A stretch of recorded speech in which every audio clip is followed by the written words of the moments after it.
Boston's elite. It was one of those stores I'd never had any reason to enter, since most things inside cost more than my rent. Brandon had left early that morning to meet with his trainer, after we had spent the night making out instead of having sex. It wasn't for lack of wanting, but I didn't press the issue, and neither did he. It was like we were content just to be together, yearning somehow for a closeness that still wouldn't come. So in the morning, Brandon left, but not before we had a minor argument about the wad of cash he'd tried to shove into my purse. "I'm the one who wants you to come," he'd insisted over and over again. "Let me pay for your damn dress." "No one is going to pay for anything but me," I'd yelled back, at one point literally throwing the bills at him in a confetti of green and white. Eric, of course, had walked out of his bedroom right at that moment. He had gone right back in. Brandon finally left, cash and all, muttering something about a gorgeous, stubborn ass that I'd chosen not to hear. So here I was, already having decided that no matter what happened this morning, I'd go to Macy's for a reasonably priced knockoff. It was hard not to be irritated. I needed to be studying instead of playing pretty woman with my estranged mother. Courage, I muttered to myself, and walked up the steps of the brownstone building. Swish was the kind of shop that demonstrated its affluence by having as few items of clothing as possible on display. Its merchandise was treated like art, presented one piece at a time against a minimalist decor. I stood in the entrance of the store, a bland white space that was bigger than it looked from the outside, and immediately found my mother at the far end, gabbing with the saleswoman like they were best friends. Jeanette looked the same as she always had, tall and willowy with light brown hair tied up into a tasteful chignon at the base of her neck, dressed in deceptively simple clothing made of the best possible fabrics. Today she wore a pair of white summer slacks, a navy silk tunic that had just enough design quirks to make her look more like an artist than a socialite, and enough tasteful gold jewelry at her wrists and ears to demonstrate her wealth without being gauche about it. Despite being raised in New York, albeit on the Upper East Side, Jeanette looked very French and very rich. She looked up and spotted me, raising her hand and causing the gold bangles at her wrist to fall downward with an audible clink. "Skylar! Darling! Come here and let me see you. How long has it been, my love? 3 years? 4 years?" It had been 5, actually, but who was counting? As I crossed the nearly empty shop, Jeanette turned to the saleswoman, placing a hand on her shoulder familiarly. I recognized it as a common tactic of Jeanette's. Within 5 minutes, she'd be on a first-name basis with a Saudi prince. "Just look at her, Denise," she said. "Isn't she absolutely stunning?" I rolled my eyes but smiled politely once I reached them. It was hard to take that kind of compliment from my mother, considering how alike we looked. She was really complimenting herself more than anything. Although we had the striking difference of height and coloring, I had inherited my father's diminutive stature and his father's freckles and flaming red hair. Looking at Jeanette's face was like looking at my own. The same slanted green eyes, the same heart-shaped mouth, the same button nose that was slightly rounded at the end. "Hi, Mom." I greeted her with air kisses she usually offered. "Jeanette, darling, Jeanette. You know the rules. This is my daughter, Denise, but you can't tell a soul. I'm not old enough to have a daughter this age, am I?" Denise smiled conspiratorially as she looked me over. "Definitely not, Jeanette. I would have guessed sisters, maybe even twins." It was physically impossible not to roll my eyes again. "Have you found a dress already?" I asked hopefully, looking past her at the rack of clothes. Maybe this wouldn't take very long. "Oh, no, darling. We're just getting started. Now, I had Denise pull these ones for you, although it's been so long that I don't really know what your taste is. I guessed on your size, of course." Jeanette scanned me up and down as if to gather my taste in formal wear from the cropped black pants and black T-shirt I was wearing. When she got to my slightly scuffed ballerina flats, she raised a plucked brow. How charmingly down-to-earth you look. But perhaps we should pick out some other clothes, too. We can't have you entering society looking like the Audrey Hepburn before she got her makeover." "You don't need to worry about that," I said as I followed her across the shop. "I'm a 26-year-old lawyer, not a teenager getting ready for cotillion." Jeanette sighed as she examined the fabric of a beige summer sweater. "I do regret that," she admitted, "that we never had you formally announced in society.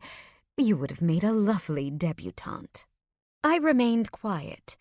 It didn't seem worth the effort to point out that the reason I had never come out in society, if I'd even wanted to, was because she had skipped town again, and the Chambers family had never actually recognized me. I couldn't even remember which husband she'd been on at that point, third or fourth. It didn't matter. All of them had long been more important to Jeanette than her own child, until, it seemed, she had new ones with her current and most long-lasting husband. "Anyway," she said, "it's not about coming out, my love. It's about fitting in. You've got the pedigree. You're my daughter, after all, but you can't show up places looking like a ragamuffin. I know that's the style these days with young people, but I don't care what people say. Appearances do matter." I looked down at my simple outfit. It wasn't Gucci or anything, but I didn't think my clothes were anything to be sneered at. One plus of the study abroad year I'd spent in Paris, ironically seeking a relationship with my mother who'd never shown interest in reciprocating at that point either, was that I'd paid attention to the basic tenets of French style: simple, classic silhouettes, and good material. "And really, you'll need to get used to it, won't you?" Jeanette remarked as she paged through a few other shirts. I frowned as I trailed behind her. "What do you mean?" Jeanette smiled at me, brilliant and white. The kind of smile that only comes from cosmetically enhanced dental work. "Well, I just assumed, you know. Brandon Sterling is one of the biggest donors on the East Coast. Excellent choice, by the way. He's still married, of course, but that's not a real obstacle. Miranda, horrible woman, can't hold on forever." I opened my mouth and closed it again. "How did you know about us?" There was no use in denying it. She was a stranger, but she was, after all, my mother. I was more concerned that Brandon and I hadn't been as discreet as we'd thought. Jeanette waved my concern away as she pulled a diaphanous white silk blouse off a rack and held it up to my body. "Oh, a mother has her ways. You don't need to worry, dearest. Your secret is safe with me." She returned the blouse and winked. "That was him on the phone last night, wasn't it?" Jeanette asked, her big green eyes suddenly sharp with interest. I frowned. Let's dish. How long has it been serious? Men don't get territorial like that if it's not, you know. I'm impressed, darling. He really is such a catch. You know, if we play our cards right, I could help you get a proposal by the end of the summer. Miranda used to be pretty, but she can't compete with you." Jeanette sighed and tapped my chin wistfully. "Effervescence of youth. Can't be replaced, much as we might try." "What are you talking about?" I asked, shaking off her finger as I finally found my voice. How did she know about this? Where was she getting her information? Proposal? Marriage? I'm nowhere near thinking about... Psh! Don't fret, Jeanette cut me off. You'll get frown lines. Do you always take everything so seriously? Now, it's your grandmother you should be talking to about marriage. She's more excited about it than I am. I huffed. Of course, Bubby was the culprit. She was so over the moon about Brandon, and she loved sticking it to Jeanette. When Jeanette had called for my number, Bubby likely couldn't resist telling her that Danny's daughter, the garbage collector's daughter, was dating a billionaire. I considered what would happen if Brandon decided to get into politics as well. I was going to have a serious talk with my grandmother. Denise approached. Jeanette, she said, as if she was my mother's friend from school. "Everything in the dressing rooms is ready now. We've got mimosas this morning, too." Jeanette clapped her hands like a schoolgirl. "Fun!" she said and grasped my hands. "Let's try some things on, shall we?" An hour later, I was half drunk on champagne at 11 in the morning, wearing a dress that would easily cost more than 2 months' rent, and standing on a small platform in front of a 3-sided mirror at the back of the shop. There was a small mountain of dresses still hanging on our rack, not to mention the various separates Jeanette had already made me try on. I'd vetoed everything on account of cost. I felt ridiculous. Jeanette sat on the couch in front of me, champagne glass in hand as she gabbed with Denise. She'd made a quick choice of a blush-colored dress that was now hanging from a rack by the cash register, waiting to be sent to the in-house tailor for rushed alterations. I, on the other hand, suffered from no such luck under my mother's scrutiny. "This is insane," I insisted for what felt like the 1,000th time. "I am not paying $3,000 for a dress I will wear exactly once." Jeanette waved her hand at me, although her nostrils flared slightly. "It doesn't matter. I keep telling you," she cocked her head at me. "What do you think, Denise? I feel like that color washes her out." Standing beside Jeanette, Denise nodded in agreement. "She needs a softer green with that skin and hair. The chartreuse isn't doing her any favors." Jeanette nodded. "Get the Grecian one, then. The sage color?" Denise nodded and disappeared into the back of the store. Jeanette stood up and walked to me, then turned me to face the mirrors, where she looked at me through the reflection. "Darling," she said evenly, "please stop." "Stop what?" I asked petulantly. I crossed my arms over my chest. "Stop protesting every time you try something on. You sound dreadfully poor, and you're embarrassing yourself." "I am poor, Jeanette." "Well, that's not what the trust fund I gave you would indicate. Wasn't it enough to pay for school and then some? Besides, you're not paying for this. I am." I stared at the ground, then finally looked back at her through the mirror. "I'm uncomfortable with this," I said as plainly as I could. "To be frank, Jeanette, it feels really inappropriate to accept such extravagant gifts from you. We barely know each other." Jeanette stood still for a moment, then turned to look at me directly. She set a delicate hand on my shoulder. "Please let me," she said quietly. "I think we both know it's the very least I can do, considering—" She trailed off, unwilling to finish. We could both easily fill in the blanks.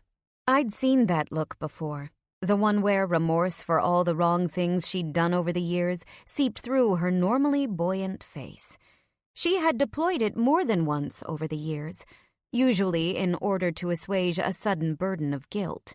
My mother acted like she was full of air, but in reality she knew just how to manipulate people to ease her own weak moral compass. I was really no better than Dad, who couldn't ever quite say no to her. Not until the very end. "Okay," I finally relented. "You can buy me a dress, but no matching separates. I'm 26, not 76. Bubby wears sweater sets, for crying out loud." Jeanette blinked, then burst out laughing. Of course, she agreed with glee. "But you'll let me pay for the salon, too. All right? Oh, darling, we are going to have such fun." Chapter 20. Eric and I arrived at the gala with Jeanette and Maurice, whose driver had picked us up so we could all travel together. Eric was decked out in a tuxedo that he actually owned. I shouldn't have been surprised. I often forgot about it, but his family was part of the same Upper East Side set that Jeanette came from. "I just love Beth, your mother," Jeanette said once we were on our way. "She's a bit older than me, of course, but what a darling." "I'll tell her you said hello," Eric replied with the subtle, practiced politeness of someone who had been having these kinds of conversations his entire life. I listened curiously. It was possible I could learn something from Eric. Maurice, who hadn't stopped speaking on his cell phone once, ignored the rest of us as he prattled on in French. He had a typical Parisian accent and spoke very quickly. Even with my mostly fluent French, I found him difficult to understand. "Now, let's get a look at my gorgeous girl," Jeanette said, turning to me. "Well, I can't see a thing with that shawl on. Wherever did you get it?" She tugged off the light gold-threaded scarf I used to cover my shoulders. I sniffed. It was a hand-me-down from Bubby, who had bought plenty of my clothes growing up from second-hand stores. The scarf fell around my hips, and Jeanette nodded in approval as she looked me over. The Grecian-style moss-green gown did fit perfectly. The satin fabric draped over one shoulder and left the other bare, while the gold-corded bodice cinched my waist smaller than it already was. A hidden slit in the skirt would tease my leg every now and then, but the dress's sex appeal came mostly from the way it made me look like I'd been wrapped in luxurious green sheets, leaving most of my body to the imagination. Jeanette had insisted on a beaded gold clutch and strappy gold sandals to go with the dress, and we had spent several more hours that afternoon having our hair and makeup done. Jeanette had instructed the hairdresser to create barrel rolls out of my masses of red, which had then been pinned at the crown of my head and set with two thin gold headbands, much like a Greek statue. The makeup artist had drawn subtle gold tints around my eyes, complemented by otherwise natural makeup. I felt a bit like a dress-up doll, but I couldn't deny the effects. "Yes, I'm glad we went with that one," Jeanette said. "But something is missing, isn't it?" She reached down and fingered the pounded silver cuff on my wrist. "This is nice, but it doesn't really go with the dress, does it? The accents aren't silver." Self-consciously, I looked at the sturdy bracelet Brandon had given me. It felt like an anchor against an impending storm. "Luckily, I came prepared," Jeanette said as she reached into her small purse and pulled out a pair of thin gold cuffs and a set of diamond drop earrings. "Put these on. They'll show off your darling little wrists. I'll keep your bracelet in my purse." "That's all right," I murmured, reluctantly sliding it off my wrist and putting it in my own clutch. Eric snorted. Jeanette had worn me down throughout the day. She watched with pride as I put on her jewelry. "There," she said once I was finished. "Now you're perfect." Beside me, Eric gave my hand a compatriotic squeeze. Obviously, he understood this weirdly superficial praise that seemed nested in tacit critique. If his mother was anything like Jeanette, he had dealt with it his entire life. "Thanks," I said. Maybe I looked perfect, but as we pulled up to an event full of people whom I essentially had to hide from, I felt anything but. The limo drove past a gatehouse onto an expansive tree-lined estate, and I gawked openly. "You'd better shut your mouth before we get there, dear," Jeanette said knowingly. Eric chuckled. Maurice shot me a sideways glance and continued chattering in French. We joined a line of cars dropping off pairs of glamorous attendees at the entrance. My palms started to sweat. The house, if you could even call it that, was bigger than my entire apartment building, and built in a style that would look more at home on an English manor than the middle of Brookline. "Who lives here?" I asked incredulously. "Oh, Rick Avery owns it now. He founded Nike, I think, or was it Reebok? I really don't know. Some enormous shoe company. Isn't that right, Maury?" Jeanette asked. Maurice nodded but didn't stop his chatter to answer. Our limo stopped in front of the mansion's grand entrance, and one of the several servants standing outside in tuxedos stepped forward to open the door. "Onward and upward, darling," Jeanette said as she scooted out. Eric and I followed, and Maurice shuffled after us, finally putting his phone away. "You got this, Cross," Eric whispered, tucking my wrist into the crook of his elbow. "Did you do this a lot growing up?" I asked quietly as we walked toward the entrance. "Every freaking weekend," he muttered. "Stick by me. I'll keep you safe from the wolves." We followed other well-dressed attendees into the house. It was the kind of place that looked more like a castle than a home. Massive double doors opened into a domed hall that could have fit Bubby's entire house inside. A huge winding staircase curved around the space, and past that was a reception room for large events like these. We followed the crowds there, where tables, a stage, and a live band were set up for the event. Black-tied servers scurried around with trays of food and champagne. Everything was elegant, tasteful, and bright, and also screamed of wealth. Maurice almost immediately found someone he knew and quickly abandoned the three of us against the wall. I could see now why an event like this was more likely to be held at a private residence than a grand hotel room. These were some of the richest people in New England, even the world.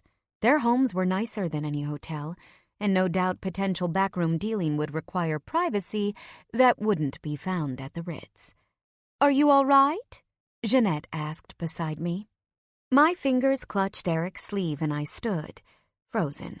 Fitting, really, since I'd basically been styled exactly like several of the mock Greek statues around the room's perimeter. "I don't know what I'm doing here," I admitted. It was like being in the showroom of Tiffany's, full of diamonds. That's what wealth actually did to people, I realized. It created a blinding veneer. It wasn't just the jewelry, although there was plenty of that. The diamond earrings I had borrowed from Jeanette were actually ridiculously understated. Everything about these people seemed to glitter. Their clothes, sumptuous and tailored, weren't sewn from cheap poly blends but lavish silks and charmeuse. Their skin gleamed with high-quality skin products and dermatological treatments. Their nails were freshly manicured, their hair blown out, their teeth whitened and capped, faces pulled taut, wrinkles erased, cheeks plumped. They walked about the room with the grace and confidence of people who know the world was under their control. Suddenly, I was very, very grateful that Jeanette had insisted on the shopping trip. "Is that one of the Red Sox?" I wondered aloud. Beside me, Eric nodded. "Johnny Caron. Solid stats this year." "Brandon's a fan," I murmured, thinking first that I should get his autograph for him, then realizing how ridiculous that was when in this room, Brandon was just as famous as the man, or more. Jeanette watched with a gaze that looked almost hungry. "Maurice is trying to get him to invest. I should go introduce myself." And with that, she disappeared through the crowd, slippery as a fish. "You should drink something," Eric said. "Immediately." He snagged me a glass of the cheap champagne that had been circulating on trays. I tipped it back in one go. "There you go," Eric said after putting down his own and grabbing two more from another passing server. He handed me one. "Takes the edge off, doesn't it?" "How did you do this all the time?" I gasped after downing the second one. The bubbles fizzed in my stomach, calming and amplifying my nerves at the same time. I needed to burp, but at least I didn't want to throw up anymore. "Oh, my liver has built up a good tolerance over the years." "No, I mean this." I waved my hand at the opulent buzz. "These people. Talking to them. Everyone judging." Eric shrugged. "They're like cats. Act like you love them, they'll treat you like shit. Treat them like shit, and they'll worship the ground you walk on." "Is that where you learned your game?" I wondered, noticing already how some of the younger women were looking at Eric. "I can go find our table. I don't want to cramp your style." To my surprise, Eric scowled. "These are the last kinds of women I will ever get involved with again," he said vehemently. "They are the worst. Manipulative bitches. All of them." "Wow, that's a first. I've never known you to pass on available tale." Coincidentally, I'd also noticed that he had spent every night of the last 2 weeks alone in his bedroom, home every night by 10. I don't suppose that has anything to do with a certain best friend of mine, does it? The champagne was starting to get to me. "Please," Eric scoffed. "I know where I stand there. Jane thinks of me as a walking vibrator. No more, no less." I watched him thoughtfully, but his poker face gave away nothing. Curious. "So," Eric looked down at me again with concern. "Your mother. What's she after?" I blinked in surprise at his uncharacteristic directness. "Craws," he said impatiently. I grew up around people like these my entire life. I know when they want something and your mother is looking at you like you're a piece of prime rib. What's she after?" I shook my head, my face growing hot. I mean, you're probably right, but if I had to guess, I'd say redemption, maybe? She usually grows a temporary conscience about once every 5 years, pokes around my dad or me until she feels better about herself, and then splits. Eric nodded, but his face was pensive as we watched Jeanette cozy up to a circle of attendees, most of them men. "If you say so," he said. "I don't know. I smell a rat." "And what about you?" I asked, nudging his shoulder. "Do I need to be guarding you against all of these vicious predators?" Eric just snorted and polished off his champagne. We gave our glasses to a server and went to find our seats. The Sterling tables had all been set with name tags. Brandon hadn't arrived yet, but he was placed next to several other names I recognized. Mark Grove, a few of the other equity partners at Sterling Grove, and some political heavy hitters around Boston. I, however, had been relegated to the table full of younger associates with Eric. I wasn't surprised by the arrangement, but it still hurt. A lot. Across the room, I spotted Kieran, who stood with a small circle of men dressed in suits. Unlike most of the other women in the room, she had eschewed a formal dress in favor of a fitted white tuxedo with a blazing ruby brooch, the same color as her lips, pinned to her lapel. Her dark hair was pulled back as severely as ever. She stood out as much for her confidence as for her unusual formal wear. She waved briefly, clearly surprised to see me, then returned to her conversation. I wilted a little in my seat. I don't know what I had been expecting. I wasn't Kieran's friend. I was her subordinate. And someone who should probably be at home studying for the bar, not socializing at fancy events. Nearly 3 hours later, I was drunk. Dinner had come and gone, speeches and donations had been made, and Eric had finally left so he could get up early to study. I hadn't seen Jeanette and Maurice the entire evening. They were too busy hobnobbing with Boston's elite to bother. So much for seeking redemption. The most elite of them all, my date, who wasn't really my date, was still nowhere to be seen. Eric offered to share a cab, but I had demurred, saying I'd wait for another 30 minutes before going home. That, unfortunately, had left me little else to do but sip on continuous glasses of champagne. It had been an hour since then. I'd left my phone at home, not having been able to fit it into the tiny purse, which could barely hold my lip gloss, some cards and cash, and my bracelet. Watching Jeanette dance with one of the lesser Red Sox after Maurice disappeared, I sat at my table, feeling very sorry for myself. I pulled the silver bracelet out of my clutch and toyed with it, running my fingers over the engraving. It only made me feel more alone. What was I even doing here? "Skylar?" I turned around to see another surprising yet familiar face. Dressed in black tie attire, Jared looked a far sight from the preppy student from class. It actually made perfect sense that he would be here, considering his family's roots in Boston society and politics. "What are you doing here?" I asked anyway, my words slightly slurring as I accepted his kiss on my cheek. Jared, clearly having had a few drinks himself, didn't seem to care that I was so shocked. He looked me over with obvious appreciation. "That's, a dress, Skylar." I glanced down. Everything was mostly in place, but in my inebriated state, the slit of the gauzy fabric had opened clearly to reveal most of my left leg as it was crossed over my right. Maybe it was because at that point, I was fairly furious with being stood up, but the show of skin didn't bother me. I made no move to close the fabric. "You look bored," Jared said as he sat down next to me. His glance flickered to my leg again, but came right back up to look me in the eye and didn't move. "I saw that you came with Eric, but then he left. Are you waiting for someone?" He quirked an eyebrow, and it was obvious that he wanted me to admit that I was here for Brandon. But no one was supposed to know that. Plus, Brandon wasn't even here. "No," I said finally and tipped back the remainder of my 6th glass of champagne. "I came with my mother and her husband, too, but they seemed to be preoccupied. I was actually going to leave soon. I stood up abruptly, but had to grab the table as blood rushed from my head. I brushed out the creases of my dress, which fell more modestly around my legs again, then glanced around for my clutch to put the bracelet back in it. The movement caused my head to spin a little. When I finally straightened up again, I found Jared standing too, looking somewhat amused. "You all right there?" he asked. "I'm fine," I said with enough effort that I swayed a little. "Well, then you can't leave without giving me a dance first," Jared said, putting a hand at my elbow to steady me. "Do me the honor? I'll go slow. I promise." I looked at the hand and then back up at him. Jared actually looked amazing.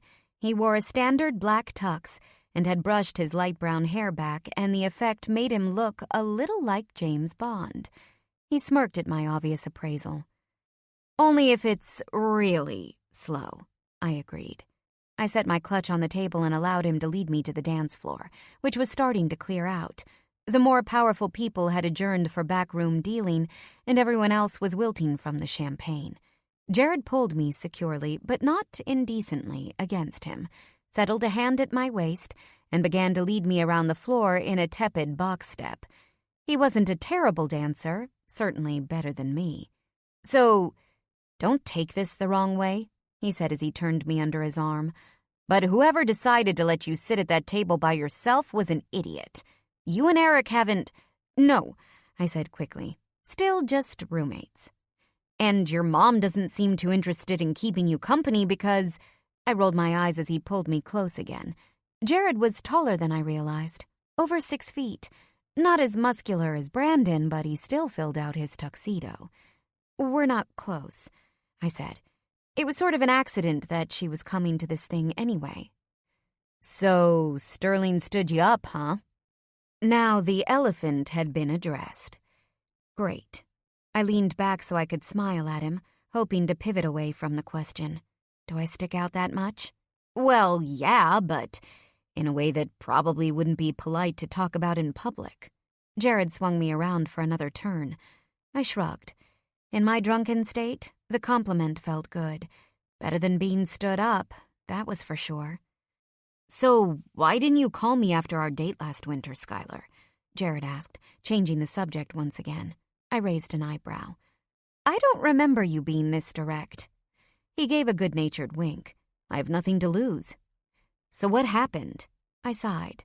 I considered the awkward night when Jared had run into Brandon and me at the symphony on Valentine's Day, no less. I had blown him off to see Brandon, and Jared had discovered us there.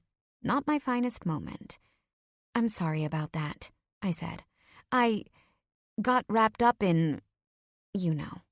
Jared nodded. "Yeah, I guess I can see that," he said, not without some bitterness.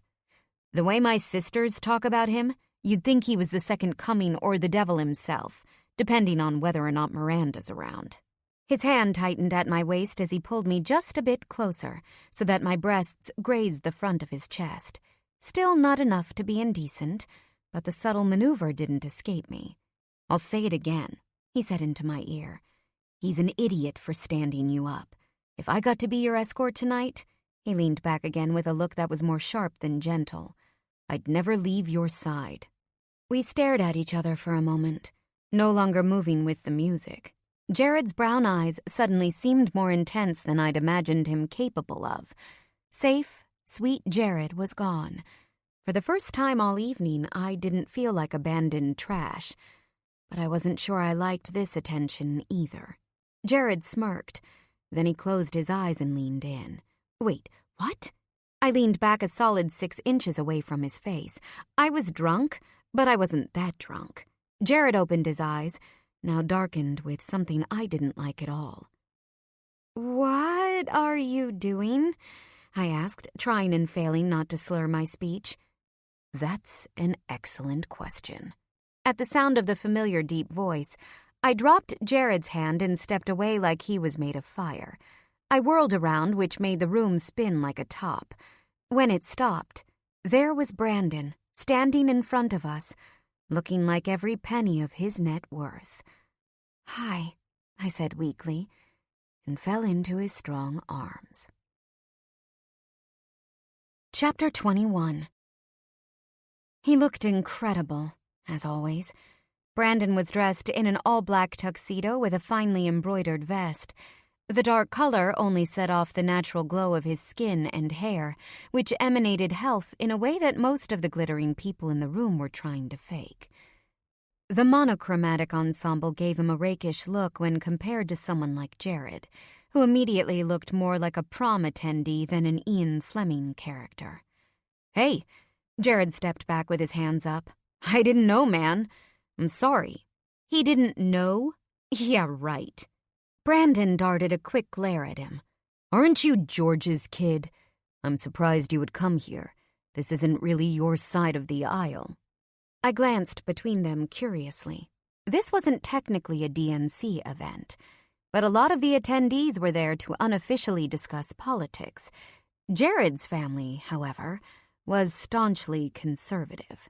Jared puffed up visibly. "My family doesn't play party politics," he said with a curious set to his jaw. "My father's not a party hack like some people interested in office. If he wants to support a cause like this, he will, and I'll stand with him." "That's good," Brandon said calmly, letting the jab slide off his shoulder. "Always nice to hear about representatives growing spines for once. Hopefully George will teach his son what he's so recently learned." Jared's face bloomed a bright red and he shook visibly. With a nasty look at Brandon, he reached out to squeeze my hand, but I pulled away. I was drunk, but I wasn't interested in poking the bear who had finally arrived.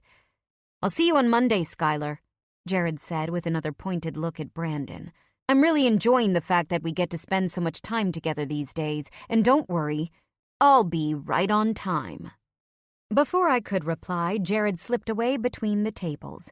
I turned to Brandon, preparing for an onslaught. "Nothing happened," I started. "Relax," he said quietly. "I saw you pull away." He looked at me with sad blue eyes. "But I can't help but wonder why you were dancing with him in the first place." I frowned. "I was just dancing with a friend. I was bored and alone." "You didn't look bored, and he didn't look like a friend." I glared. "You have no standing here to be pissed off. You weren't the one whose date stood you up for 3 fucking hours." "I did not stand you up, Skylar." Brandon tried and failed to keep his voice down. He glanced around the hall. We hadn't gotten any attention yet, but we would soon. I couldn't care less. "I had a meeting in New York today, and there was a massive accident on the 93. If you had had your phone with you, you would know that and could have just gone home." "You didn't think to contact one of your many admirers?" I retorted. "Every person here is donating gobs of money to your favorite charity so they can have the next mayor in their pocket. It was a giant circle jerk in here, every single one of them getting off to you." "Whatever." Brandon ground his teeth meditatively.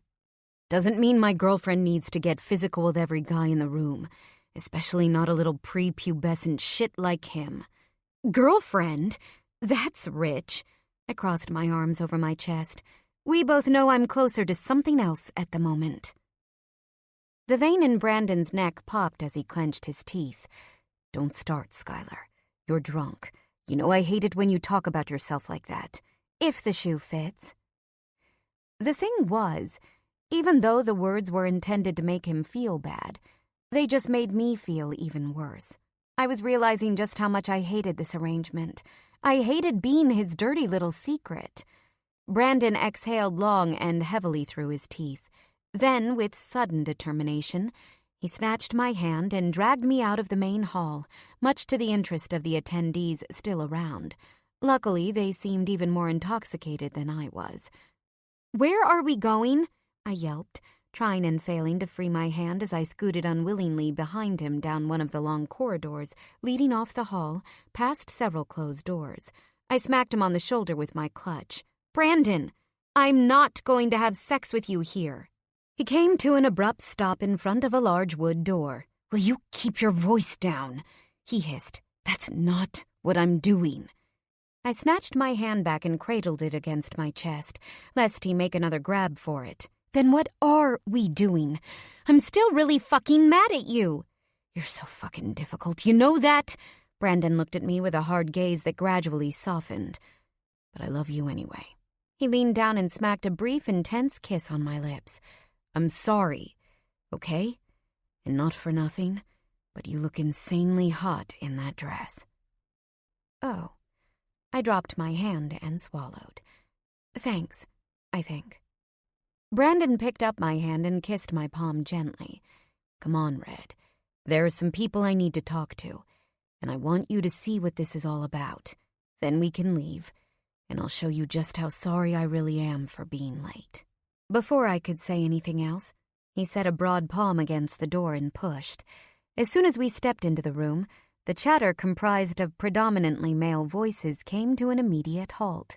Several pairs of eyes shot to Brandon's, and my still clasped hands. Brandon just squeezed tighter. "Sterling!" a deep voice called out from across the room. "You made it! Traffic didn't kill you getting back from New York, did it?" At that the din resumed, and Brandon steered us toward the owner of the voice, a trim, younger man with graying black hair. He stood next to a set of bookshelves with a few other men, including my stepfather, Maurice. "Hi, Maurice," I murmured as I joined them.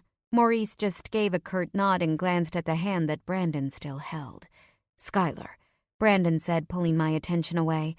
"I'd like you to meet Corey Stewart. He's the guy who will be my campaign manager if I decide to run. For now, he's in charge of PR at Ventures." I reached out to shake Corey's hand, ignoring his sharp concern. Everything about him was sharp, actually. His posture under the black and white tuxedo was ramrod straight. His face with pointed angles, a razor-edged nose, and beady eyes that darted up and down my person with lightning-quick judgment, had the warmth of a steel knife. "Pleased to meet you," I said with a forced smile. "And you," he replied. He looked anything but pleased, and darted a quick look at Brandon. "Listen, buddy, I hate to break it to you, but we're going to have to save introductions for later. You've got a room full of people here who only want to know the answer to one question. Are you running?" Again the room silenced as everyone turned to hear the answer. After a few bemused moments, Brandon just cracked a smile. "You're a crafty one," he said, shaking a finger at his maybe campaign manager. "Can you believe this guy?" he asked the room. "Could charm someone out of their last kidney, I swear." The room erupted in low laughter, and its occupants, once again, turned back to their conversations, satisfied that Brandon's decision wouldn't be made tonight. I looked on curiously. I hadn't realized just how many people were invested in his plans. "Well, since you're determined to keep us all in suspense, can I convince you to meet a couple of prospective donors?" Corey asked. "If your friend here doesn't mind letting you go for a few." Brandon looked down at me. "Do you mind?" he asked. "You can stay with me if you want, but this is just networking around the room." "It's actually pretty boring," Corey added. He was trying to sound friendly, but I could feel, rather than hear, the tension in his words. He wasn't happy I was there. Brandon just waited patiently and squeezed my hand again. I squeezed back, then let it go. "It's okay," I said. I meant it. For the first time that evening, I actually wanted to sit back and observe. This was the real reason that Brandon had asked me to come. He leaned down like he was going to kiss me on the cheek, but then clearly thought better of it and straightened. I tried to convince myself it didn't matter. "I won't be long," he said. "There's someone with drinks around here. Get comfortable." I located a server taking orders for the kitchen. I wouldn't be having any more alcohol tonight, but I could definitely use some water. "Go ahead," I said. "I'll be fine." I took a seat on one of the large Chesterfield chairs that sat around the perimeter of the room. It was a library or study of some sort, a rich man's version of intellectualism, with the dark wood, built-in shelving, and large masculine furniture. "I didn't know it was public news." I turned from my observations to Maurice, who took a seat in the chair next to me and sipped what looked like brandy. I was surprised he was actually speaking to me. He'd barely acknowledged my presence all evening. In a room full of uptight New Englanders, Maurice looked irrevocably French. With his lithe, diminutive stature and his head full of salt and pepper hair, He wore a classic black tuxedo with a black tie instead of a standard bow tie, with a nose that was a little too long and dark eyes that sunk into his face with Gallic circles. Maurice was handsome in a patrician sort of way. However, I had yet to see him smile. "What news?" I asked. "That my stepdaughter is involved with Brandon Sterling," Maurice replied evenly in his thick Parisian accent. He watched me with cold calculation. "Jeanette," he said. "She told me that you knew him, but the way she talked it seemed, how do you say, dalliance." I frowned, unsure of what I was supposed to say here. I didn't consider Maurice family, even though technically we were, and I'd as much as admitted my relationship to Jeanette. But despite the fact that with a simple handhold, Brandon had basically told everyone in the room that we were involved in some way, I didn't know what I was at liberty to say. I didn't know what they thought. "No," I finally said. "Not a dalliance. I've never been one to dally." The word sounded as awkward as it felt. Maurice crossed one leg elegantly over the other. "I see. And what do you think of all of this?" His accent was incredibly pronounced, perhaps an effect of the brandy. "Are you interested in being a part of politics?" I looked at the crowd of people who now surrounded Brandon, tall and strong, with his head of gold hair. He was the sun to their orbit, a center of gravity that drew them all in. It wasn't hard to see why. He exuded both charisma and a kind of genuine goodness that would attract anyone. If he chose to run for mayor, I had no problem seeing it happen, nor, it appeared, did anyone else. "I don't know," I answered. And that was the truth, but I was willing to figure it out in the end. Brandon was my son, too. "I see," Maurice said again as he swished his brandy in its sifter. "I see." Before I could reply, a pair of white pants appeared in front of us. I looked up and gulped. Kieran, looking anything but happy. Hi, I managed to stutter. She didn't move, just peered grimly down at me. "Hello," she said. "I was surprised to see you out there. I'm shocked to see you in here." I had to force myself to maintain eye contact. Kieran's piercing stare was one of the most formidable I knew. She glanced at Maurice, who just held up his drink in a sleepy salutation. "This is my stepfather, Maurice Jadot," I said, gesturing in his direction. Kieran acknowledged Maurice with a curt nod before leaning down a little more closely to me. "You shouldn't be in here," she said bluntly. "It's not good for him to be seen with you." "You make me sound like some call girl," I said bitterly. "If his wife ever gets wind that you were here, and she will, that's basically what everyone here will think of you," Kieran retorted. "Skylar, I'm doing my best to get him out of this marriage so that you two can be together the way I know you both want. But you are not making it easy by showing up here." "He asked me to come," I protested weakly. "He said it was important. What was I supposed to say? No?" A thin raised brow told me that was exactly what I was supposed to say. "You should know better than anyone else that Brandon has a habit of doing stupid things for people he loves," Kieran said. "So you need to think about his best interests better than he does. And right now, that means you should go before people get the wrong idea, and definitely before Miranda shows up." I crossed my arms defiantly. He said she wasn't going to come. I wouldn't be here if that were a possibility. "Miranda has a habit of showing up in a lot of places Brandon thinks she won't," Kieran said dryly, with a flash in her dark eyes. She looked around the room. "You'd be better off to remember that." As if her words were a clear omen, the door to the study burst open and another magnetic field of charisma entered. The chatter quieted. "Hello! Oh, hello! Nice to see you, Henry. Love that ascot." I froze at the sound of a voice I had only heard twice before. Both times were burned into my memory. All the blood drained from my head. Next to me, Kieran stood up to her full height and closed her eyes in anticipation. "Fuck," she said so low no one else but I could have heard her. She looked at me. "You need to go." Then she darted through the crowd, presumably to distract the newest guest at the party. This wasn't happening. Just when I thought the night couldn't get any worse, it absolutely did. I stood up to see Miranda Sterling, née Keith, giving people air kisses as she moved about the room. She looked, as ever, like a movie star, dressed in a red column dress that fit her long, lithe form like a glove.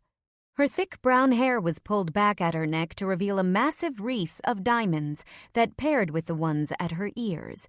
Her full lips were painted a bright red to match the dress. She looked like she had walked off a Vogue cover, like money, charm, and confidence. Everything I wasn't. "Bran, darling, I made it after all." By now the room had gone completely silent, as everyone looked to where Brandon stood, still surrounded by Corey and several others. I was never so glad that I was watching Brandon the moment she spoke, as I was able to see the look of complete and utter shock on his face. He hadn't known she would be here. He never would have invited me. Perhaps he wouldn't have come himself. I started to edge my way around the perimeter, wary of Maurice's curious gaze as I did. Miranda and I were two of only a few women in a room full of men. We stood out just by virtue of our dresses in a sea of black tuxedos. I needed to get out of here before I was noticed. As Miranda continued to chatter, I wove through the room, doing my best to take advantage of my short stature. The study, unfortunately, wasn't crowded quite enough to hide me. Miranda Sterling's sharp gray eyes zeroed on me just as I was about to reach the door. "Oh, hello," she crowed with a wicked smile. "If it isn't our little red-haired Calypso." To an outsider, her tone might have sounded friendly, as if she were complimenting the Grecian style of my dress, but at least 3 people in the room knew exactly what she was referring to. Calypso was the Greek nymph who had tried to steal Odysseus from his wife Penelope. My face flooded the same color as her dress. Brandon tried unsuccessfully to elbow his way through the group that had cornered him. "Miranda, that's enough," he called, but his voice only brought more attention to the situation. I'm going to go," I said to them both, eager to escape the prying eyes surrounding me. Thank God that most of them didn't know my name.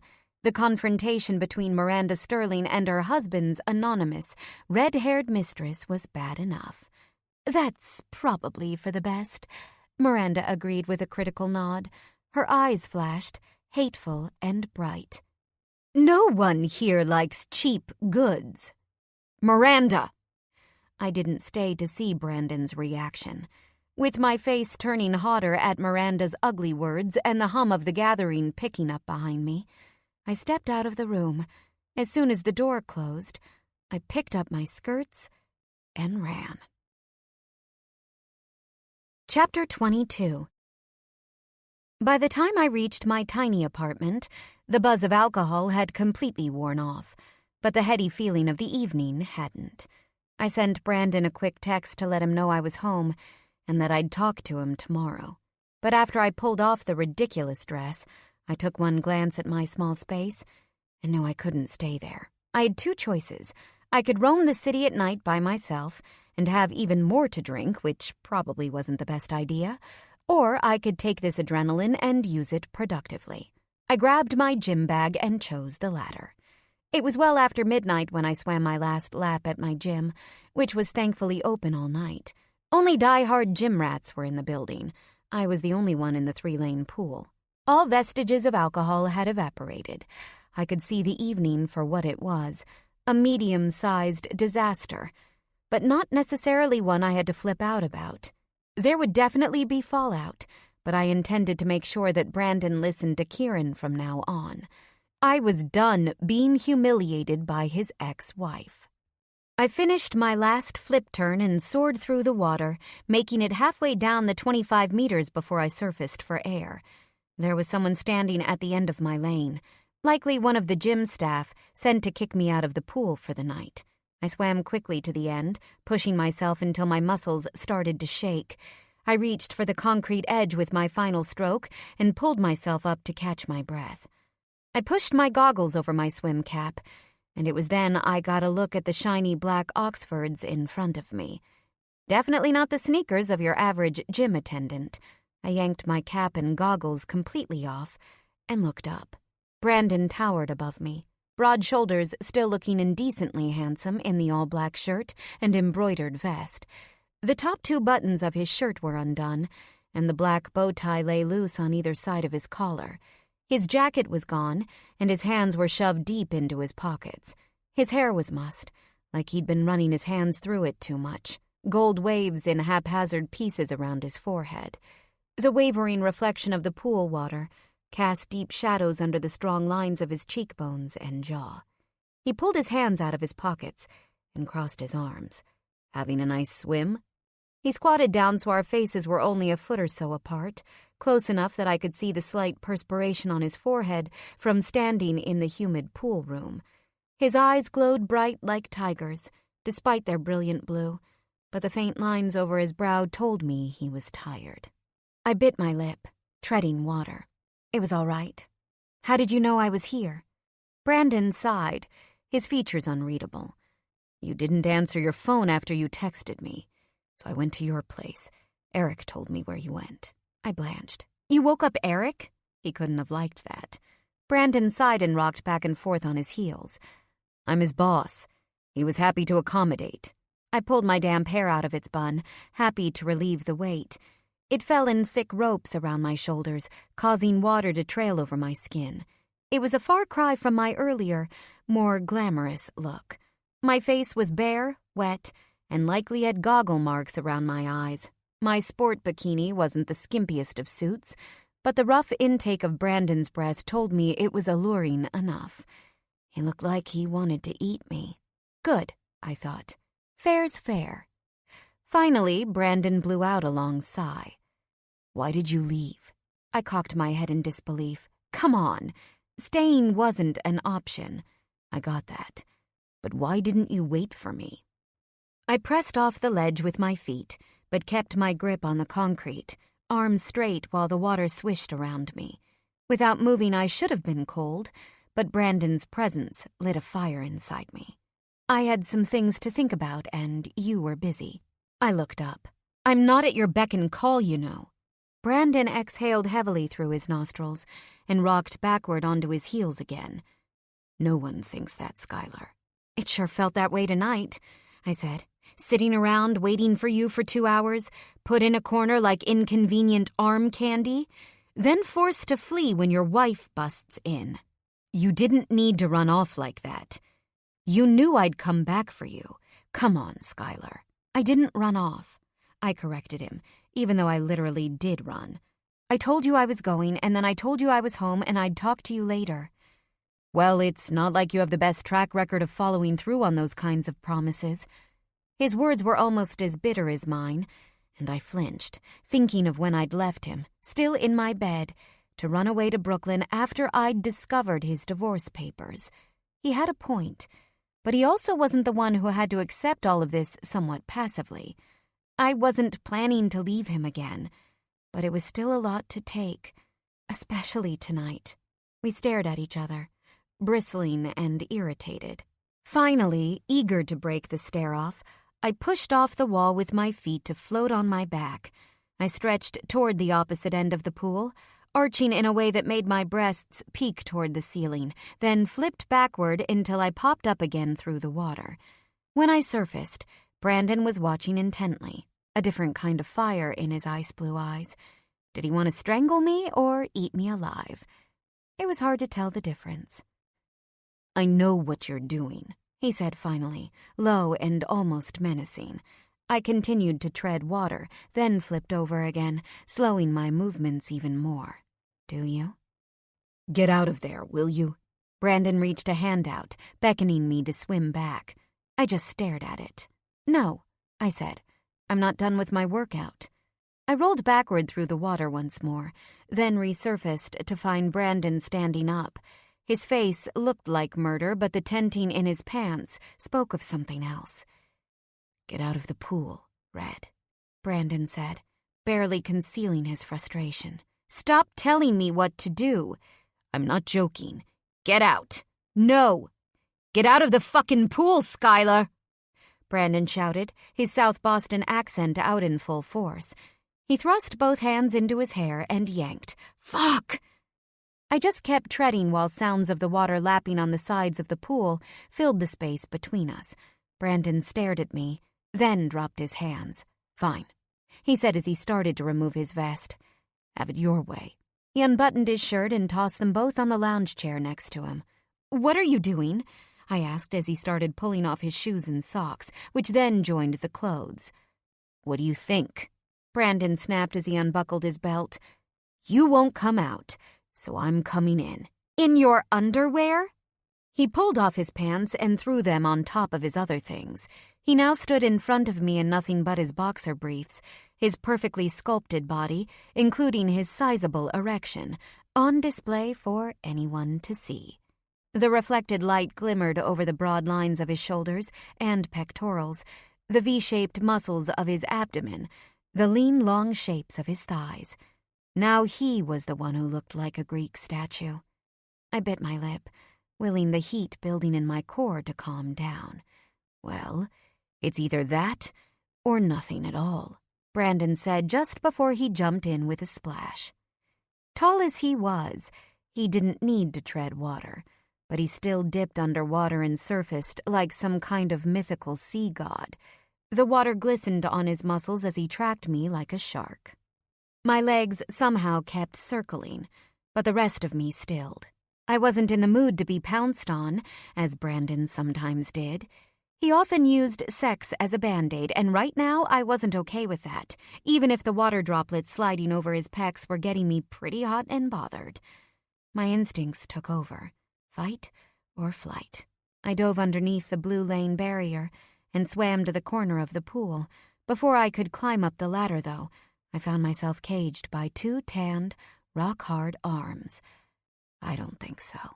Brandon's voice vibrated in my ear and I froze. I turned slowly, and he released his grip on the ladder, backing off just enough so that I could turn around. His gaze bored into me like a drill, but it wasn't just the intensity in his eyes that pinned me to the ledge. It was the hurt there as well. You can't keep doing this, Brandon said in a low, taut voice. Around me, his body was pulled tight as a drum. The evening had taken a toll on him, too. You can't keep running away every time I do something you don't like. I don't... You do. He cut me off gently. We were close enough that he didn't need to raise his voice. Around me, his muscles flexed even more. Every time. My office, the airport, after you found out about Miranda, about Messina's payoff, that night at the club, and now tonight. If I railroad Red, you run. I heard my grandmother's words to me in Brooklyn after I had escaped there in April. She had compared me to my mother, who couldn't even stand beside me for the length of a party. And now I was becoming just like her. My life is complicated, Brandon continued. I know that. I know it's not easy for you. But I am yours, Skylar. Body and soul. But I can't be yours if you're not mine, too. I gulped. Bubby was right. Brandon was right. I didn't have to act like everything was okay tonight, but I shouldn't have run. I should have stayed and dealt with things like an adult, like the partner I wanted to be. I leaned my forehead on his shoulder. I'm sorry, I whispered into his damp skin. You're right. I'm right? I lifted my head and smirked. Don't get too excited, Casanova. You screwed up too, leaving me there for 3 whole hours, but yeah, you have a point.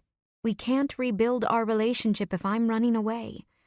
Almost immediately, the tension in Brandon's muscles relaxed, although he kept his arms propped on the ledge beside my shoulders, refusing to let me go.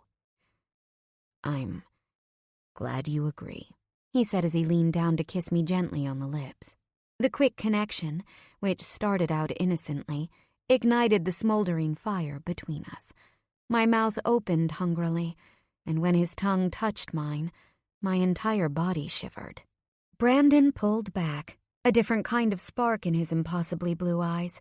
His gaze slid over the visible parts of my body, over the wet surfaces of my shoulders, my neck, the hint of cleavage at the top of my bikini.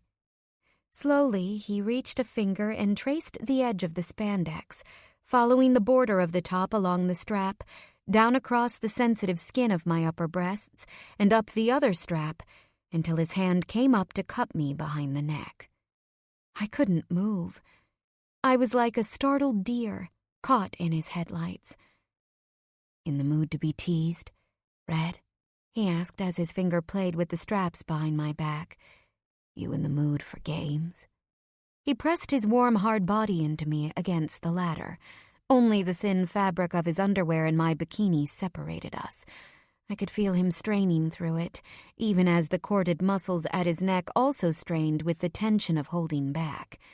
His blue eyes glowed into my green as we breathed into each other's space, allowing our bodies to touch, but neither of us willing to make the first move. I don't know," I stuttered. Slowly, one side of his mouth and then the other rose in a wicked smile that made my insides flip over. And again, Brandon leaned in further. I wanted desperately to kiss him, but I couldn't move. "Kiss me," I willed him. "Show me you want me."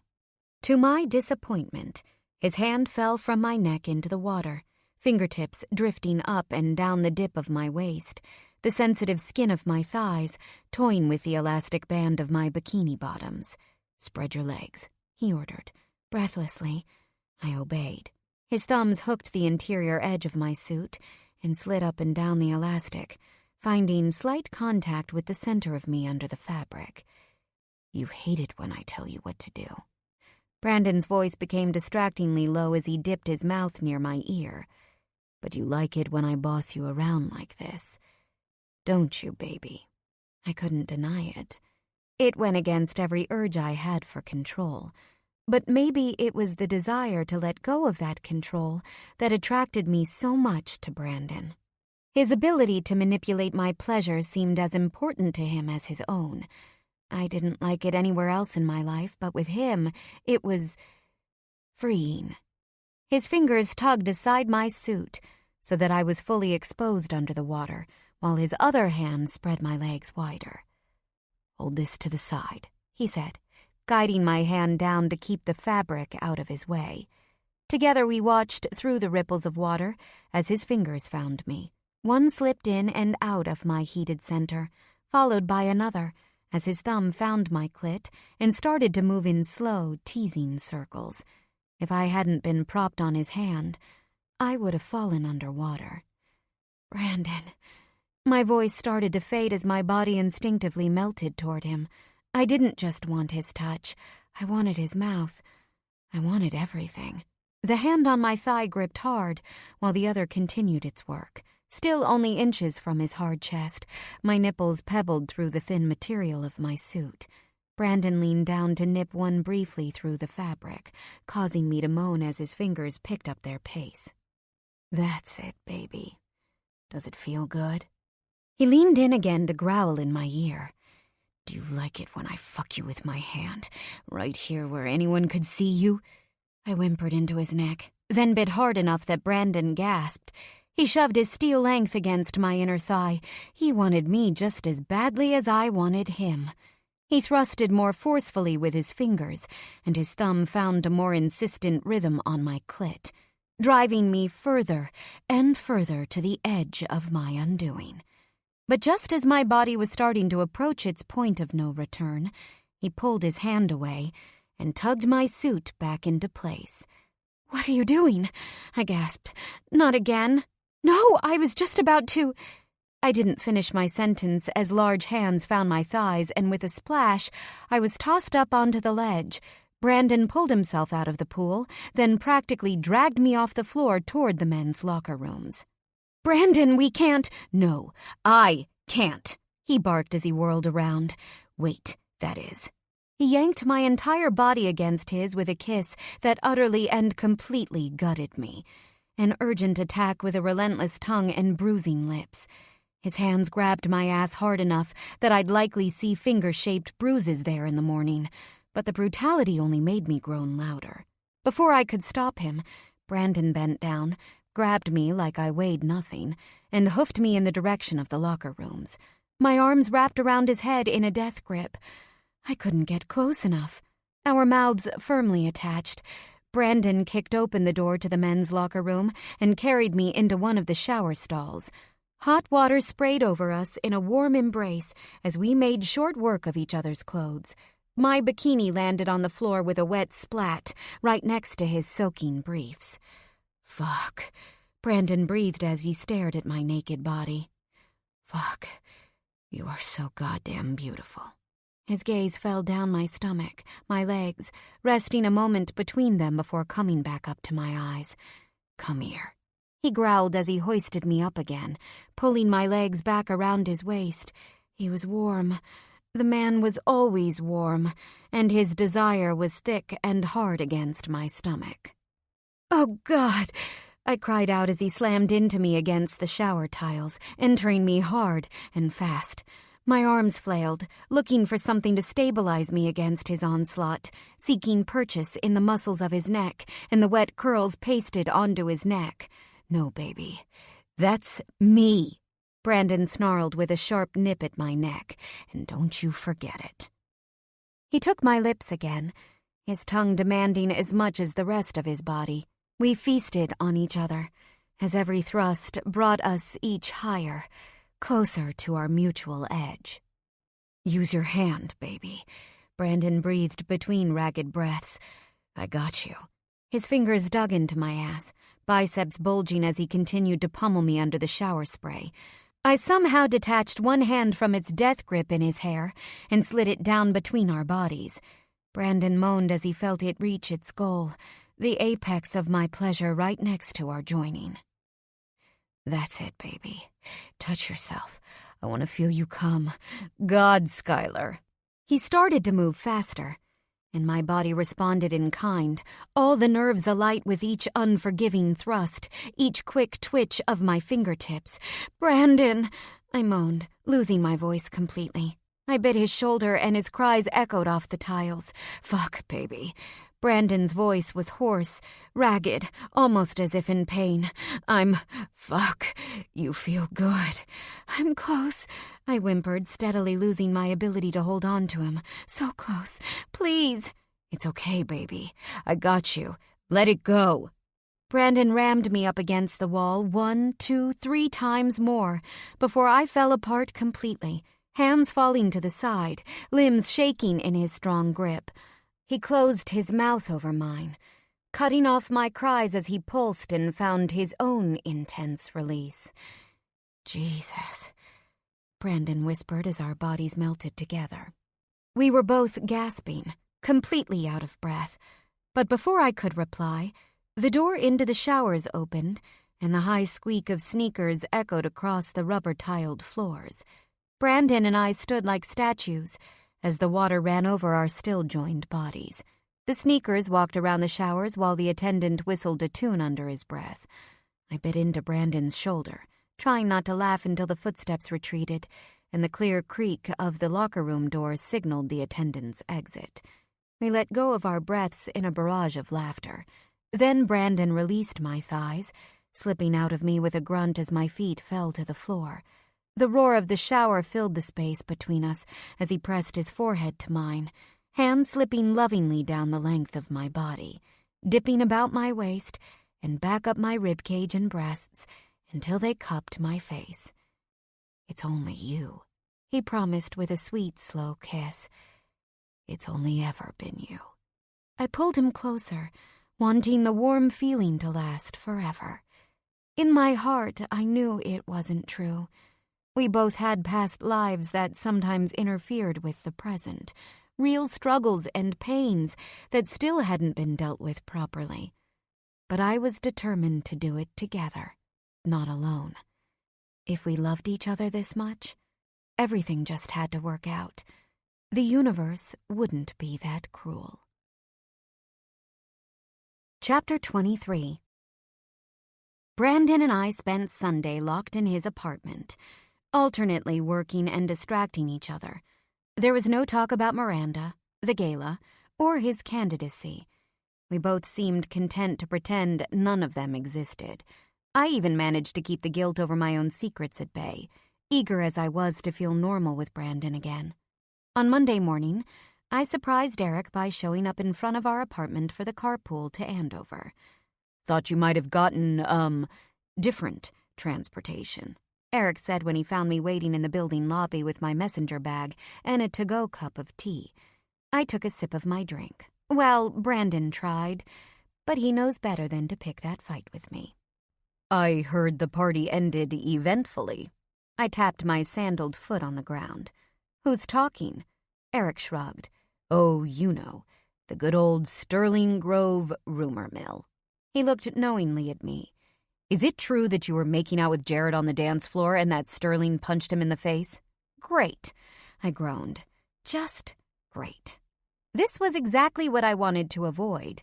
A lot of the staff at Sterling Grove knew me and would now assume that I had been sleeping with their married boss while I was interning for the firm last year. The truth was that I hadn't gotten involved with Brandon until I had finished. I hadn't even met him until I was almost out the door. "For the record," I clarified, "Jared and I were just dancing. Then Brandon arrived, so I stopped. Nothing happened."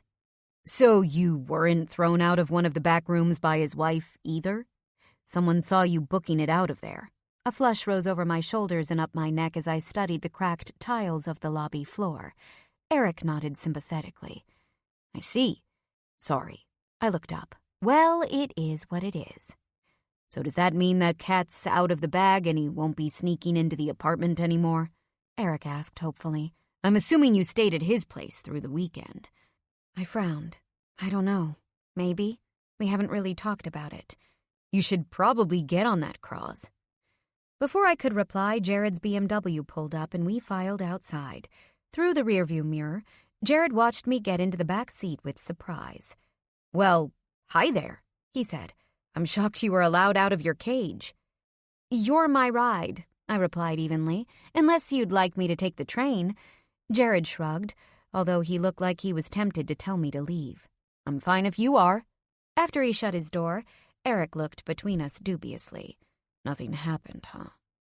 Jared just watched me through the mirror, waiting for me to take the lead. His brown eyes were darker than usual. "Nothing," I repeated.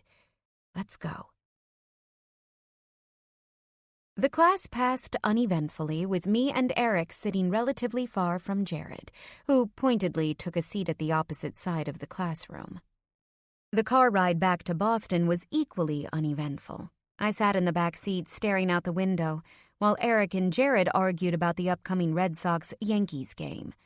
It was when the car pulled up in front of our building and Eric stepped out that Jared turned around to look at me directly for the first time. "Can we grab some lunch?" he asked abruptly. I stopped, one leg already out of the car. Eric had entered the building. "I feel bad about what happened on Saturday," Jared said. "Let me make it up to you? You have to eat anyway." His brown eyes looked so earnest, like a puppy dog. Jared had always been a nice guy. He didn't deserve to be treated like a pariah, and I didn't want him to feel used either. My stomach rumbled loudly. "Sure," I said. "Let me put my stuff away while you park. Want to get sandwiches at Angelo's and eat by the water? The breeze would feel really nice today." Jared nodded. "Sounds good. I'll meet you there." 20 minutes later, we were sitting on a park bench looking out at the harbor, watching seagulls swoop around the tourists throwing breadcrumbs. The gorgeous June day invited me to wear sandals and a sundress. Summer was well on its way, but not quite at the point where Boston was hideously humid. Jared had been doing his best to make pleasant small talk, and he was a lot better at it than I was.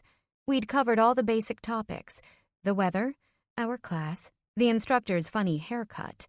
But as we tucked into our Italian subs, the conversation hit an awkward lull that was only partially filled by the squawking gulls.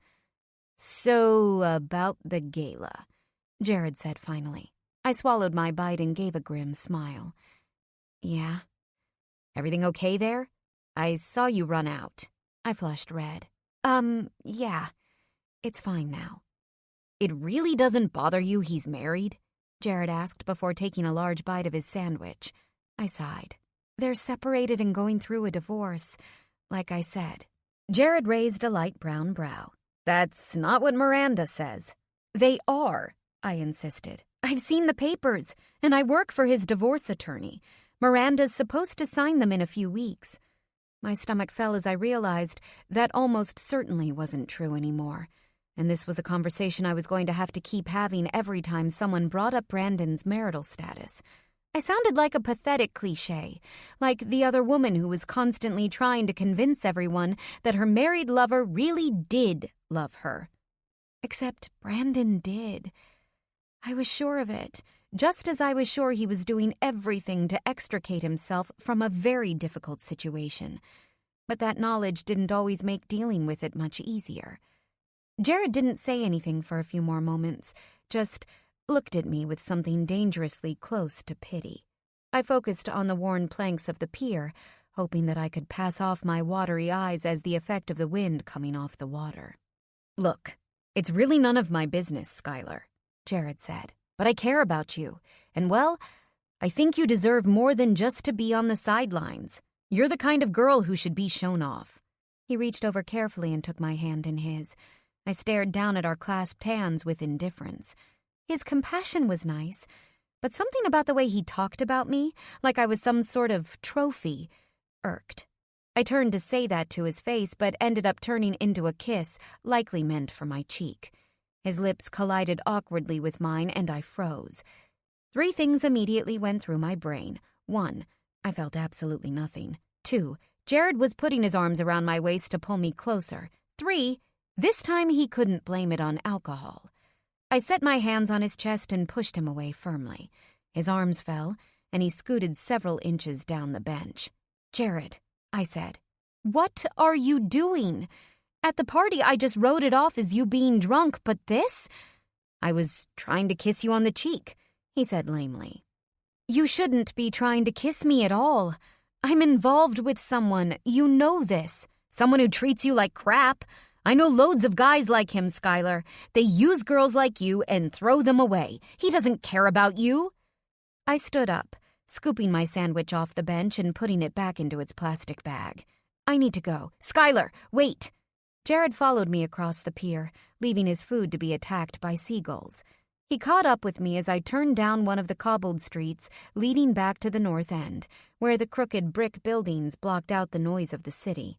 Look, I said, although I didn't stop walking. You've been a good friend. You're nice, and you deserve to find someone special. But that someone isn't me. I'm taken. So really, don't waste your time. Waste my time? Seems like you should look in the mirror, don't you think? Jared sneered, his bland features turning suddenly nasty. Look, I know Miranda and her family. We aren't the kind of people who take no for an answer. We don't have to. I whirled around. What is that supposed to mean? Jared avoided my glare. Nothing. It means nothing. It didn't sound like nothing. He pressed his thin lips together, causing a crinkle between his brows. Look, I'm just saying. I'm sorry. Really, I am. It won't happen again, I promise. I crossed my arms and balanced my weight to one side. You mean that? Jared held his hands out from his body in a gesture of mock surrender. Completely, he said. Can we just be friends? I raised an eyebrow. Can you do that? No more funny business? Jared crossed his heart and held up his hand in a salute. Scout's honor. I just care about you. That's not a bad thing, is it? I placed my hand on my hip and pursed my lips. Then I rolled my eyes. I can't believe I'm friends with a Boy Scout, I said. Come on. You can eat another sandwich in my apartment. Then we should probably study for the rest of the afternoon. Which is what we did. There were no more mentions of Brandon, although I didn't miss Jared's veiled glances whenever I checked my text messages.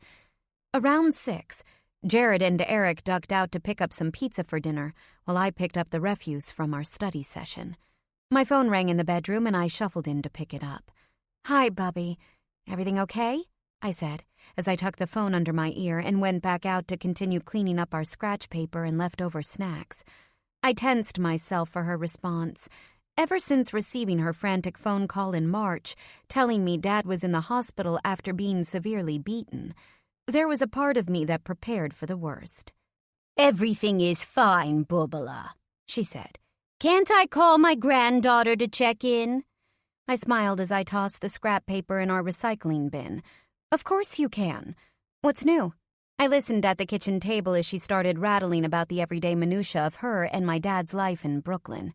She talked for about 20 minutes and was just finishing up when Eric and Jared returned with dinner.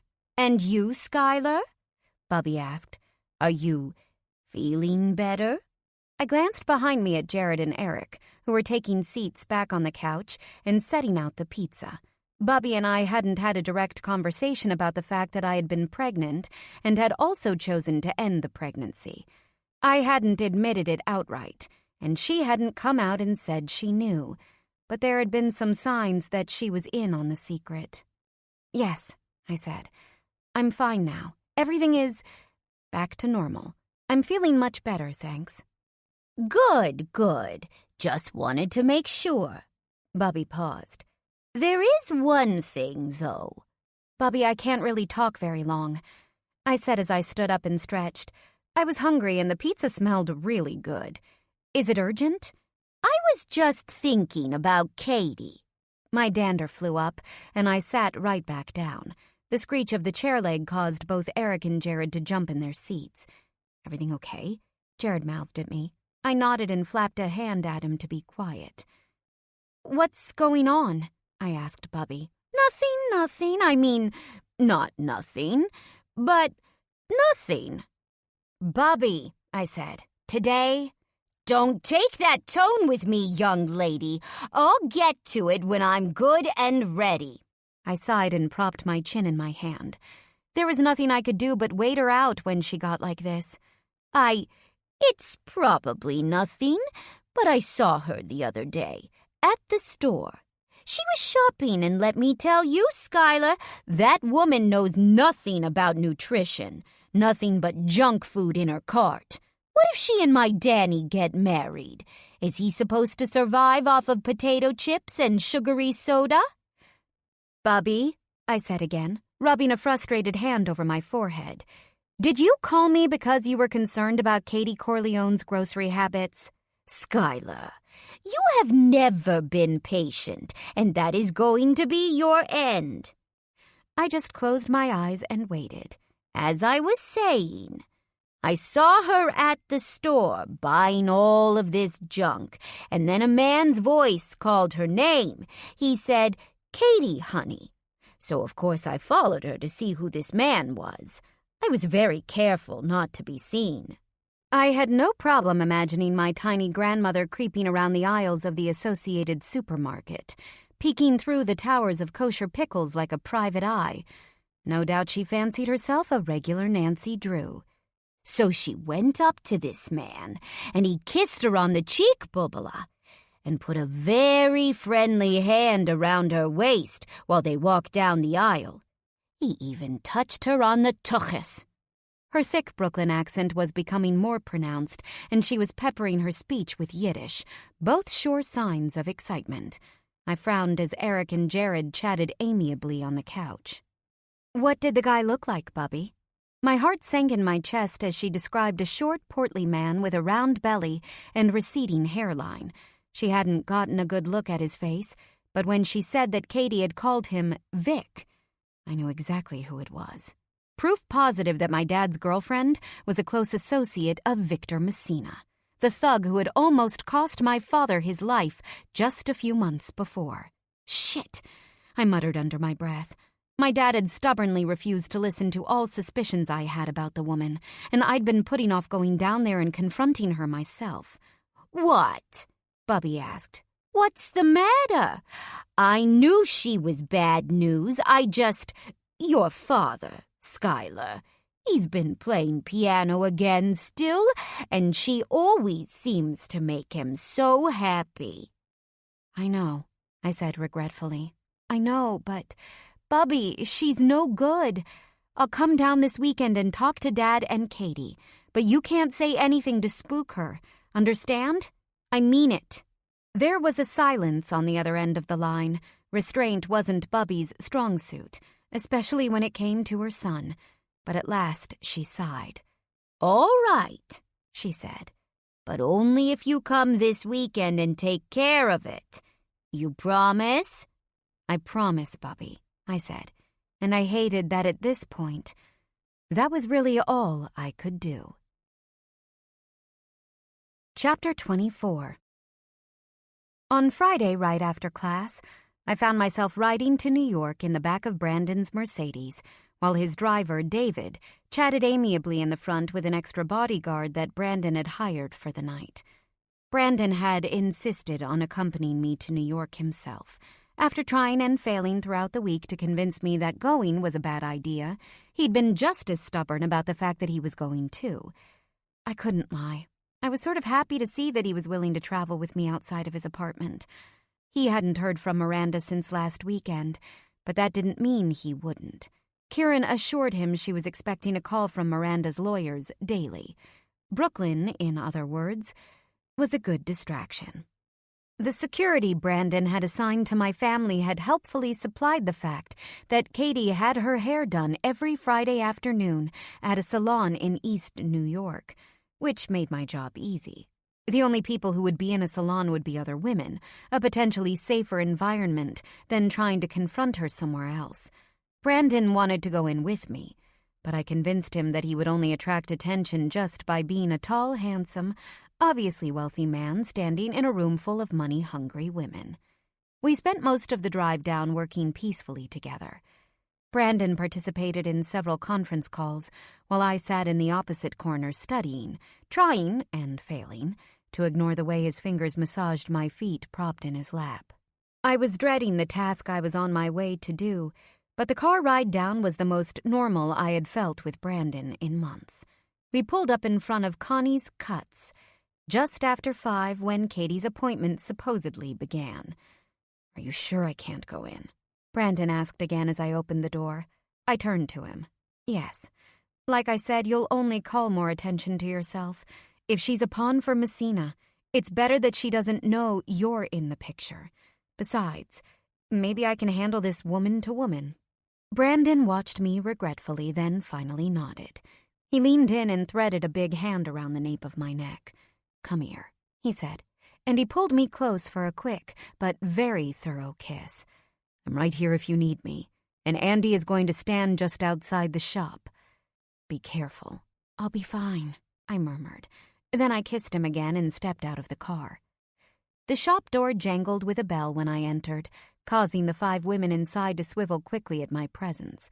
4 of them boasted identically massive heads of long, barrel-curled hair, all teased and styled to at least 4 inches above their scalps. I had known girls like this my whole life. They were the remnants of a certain part of Brooklyn that yearned for the New York of the 70s and 80s, big-haired Italian girls who wore their acrylic nails and pancaked makeup like armor. They attached themselves to the small-time crooks of the neighborhood, bragging to each other about the newest rock or Gucci bag their boyfriends had bought them with dirty money. Some of them ended up married to these guys. Others were content just to be side pieces. They were walking cliches, caricatures inspired from The Sopranos and Goodfellas, but with none of the glamour. 2 of the women sat together in the back of the shop, chattering happily while one did the other's nails. Another lounged in an empty seat, while a 4th stood at the shampoo station. Katie Corleone lay there with her head in a sink. "Can I help you?" The woman who was currently wrist-deep in Katie's hair looked me up and down with a critical, faux-lashed eye.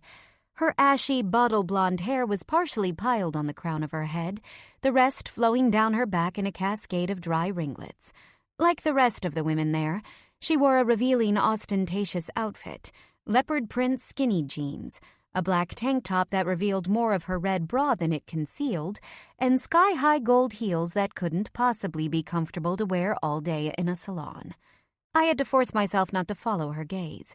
In my simple black pants, loose gray tank, and flat sandals, my hair tossed into a messy bun. I was clearly not a part of this tribe. But I wasn't here to fit in. I was here for my dad. "I'm looking for Katie," I said. "Who's asking?"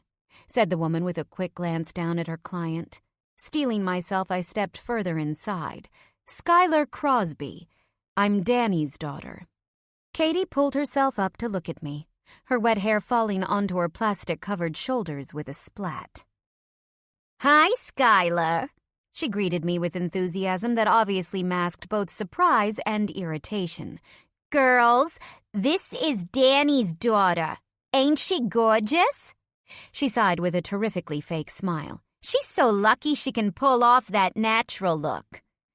"That's one way to put it," one of the women at the nail station said, and the others snickered. "Listen, sweetie, can this wait?" Katie asked, pointing to her soaking hair good-naturedly. Without her bouffant, she looked like a wet rat with a face painted like a doll's. "A girl's gotta take care of herself to impress her man. You know how it is." "Does she?" The woman at the empty hair station wondered a little too loudly to be under her breath, causing another round of low laughter to flutter around the shop. Sorry, but it can't wait," I said more loudly than I intended.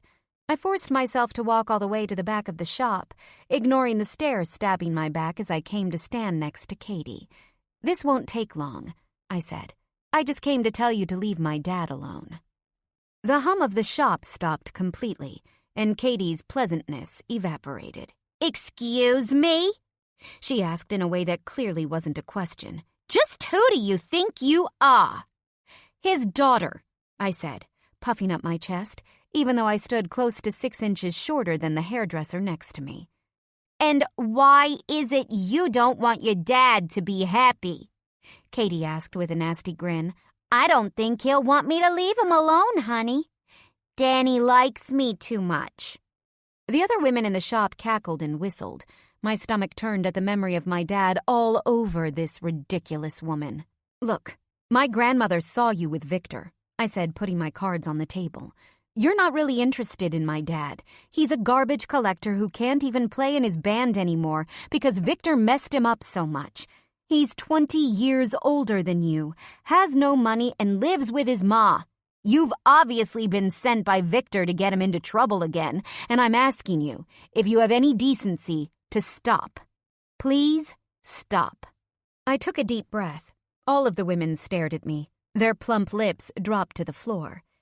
"He has nothing more to give," I said quietly, now pleading rather than dictating. A catfight wouldn't work here. They had me in numbers, and they'd dig in their claws. It was better to play dead. If Victor's looking for another payout, he needs to know there's nothing left. "Who do you think you're fooling, honey?" Katie asked, apparently having decided to abandon all pretense. "Nothing left? Ain't you got a rich boyfriend?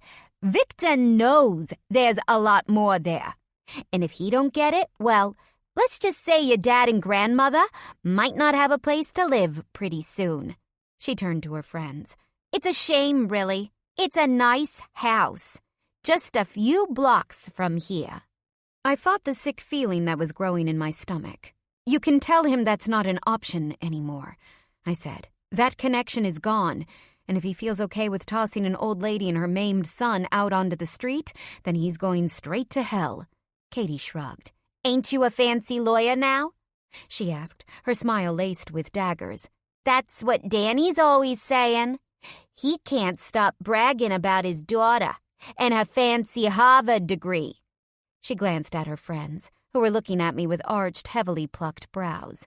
"I think you'll be able to find plenty of funds when they become necessary." "When will that be?" I asked with a dry mouth. I couldn't help myself. "Oh, your dad's holding out better than most. I'll give him that. He's actually trying to make this whole rehab thing work. But," she flipped a long-nailed finger around the room whimsically, "once an addict, always an addict. He'll come back to the track. They always do." My heart sank. This was the wrong tactic. I should have known better. Appealing to Katie's better nature was never going to work. The best thing I could do would be to get my family the hell out of New York. A lot easier said than done. Before I could leave, the shop door jangled open again. "Skylar." My heart fell even further when I heard his voice. Along with the rest of the women, I turned around to find Brandon standing awkwardly in the shop entrance. looking way better in his simple white t-shirt and jeans than anyone had any right to. He wore his favorite Red Sox cap, the curled brim pulled low over his face. From afar, he might have looked like any other regular neighborhood guy coming off a construction shift or a delivery route. But it didn't really matter how he dressed. Brandon couldn't mask the confidence in his shoulders, the determined set of his chiseled jaw. No hat could hide his natural magnetism. Hot damn.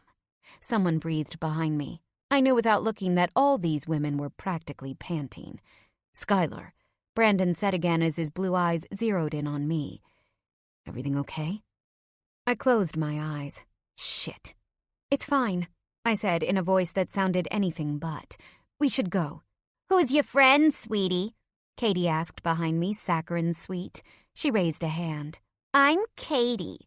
How you doing, handsome? What do we call you? Her voice was friendly, but I knew exactly what she was doing. Every single thing she saw was going to be reported right back to Messina, and he would know exactly whom she'd seen. My entire story was completely blown. Brandon darted a quick blue glance at her and the other women, then landed back at me. You ready to leave? He asked, ignoring Katie. His question jarred me out of my frozen position. Yes, I wove my way back through the shop and grabbed his hand. We need to go. Oh, Skylar? Katie's voice stopped me as I tugged Brandon toward the door. I turned around. She might still have looked like a drowned rat, but she looked like a smug drowned rat. She looked down at Brandon's wrist, which bore the single giveaway of who he was, his shiny, expensive Rolex watch. I'll tell Victor. He has nothing to worry about, she said with a particularly evil smile. I bit my lip. Brandon tensed. Please, I said. For what, I didn't know. You know, Katie said, looking at Brandon with a desire she didn't bother to mask. Then her eyes flashed. All kindness evaporated. For an educated broad, you're pretty fucking stupid. I gulped and said nothing. Right then, I couldn't deny it. Brandon sat quietly with me on the short drive to my family's house. David navigated the back streets of Brooklyn silently, while Andy, the bodyguard, was basically a piece of furniture. We pulled to a stop outside of my family's brown house. The sagging eaves seemed to bear a little more weight in the coming twilight. Brandon looked up to the front seat. Guys, can you give us a minute? With a brief nod at us through the rearview mirror, David left the car, followed by Andy. Their solid forms leaned against the side of the doors outside, blocking some of the excess sunlight. Brandon turned to where I sat, still numbed by the exchange in the shop. You have to let me help, he said quietly. You already did, I replied more bitterly than I intended. That's why I'm in this mess. Brandon sighed with a sharp look. No, we're in this mess because your dad is an addict and got entangled with the wrong people. Yeah, but now they know about you. I clasped my hands in my lap, suddenly very interested in the tiny wrinkles on my knuckles. Skylar, did you really think they wouldn't figure that out? I looked up. I felt completely sick. You can't get involved. You're trying to run for office. What if Miranda catches wind of this? Your career, your life? It could all get screwed up if you start buying people off like... Do you really think that's the only option? Brandon cut in gently. He picked up one of my hands and sandwiched it with his. Sometimes I think you forget just what I am. You see me as a normal guy, and while I love that about you, the truth is, babe, I'm just not. He took a deep breath and continued. This guy has absolutely no idea what kind of power I have, and I can make his life a living fucking hell if I want to. He tugged a little on my arm, begging me to turn toward him. You can't do this on your own, Red, he said, as he tucked a strand of hair behind my ear. Let me in. The gesture broke me. I was so incredibly powerless in this situation, in everything, lately. And more than that, it seemed like whatever I did only made things worse. I started to shake against the soft leather seat. Brandon grasped my wrists and gathered me quickly against his strong, solid form. warm through the thin cotton of his shirt. Green eyes or blue? The question came unbidden, and I pushed it away with a sniff. It wasn't important now, not with everything going on. "Shh," Brandon hummed, pressing my head into his shoulder and stroking my hair. "It's going to be okay. Nothing is going to happen to you. Nothing is going to happen to your family. I promise." He held me tight, forcing me to inhale his sweet, almond-laced scent. Soon, the shakes subsided, and I started to feel halfway normal again. He was right. At some point, I realized, I needed to stop holding so tightly onto everything and let Brandon in. "Okay," I mumbled into his chest. "We'll do it together?" Brandon pressed his lips into my hair, and I could feel him nod against the top of my head. "Always," he murmured. After we sat for a few more moments, I felt strong enough to get moving. "Well, we'd better go in," I said. I nodded behind me at my family's house. "If we don't have dinner before heading back to Boston, my grandmother will make stew of us both." Looking over my shoulder, Brandon smiled. "I'm actually pretty excited to see Bubby again," he admitted. "I've been dreaming about that blintz of hers. I think tonight she's making brisket." Brandon grinned. "Sounds great." I laughed. "Remember that while she's giving you the 3rd degree." I joked, but as we walked toward the house I grew up in, I closed my eyes to relish in the feeling. I forgot sometimes how good it felt to have the people I loved all safe around me in one place. Now that Brandon was here with me again, it felt like home. After finding out that Brandon and I were going to be stopping by that evening, Bubby had pretended to be nonchalant on the phone, but I knew better. She had been rooting for me and that handsome Goy to work out from the beginning, so it was not too much of a surprise to find that she had spent the rest of her afternoon making a traditional Shabbat dinner, the likes of which I hadn't seen since I was a small child. Brandon and I walked into the house and were immediately bowled over by the rich smells. A quick glance in the kitchen revealed not one but 2 freshly baked loaves of challah bread sitting on the counter, a massive salad and a zucchini kugel on the table, and, from the smell of it, her brisket slow cooking in the oven. I was a little amused. Bubby was the only practicing Jew in our house, and Shabbat dinner was a rare occurrence.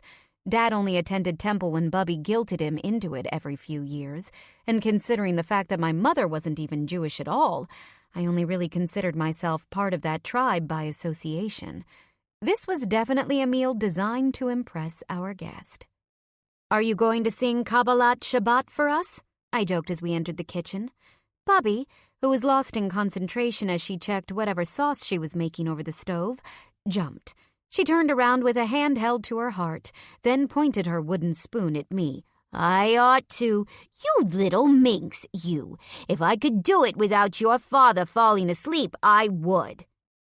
Now come here and give me a kiss." Brandon and I both did as she said, and she grasped us each around the neck for a brief hug. "Hello, handsome," she greeted Brandon. "Oi, Gewalt. Did you get taller since May, or am I shrinking?" She pressed a hand against his chest and looked him over with obvious approval. "Such a big, strong man. So wonderful to see you again, Brandon." I thought he might be embarrassed by her comments, but Brandon's massive grin over Bubby's small form lit up the room. He seemed to enjoy my grandmother as much as I did. Sit down, she urged us after several pinches of Brandon's cheeks. "I'm almost done here. Danny's just getting dressed." Brandon and I obediently sat at the table, and Brandon nodded when I offered him a glass of wine from the open bottle. "You really didn't have to make all of this, Bubby," I said, taking in the massive spread once again. "It's too much." "Well, it's not so often I get to have my granddaughter and her handsome friend here for Shabbat dinner," Bubby said from the stove. "Speaking of, did you accomplish what you came here for?" She glanced toward the doorway of the kitchen, as if expecting my dad to bound through at any moment. Under the table, Brandon grasped my knee. He cleared his throat. "We did, Mrs. Crosby," he said, "but we both think it's time to tell Danny what you saw at the grocery store." Bubby's face fell at the thought, but she nodded her head. "What happened at the grocery store?" We all swung around to find my dad standing in the doorway. I brightened at the sight of him. He looked better than I'd seen him in months. When I'd left for Boston, he was still in his bathrobe. Now he was dressed like his normal self, in a pair of ironed, if faded, navy blue chinos and a plaid button-down shirt that he had actually tucked in. He even wore shoes and a belt, and mustache was neatly trimmed. He still cradled his broken hand against his chest, but other than the still fresh surgical scars over the top, it looked almost normal again. But I knew he had another month before he could really go back to work, and his disability was running out. It would take another year before he could even think about getting full range of motion back. It was just another reason why he would be better off with me in Boston, where I could take care of him. "Hey, kid." Dad greeted me with a kiss on the cheek before reaching over to shake Brandon's hand, with his left, I noticed. "How you doing, Brandon? Nice to see you again." Dad winked at me, then took a seat at the table and poured himself a glass of wine. We all leaned back as Bubby set a mountain of brisket in the center of the table. She took her own seat and poured a glass of wine for herself. Dad looked warily around the table, which had become oddly quiet. "Anyone want to tell me what's going on?" he asked, wrinkling his nose so his mustache scrunched over his lips. I sighed and looked at Bubby. "Go ahead, Bubby. Tell him." Bubby looked like she would rather do anything else, but she set her wine glass on the table and proceeded to describe what she had seen between Katie and Victor. I continued the tale with the exchange in the shop. By the time we were finished, Dad looked like he was going to be ill. "God," he said under his breath. "God, I have been so damn stupid." He pulled his napkin in between his hands, twisting and turning the faded fabric while he processed. When he looked up, his expression was pained. "You've been trying to tell me this for weeks, and I didn't believe you, Pips." I took a big gulp of wine. Underneath the table, Brandon's hand squeezed my knee again. I sighed. "It doesn't matter. She was so nice to you, Dad. I don't blame you for anything." It wasn't completely true, but blaming him for an addiction and for ignoring the reservations of his family wasn't going to help. Dad shook his head. "I'm sorry," he kept saying. "So damn sorry." He placed the napkin on the table with a slight bang of his wrist. "Well, one thing's for sure. She's toast. I ain't getting mixed up with Victor Messina again. I learned my lesson." He held up his crippled hand. I nodded. "That's good, Dad. But Brandon wants to help, too. And this time we're going to let him do it the right way. He wants to hire an investigator to help with the DA's case against Messina. In the meantime, he's already assigned some extra security to watch the house. They should go with you and Bubby when you're out and about, especially when you go to Nick's." I didn't like the fact that my dad still insisted on spending most of his free evenings at a small jazz club that Victor Messina sometimes frequented. But it was also where his band played. We wouldn't know for a long time whether or not he'd ever be able to play the piano with them again, but asking him not to be there when they performed would have been asking him to tear out his own heart. Music was what made my dad tick. "Oh, Brandon, that's very nice of you," Dad said, already shaking his head. "But it's too much. I'll just make sure I steer clear of Victor." "It's really no problem, Danny," Brandon started to say, but I cut him off. "Dad?" I reached out and put a hand gently on top of his scarred one. He flinched slightly, but I didn't put any weight on it as I traced the raw lines with my thumb. "Let him help. Brandon's basically one of the family now." I didn't have to look to see Bubby's thrilled look at those words, because Brandon's wide smile caught me first. Trying not to grin myself, I just continued. "I don't want to have to worry about you and Bubby while I work to support this family," I said. "Okay?" Dad ran his free index finger along the edge of the table, smoothing non-existent wrinkles in the worn tablecloth. Finally, he looked up. "Okay," he relented. "Whatever you say, Pips." The tension around the table melted away. I put my hand back into my lap and looked at Bubby, whose face was shining with relief. "All right, then," she said as she reached to grab the serving spoon in the center of the table. "Let's eat." Chapter 25. It seemed I couldn't quite get away from family. Brandon and I went back to New York after enjoying the delicious spread that Bubby laid out Friday night, despite her many attempts to convince us to stay the night. When she promised blintzes, I could tell that Brandon was tempted. Unfortunately, I had none of my study materials with me, and on top of that, Jeanette had already cornered me and Brandon into brunch the next day. She and I had traded a few phone calls over the week, and she had been insistent on getting more quality time with me so I could meet my half-siblings. It was hard to say no to that. "Your mom's in town?" Dad had asked, trying and failing to mask his obvious curiosity when he had mentioned it on the way back out to the car after dinner. "With her husband and kids," I had said in a tone that I hoped told him to leave it. Dad definitely didn't need to fall down the Jeanette Chambers black hole again. He was already vulnerable enough. Behind us, Bubby had rubbed her forehead and muttered something about a shiksa hussy. She couldn't stand my mother, having been forced to fill her role in Dad's and my lives for the last 26 years. It probably didn't help that she was being shirked for a brunch date with Jeanette. "You really don't have to come," I said again as David pulled the car up in front of the Stillwater Hotel just before 11. "It's not exactly private." We were having brunch in the hotel restaurant, a swanky spot that catered to wealthy businessmen and local politicians. We would be on full display to many of the same people who, if they hadn't been present at last weekend's benefit, would have almost certainly heard about the drama. Brandon picked up my hand and kissed my knuckles, nipping at the last one in a way that made my skin prickle with something much more than nerves. Although he'd woken me up that morning with attention that should have sated any desire I felt, I was still humming for more. "Our cover's blown now, Red," he said with a lopsided smile. "Silver lining is, we don't have to hide anymore." He cupped my face, running a thumb over the contours of my lips. "Come on, let me meet the rest of your family. I promise they'll like me." I smiled into his kiss, trying and failing to curb the mounting desire his lips and tongue caused. Just as I was starting to curl my fingers into the hair at the nape of his neck, he pulled away with a satisfied, cat who ate the canary grin. He watched with obvious satisfaction as I struggled to fix my hair and smooth my dress. "Easy for you," I muttered as we stepped out of the car. "It would take a tornado to make you look like less than $1 million. One kiss and I look like a windswept tomato." Brandon laughed and glanced down at his outfit. He wore a perfectly pressed blue and white gingham shirt and navy pants, paired with a cognac-colored belt and matching shoes.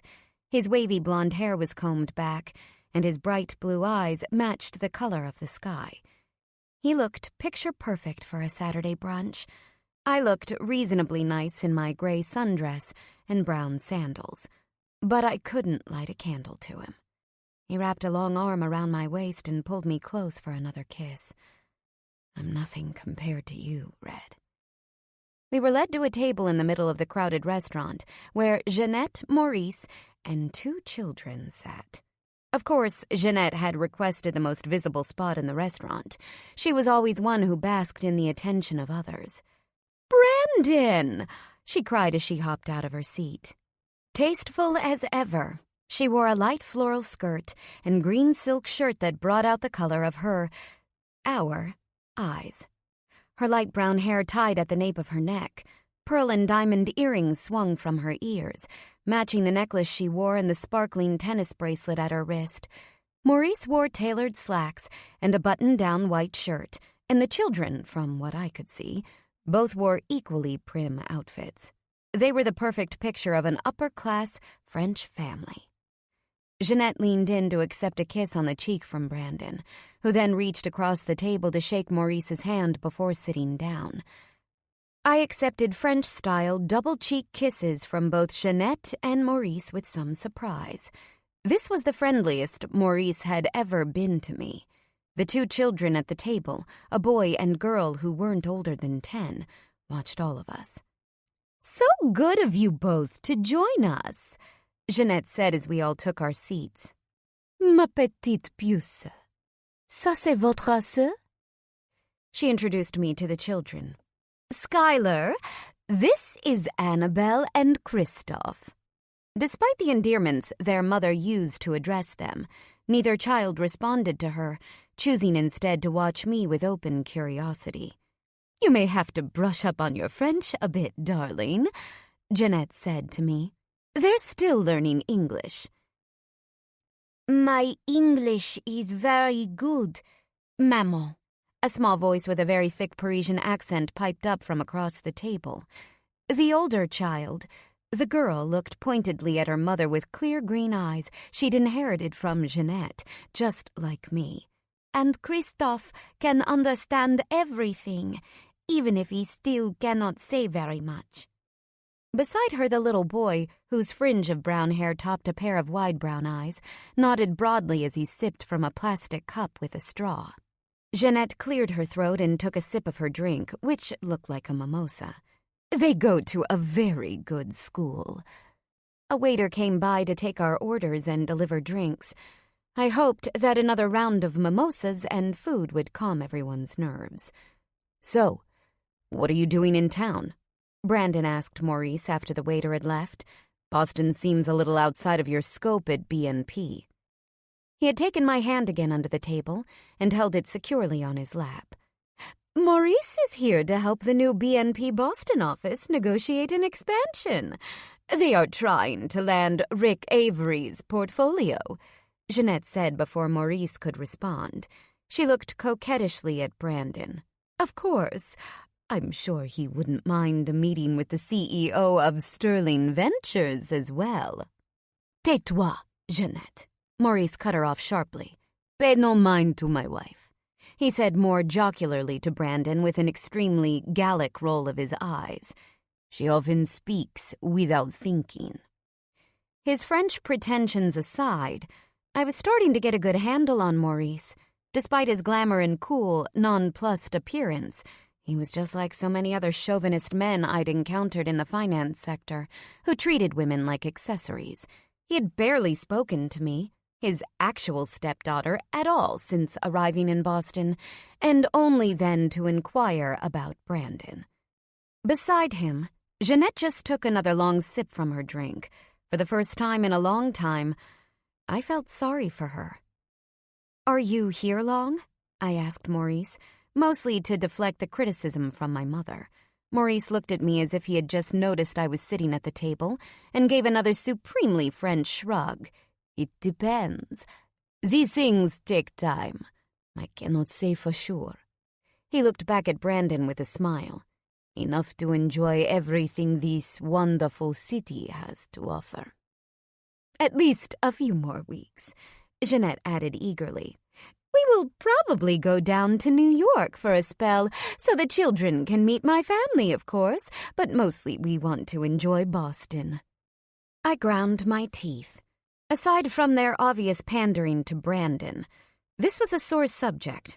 I was permanently iced out from the Chambers clan, my conception out of wedlock, when Jeanette and my father were only 17, nearly cost her membership in that family to begin with.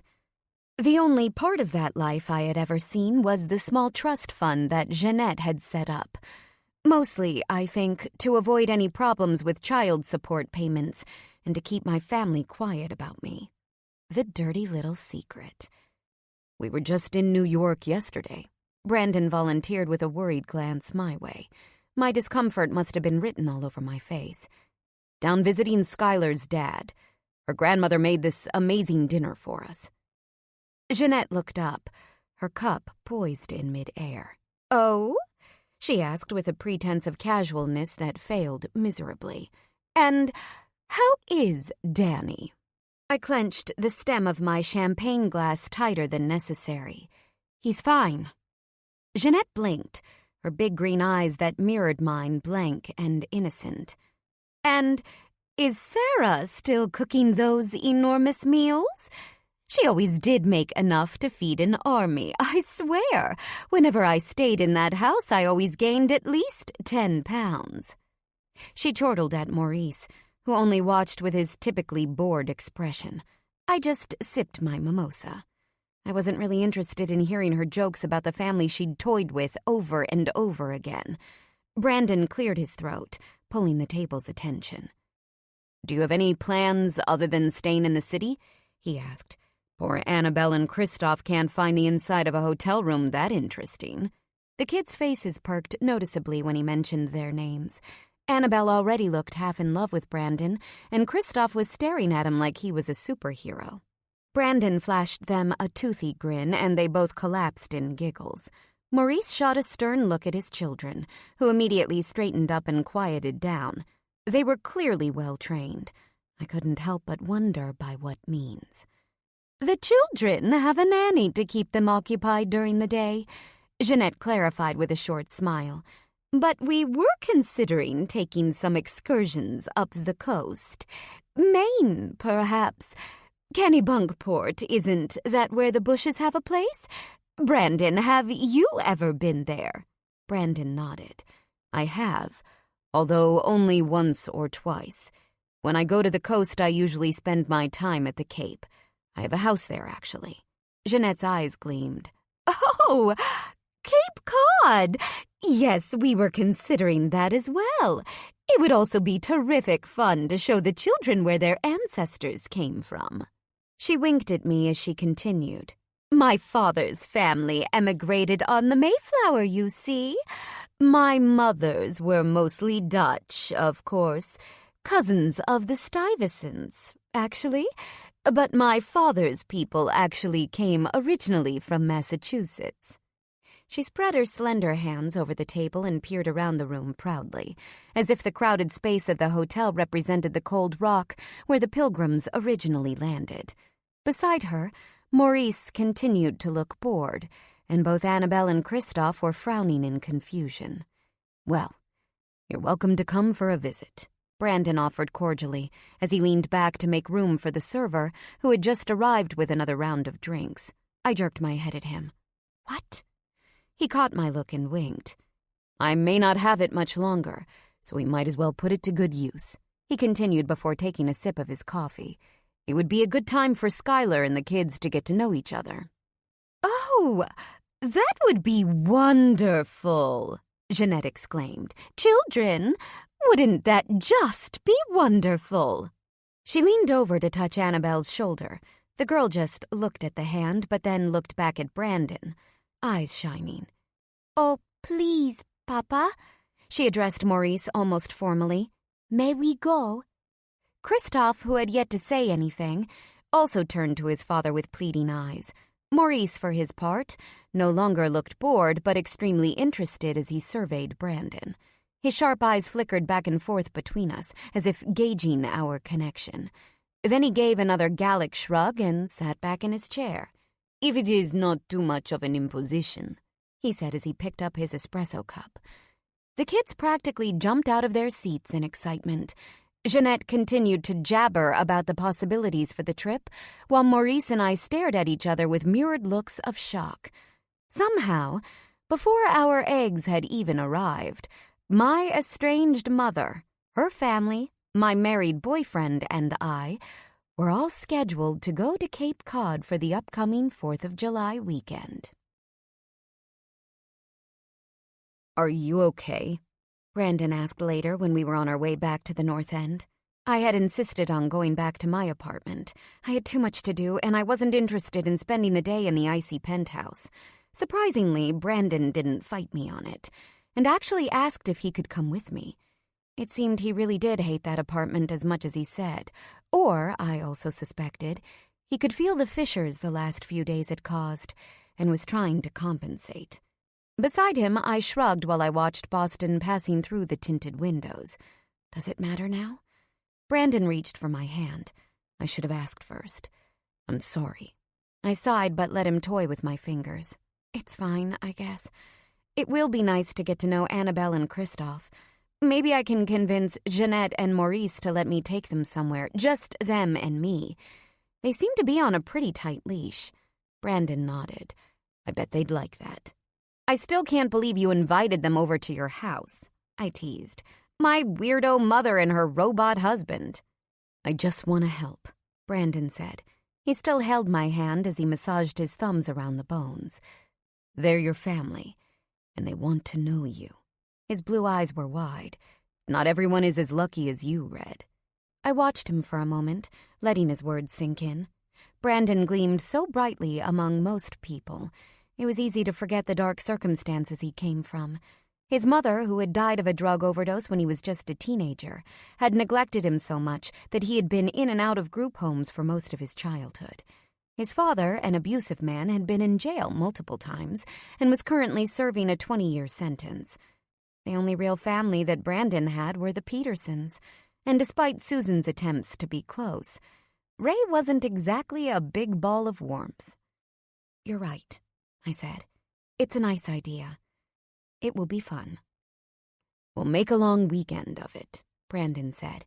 "You can bring your stuff and study, and I wouldn't mind you seeing the place again before I have to sell it." The reminder of the divorce proceedings settled a pit again in my stomach. "So, Miranda, she's still going ahead with everything as planned?" I asked. A part of me hoped that maybe this sudden invitation and Brandon's recent willingness to accompany me openly everywhere was a sign that things had improved. Maybe Miranda had simply accepted that he was moving on. Maybe she was ready to move on too. But Brandon heaved a big sigh and pulled me into his side. "I don't really want to talk about it right now," he admitted before pressing a kiss into the top of my head. "She's making things difficult again. I'm not sure exactly to what extent." My heart sank.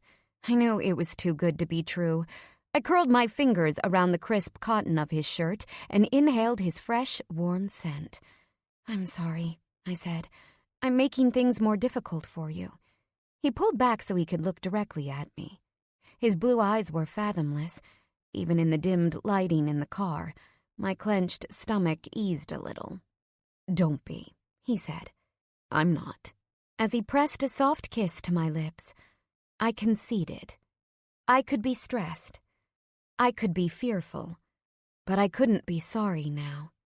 Not for us. Not ever. Chapter 26. Despite my best plans to convince Eric to join me on my impromptu family vacation, he pled the need to study through the long weekend, and I couldn't argue with that. I'd have to compartmentalize my time carefully through the weekend, just to make sure I didn't fall behind. With the bar exam only 3 weeks away, I couldn't afford to waste time, and I was pushing it with this weekend in the first place. But although I could have canceled, I found I didn't want to. Despite all of the complications in our lives, Brandon and I were learning to deal with them together, and I didn't want to dismiss that progress. In the interest of my time constraints, Brandon insisted on flying me out to Cape Cod via helicopter on Friday. I'd initially fought it, but it wasn't that hard for him to convince me to take advantage of his generosity for once. I couldn't study on the bus, and I needed all the time I could get. I landed on a massive grass compound just after 3 in the afternoon on Friday. I had spent most of the short trip in awe, with headphones protecting my ears from the roar of the rotors while I watched the coastline through the glass windows. When I stepped out of the helicopter, the combination of the wind coming off the waterfront and the whir of the rotor blades plastered my hair against my face. When I finally managed to tame it into a ponytail, I found Brandon jogging across the lawn.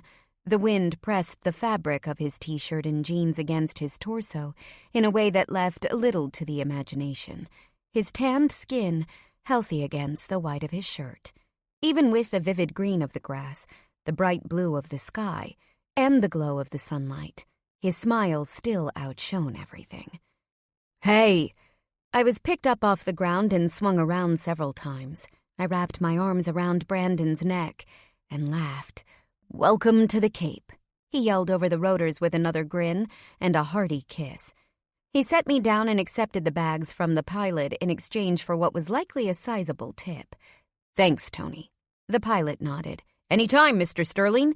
You enjoy your vacation, Miss Crosby." I followed Brandon across the lawn, forced to hold the edges of my skirt as the helicopter started taking off.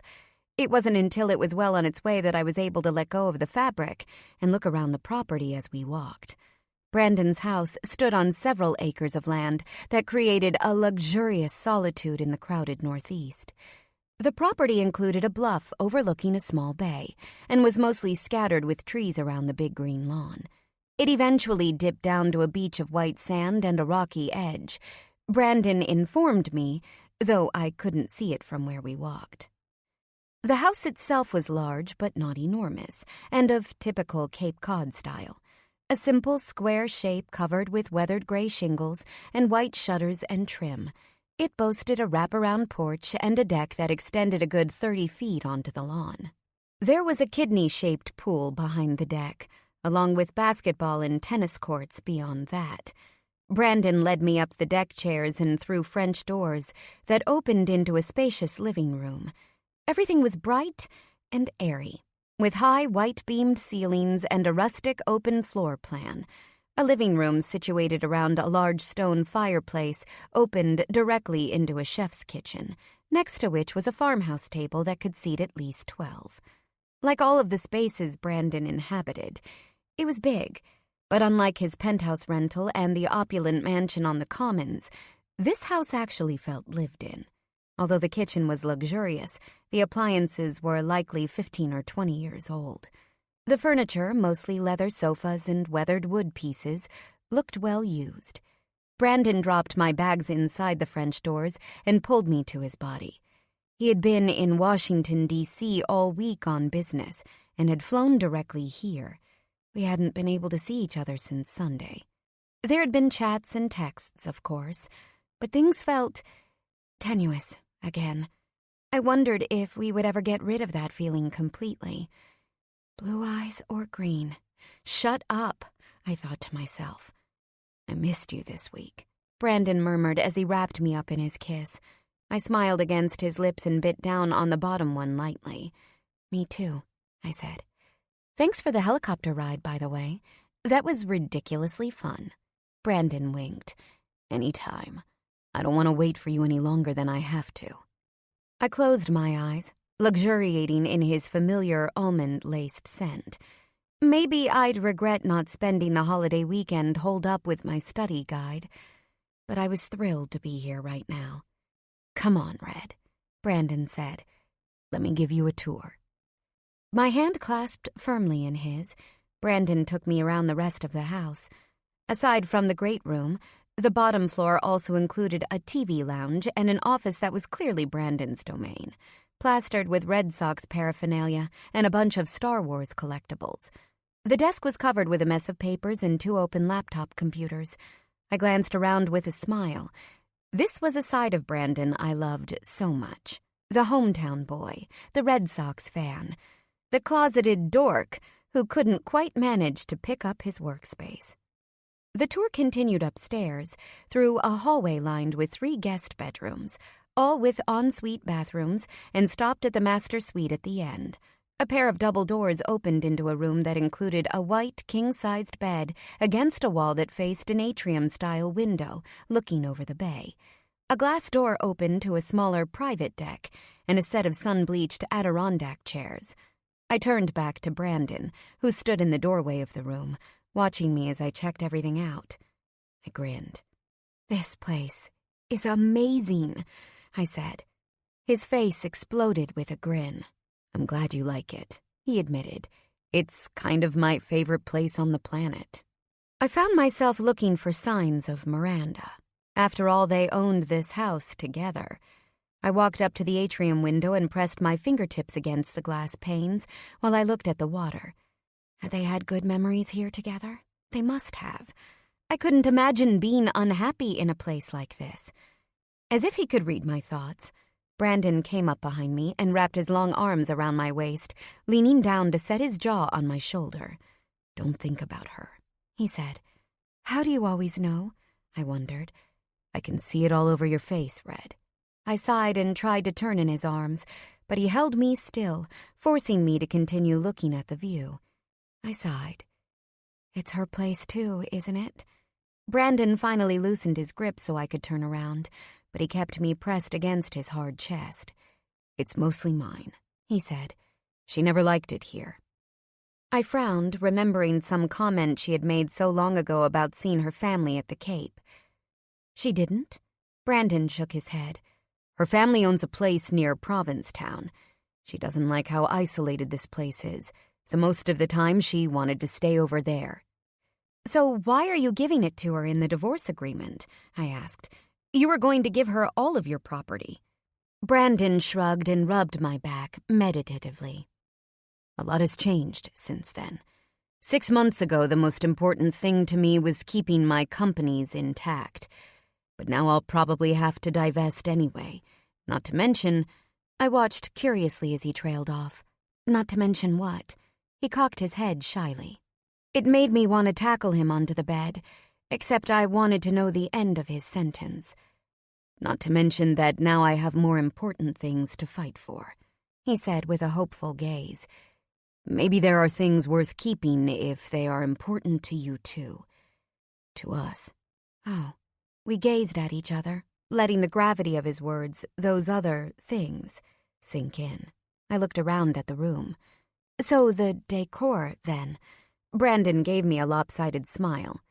Would you believe me if I said I pored over design magazines trying to find the perfect lamp? In response, I just raised my eyebrow. He laughed and dropped a kiss. I bought the property as is, he said. I'll tell the previous owners you like it.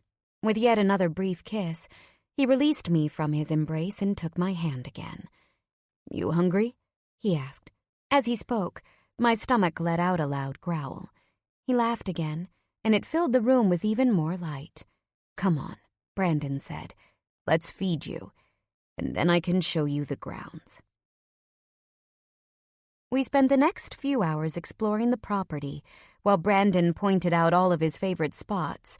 The cluster of driftwood that was perfect for reading on nice days, and the tennis court where we could play doubles with Jeanette and Maurice. My eyes grew wide at that one. I'd played tennis maybe 3 times in my life. Don't worry, babe. I'll teach you, Brandon said with a laugh. I couldn't help but laugh with him. He was different here, somehow. Lighter, happier. It was infectious. He led me into a small grove of oak trees on one edge of the property's bluff. At the end, there was another set of several deck chairs and a dining area underneath the trees. A tire swing had been hung from one of the trees. Indulging your inner child? I asked as I hopped on it and swayed back and forth. It was the kind of swing any kid would have dreamed of. As a city kid myself, I had often imagined living in a rural place like this, with a swing of my own from this kind of tree. I closed my eyes in the sunlight shining through the leaves. Or one I might have one day.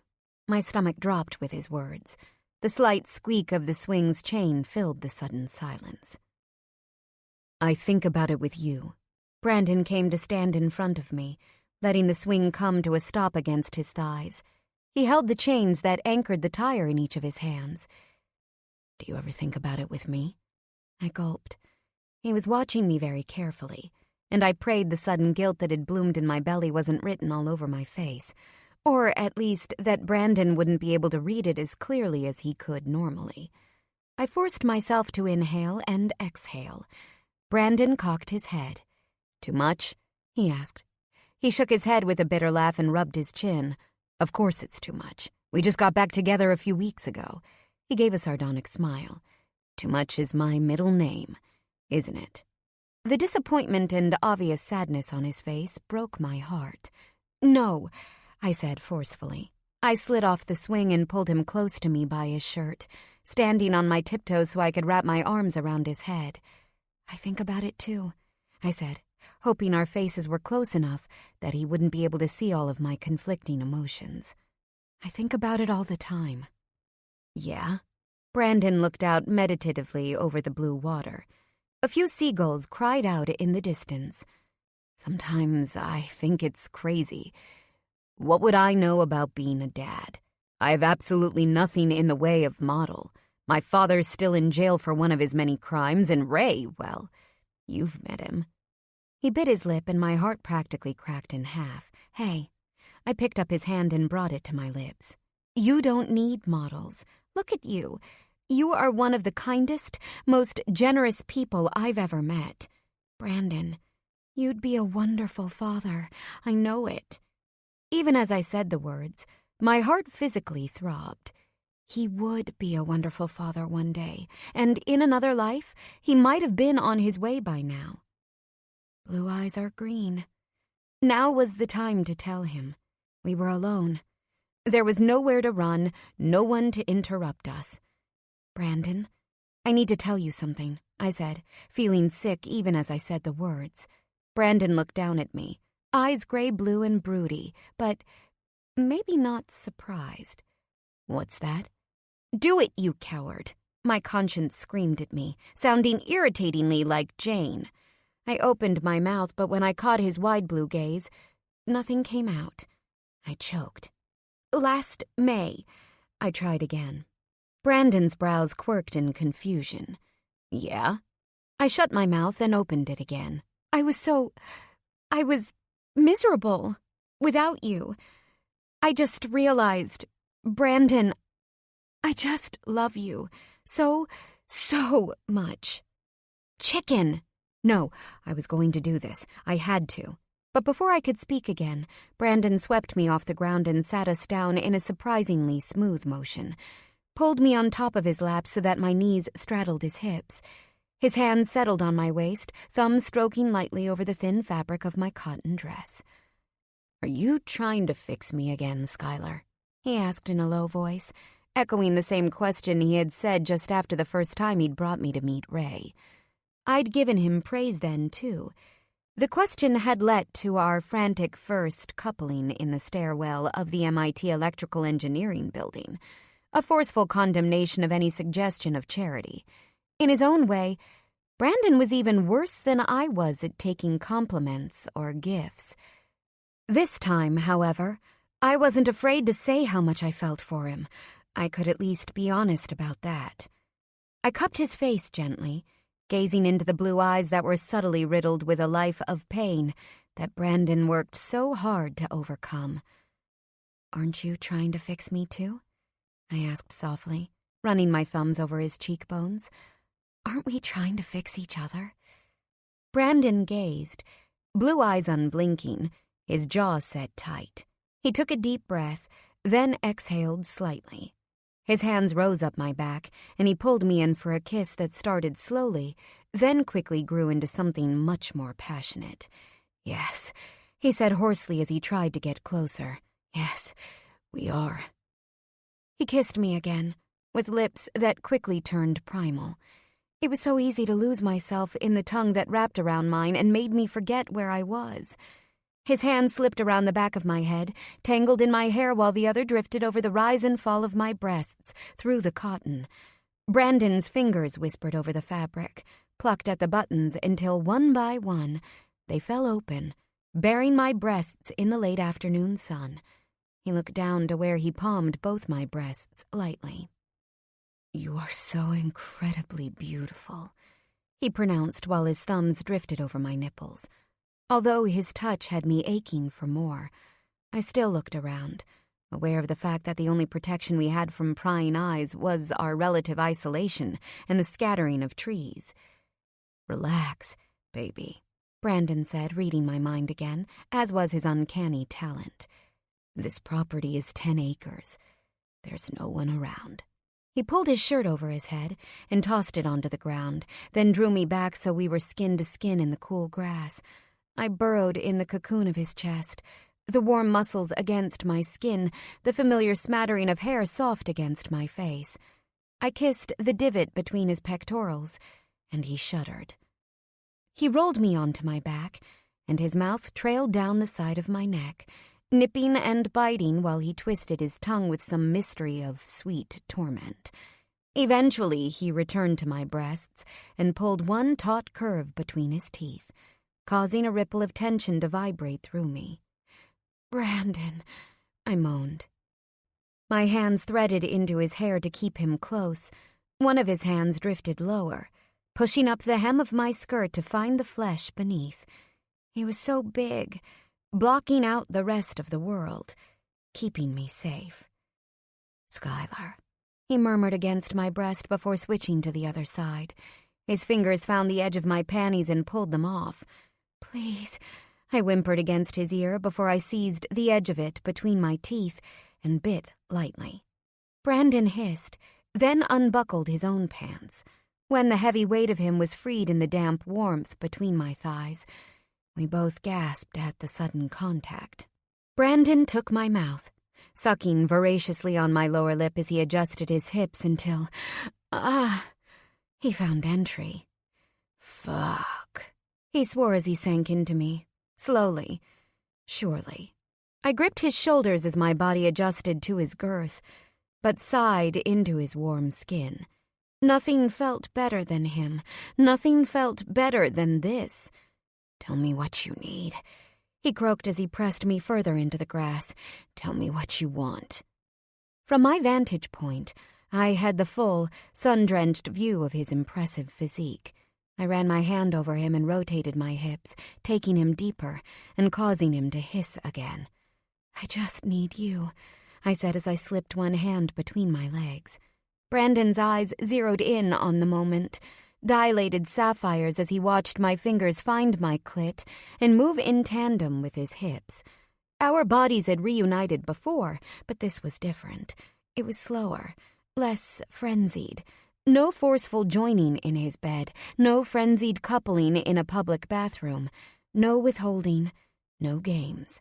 Our eyes met, and neither of us could look away as we found our rhythm together. Bodies rocking, joining, warm and light and free under the open sky. As if of its own accord, my other hand ran up Brandon's chest to cup his face, torn as it was between pain and ecstasy. Brandon, I whispered. He thrust deeper, and the lines on his brow deepened. Skylar. The fingers on my clit twitched. I gripped the edge of his jaw, forcing him to look at me. I love you, I breathed, the words floating on the air between us. Brandon's eyes flew open, and his entire body clenched in response. God, he cried, matching the calls of the seagulls looping through the sky behind us. He throbbed within me, and I arched in response. I pressed hard on my clit, and Brandon took 1, 2, 3 more deep thrusts before we both exploded together, our bodies joining in a tangled mass of light and love. Skylar, he called as he collapsed against my shoulder. Brandon! My body shook under him, and we trembled, slowing to shudders, until there was no more Brandon, no more Skylar. There was only us. The sun was a warm blanket over my shoulders, and the distant sound of waves and seagulls, combined with the hushed breeze through the grass-covered dunes, lulled me partially to sleep on Brandon's chest. That feeling was finally back, the one we had worked so hard for before everything had come crashing down last spring. In this moment, I was perfectly content. Before I had found out about Miranda, and before she had found out about us, Brandon had asked me to move in with him. And despite how overwhelmed I was by his wealth and his life, feelings that I would probably struggle with for a long time, the answer had been easy. I had wanted to share a life with Brandon, share a home with him, because somehow I had known that Brandon was my home. He was where I belonged. I didn't know if he would ever ask me that again, although he had mentioned it in passing. Likely not until he had his life straightened out, until he was fully divorced and determined his future in politics. But if he did, I knew the answer would be the same. No matter where he was, where he needed to be, I'd want to be there with him. He was home. Which made what I needed to do all the more difficult, and all the more necessary. Oh God, I thought as a ball of fear took root in my stomach. I pressed myself up, causing him to groan against the movement. Don't, he mumbled, already half asleep in his equally content post-coital haze. I kissed him lightly on the chest, but still sat up. Why? He asked as he opened one lazy blue eye. I smiled nervously and twirled a few strands of my hair. I have to tell you something. I tried again. A dark blonde brow quirked. Now? I took a deep breath. I might lose everything, or I might gain everything. But either way, Jane was right. I couldn't keep it to myself if I wanted us to be real. I opened my mouth to speak. The sound of a loud car horn broke through the air. Brandon tipped his head toward the house, then smirked back at me. "Looks like the cavalry has arrived." I wilted. Shit! My mother really did have the best timing. The car honked again insistently, and I tugged my dress back over my shoulders. I'm coming, I mumbled to myself. Brandon chuckled while he pulled on his jeans and t-shirt. The car honked a third time, and now I could hear Jeanette's "hellos" echoing over the lawn along with Annabelle and Kristoff's curious voices. "On our way," Brandon shouted with a laugh as he slipped on his flip-flops. Then he looked back at me with sudden concern. "Wait, what was it you wanted to tell me?" Tying my hair on top of my head, I froze, mouth open. Just that I love you. Again. The words came out before I could stop them, and immediately the ball of fear shrank to a tiny clenched fist. That wouldn't go away, I knew. It had been there for the last month and a half, but this wasn't the right time to talk about it, and I couldn't bring myself to kill Brandon's happy mood. Brandon's megawatt smile lit up the entire wood, despite the fact that we were out in the direct sunlight. He leaned in to give me a hearty, all-encompassing kiss, and didn't release me until the car horn blasted for a fourth time, and we were both completely out of breath. "I love you too, Red," he said with another brief smack. "Now let's go welcome your family before they burn the place down." Chapter 27. The weekend passed smoothly, almost to the point where I forgot I was spending it with my estranged mother. Annabelle and Kristoff happily spent most of the time in the pool, watched over by Marie, the middle-aged French nanny. Jeanette seemed happy to sketch while she sunbathed on the deck, and Maurice was delighted to find another tennis player in Brandon. I was able to spend the morning studying in Brandon's office, interrupted only occasionally when he would check on me with a cup of tea. Only one kiss turned into something else that we needed to lock the door for. When I came out to the yard around lunchtime on Monday, our last day, Brandon and Maurice were finishing their usual morning match. Jeanette was lounging at the pool while the children dove for rings at the bottom. She peered up at me through a pair of oversized Chanel sunglasses, poised in a sleek black maillot like Brigitte Bardot. "Back from studying. Amazing, a daughter of mine could be such a bookworm." I pulled off my light gray cover-up and tossed it onto the other lounge next to her. "I didn't know that was a bad thing." "Well, at least you've kept yourself nice and trim." Jeanette looked up and down my body with blatant inspection. "Of course, you've got those jeans on both sides, haven't you? Danny always was a handsome little thing." I fought the urge to put back on the cover-up. I had noticed her making remarks about Annabelle's slightly round, 8-year-old physique, and meant to say something about it anyway. But Brandon had suggested that it wasn't the best way to continue rebuilding my relationship with my estranged mother. "Is that what I'm doing here?" I had asked in bed last night. He'd shrugged. "What else?" What else, indeed? "Do you know, I think you would look perfectly marvelous as a blonde," Jeanette continued. "With our green eyes. It's just a shame you inherited your grandfather's hair and skin, as it were. Let's hope if you and Brandon ever have children, those genes skip another generation." I looked down warily at the light speckles that decorated the skin my modest blue-gray bikini didn't cover. Despite the umbrella-sized straw hat I wore in the sun, the last 2 days of playing on the beach and in the pool had caused an avalanche of freckles to erupt all over my body.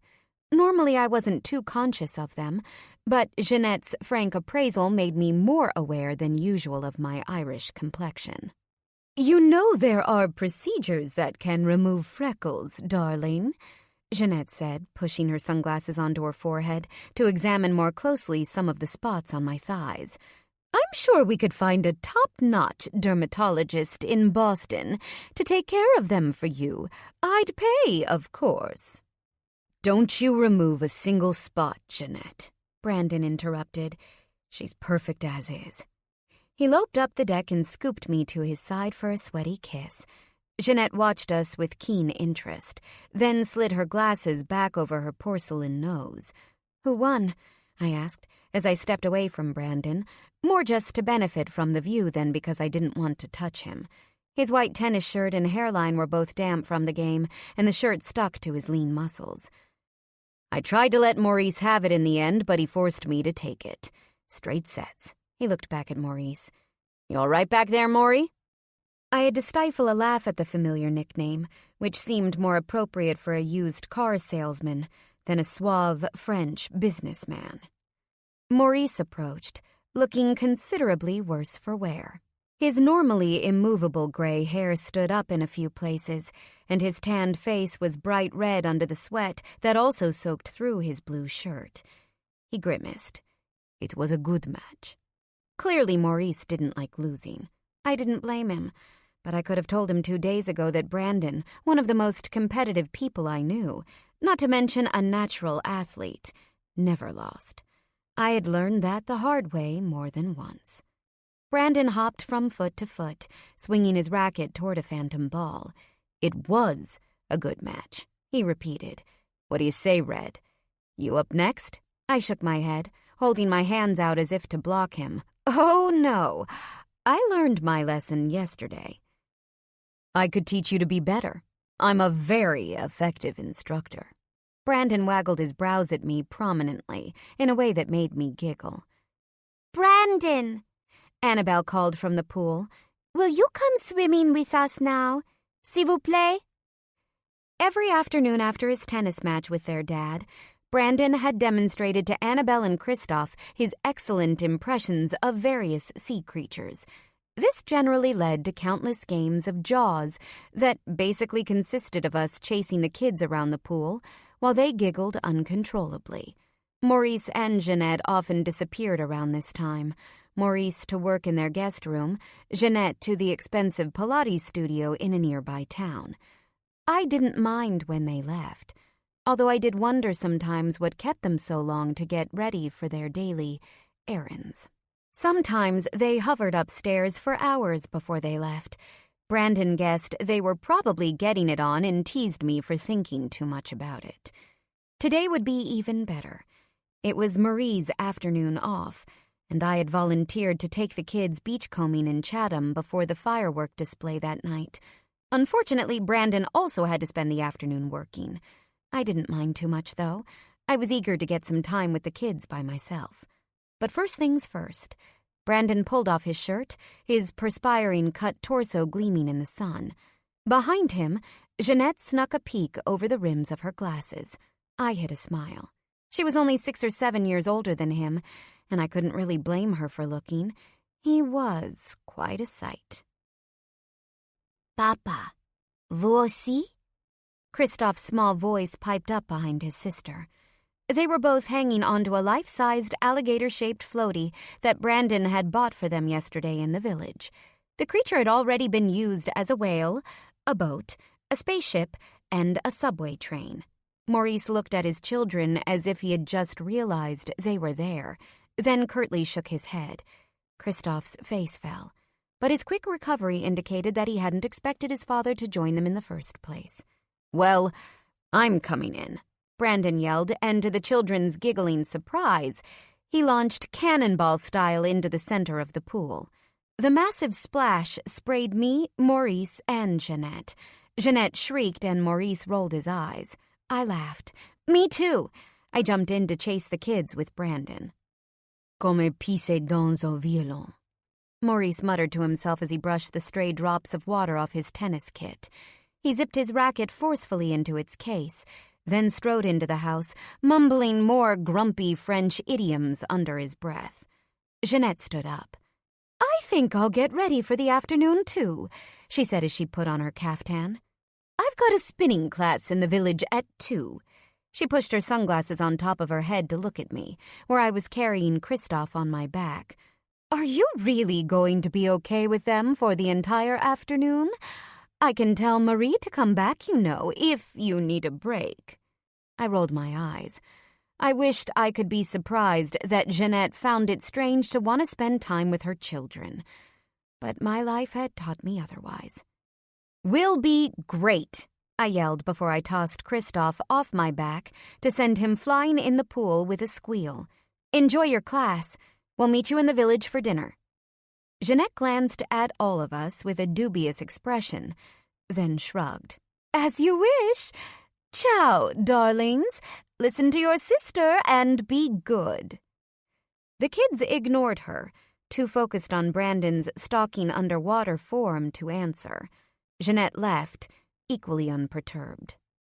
After chasing the kids for a while, Brandon hopped up to where I sat at the edge of the pool and wrapped a wet arm around my waist. "You going to be all right with them all afternoon?" he asked as he nuzzled my cheek. "I feel bad I have to work." I leaned into his lips and smiled. Why does everyone keep asking me that? We'll be great. I'm actually really excited to spend the day just us. It's their last day and I want it to be special.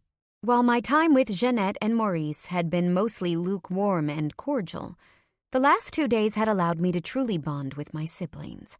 They were adorable kids, and I was already trying to figure out how to see them more often. Brandon had hatched a plan to convince Maurice to send them to one of the boarding schools in the area instead of the school they currently attended in Switzerland. In response, I got another kiss on the neck. "I don't know how well I'm going to concentrate," he said, "knowing that you're running around town in this." His hands dropped low to play with the side ties of my bikini bottoms. It wasn't a terribly skimpy suit, but it was flattering and showed off my curves well. My breath caught in my throat. It had been incredibly hard keeping our hands to ourselves until we were behind closed doors each night. More than once, Brandon had dragged me upstairs in the middle of the afternoon to discuss some business, only to tackle me onto the bed. "Touché!" Kristoff yelped, slapping Brandon on the butt with a loud, wet thwack. Brandon jumped, the momentary spell between us broken. "That's it. One last round of King of the Mountain," he cried, turning around and diving back into the water after the shrieking, laughing children. I grinned and dove after them. This weekend wasn't anything I'd expected, but I was happier than I'd been in months. A few hours later, I was shepherding the kids into town after beachcombing and sandcastle building on Brandon's property.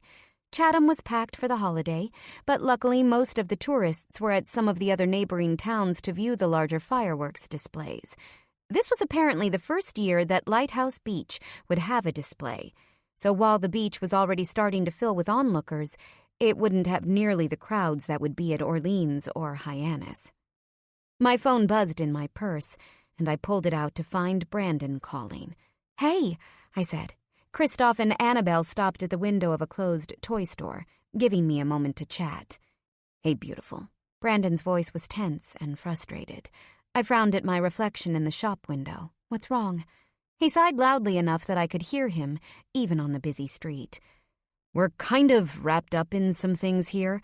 Maurice asked me to help him with this deal he's trying to put together, and it's taking more time than I thought. We're nowhere near done. Do you mind taking the kids to dinner without us?" I glanced down at Annabelle and Kristoff, who were currently debating whether American dollhouses were better than French ones. "No, it's fine," I said. "They've been great. Are you sure you can't just take a break, though? You have to eat." "Unfortunately, not." Brandon paused for a moment. "I'll tell you more later. We'll meet you on the beach for the fireworks, okay? Try to get a spot near one of the lifeguard stations so I can find you." "Okay," I said. "I hope everything is all right." He heaved another great sigh. "It will be, I think." We hung up and I found the kids looking at me expectantly. I pasted on the biggest smile I could. To hell with the fancy farm-to-table place Jeanette had chosen. If there were ever kids in need of fast food, it was these guys. "Vous aimez des hamburgers?" I asked. The instant grins on their faces told me everything I needed to know. 15 minutes later, we were comfortably ensconced at a picnic table outside a local diner, watching tourists ambling around Chatham while we enjoyed our very American meals of burgers, fries, and chocolate milkshakes. "I'm so glad you guys were able to visit," I said for what must have been the 5th or 6th time that weekend. I meant it, too. "I'll really miss you when you go back to France. You'll have to come back and visit." "Oh, we are not going home," Kristoff said casually before taking a monster bite of his burger. For such a small kid, he ate a lot.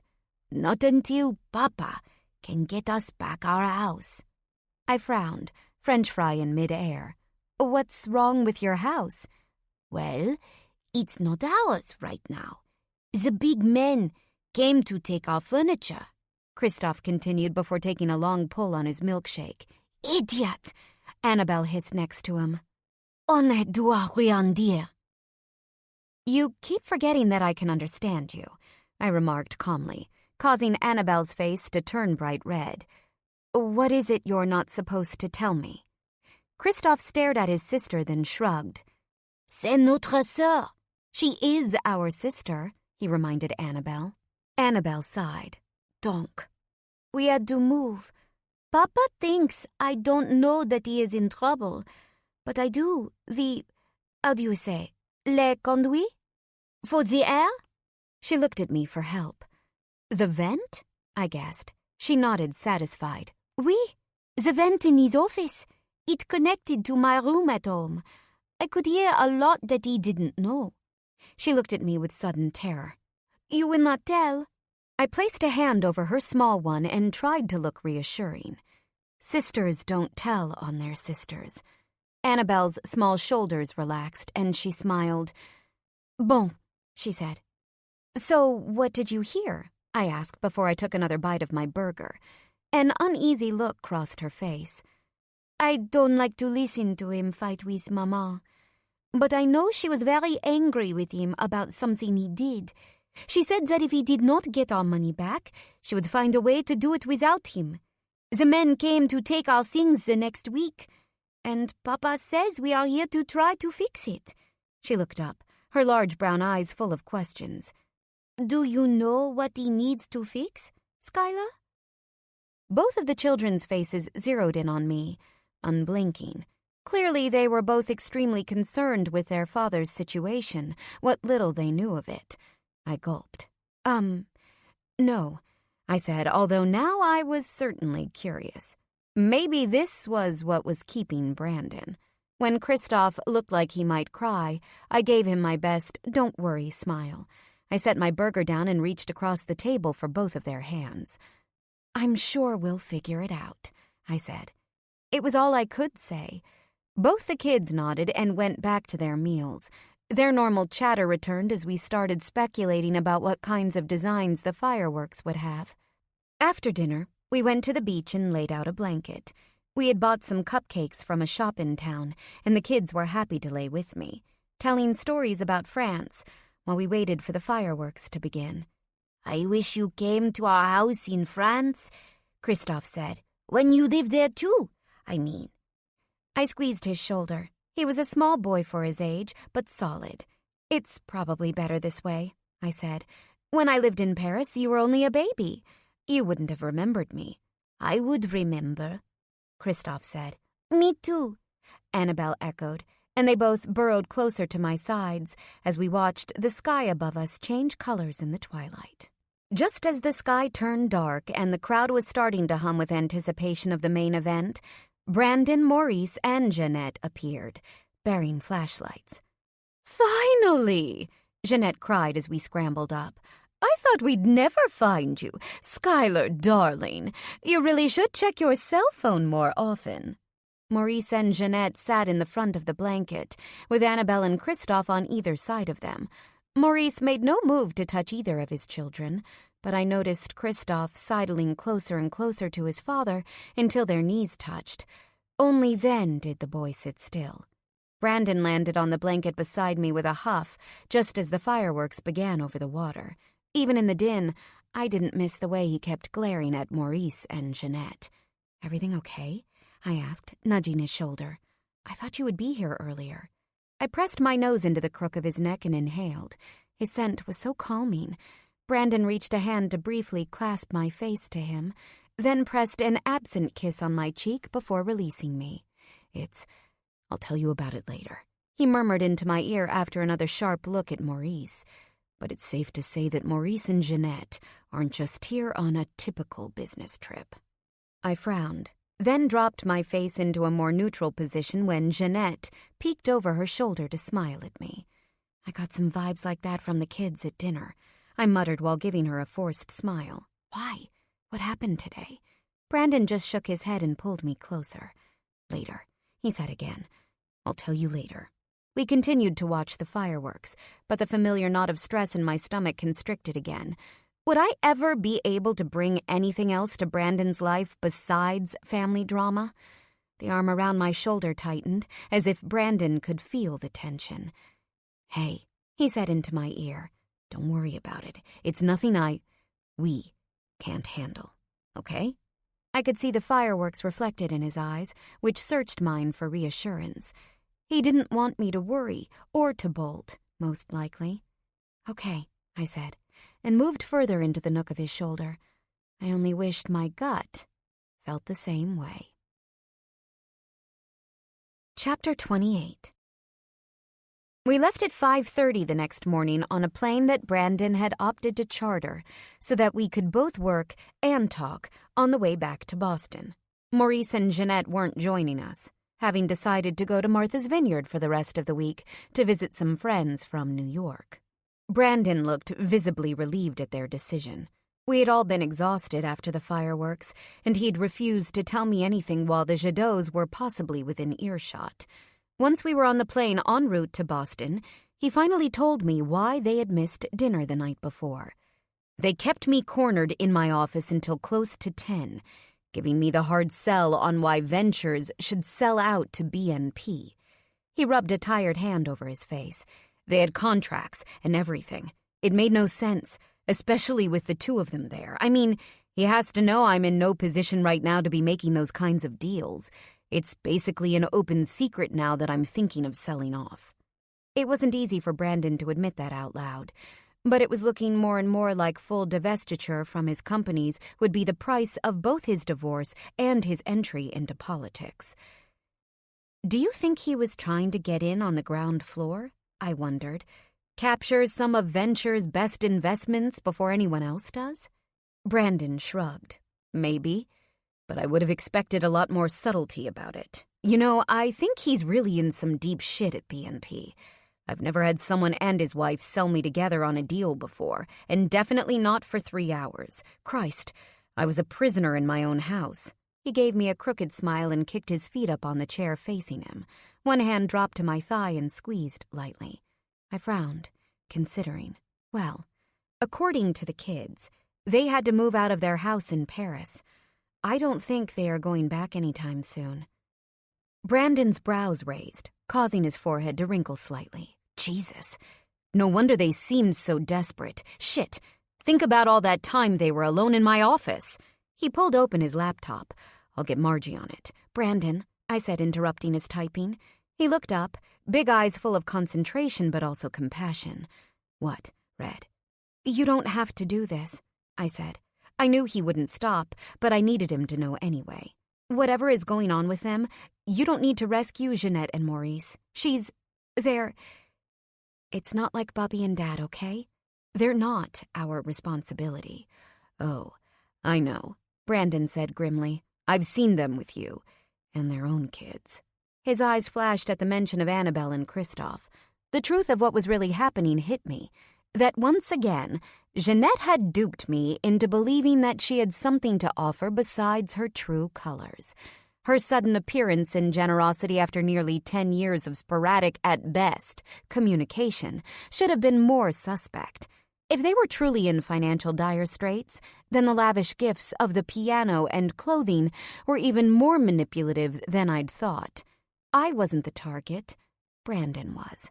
I could only hope they had other options and would be able to take his rebuke at face value. We will make sure those kids are taken care of, though, Brandon said. I couldn't help but smile. Brandon had fallen in love with my little brother and sister just as much as I had. I couldn't help but wonder how much of his protectiveness was linked to the way he had not been able to escape his own parents when he was the same age. His experiences as a young child fed his tendency to go a little overboard trying to please the people he loved. So this week, Brandon flipped through his jam-packed calendar on his phone. Dinner on Wednesday? Otherwise, I probably won't be available until Sunday. He twisted his lips ruefully. Consequences of taking 4 days off. I leaned my head happily on his broad shoulder. Things really were back to normal again. Back to the place where he couldn't bear to wait a week to see me. I was thrilled. I felt the same. Just a quick one, I said, but FYI, I'm probably going to go back to New York next weekend to check on Dad. I could feel Brandon's frown. I don't think that's such a good idea, he said. Brandon, I can't just leave him down there. He's an addict in recovery. Not to mention he's dealing with the stress of healing, unemployment, and being the potential target of a mobster. I toyed with the pages of my book. When I said everything out loud, it made me even guiltier that I hadn't stayed in New York to begin with. Everything seemed to be calm and casual in Brooklyn, but that hadn't stopped me from checking on my dad on a daily basis since my last visit. The security team Brandon had installed was getting thoroughly annoyed with my constant requests for updates. But even though there had been no word from either Katie Corleone or Victor Messina, that didn't mean they weren't still circling.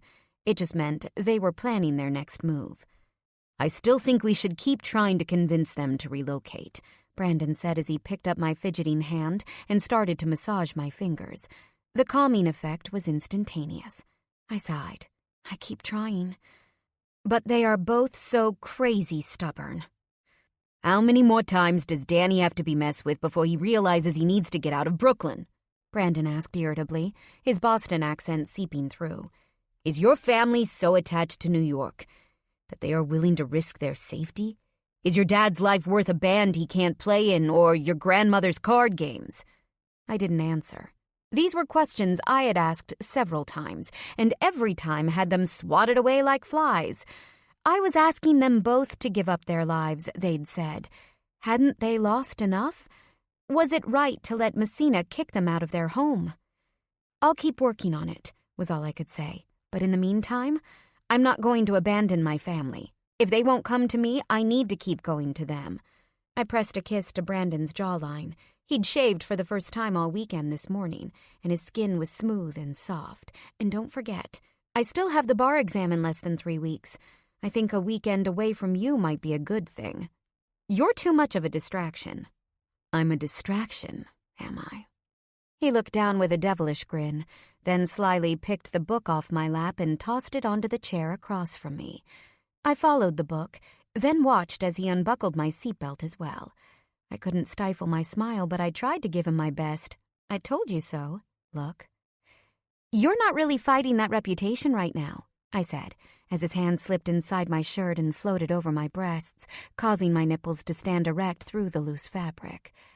I wasn't arguing with it, Red. Brandon said as he leaned down to nuzzle my neck. Why don't I show you just how distracting I can be? The rest of the plane ride to Boston was basically extended foreplay, and we landed on the small runway at Logan panting like a pair of horny teenagers.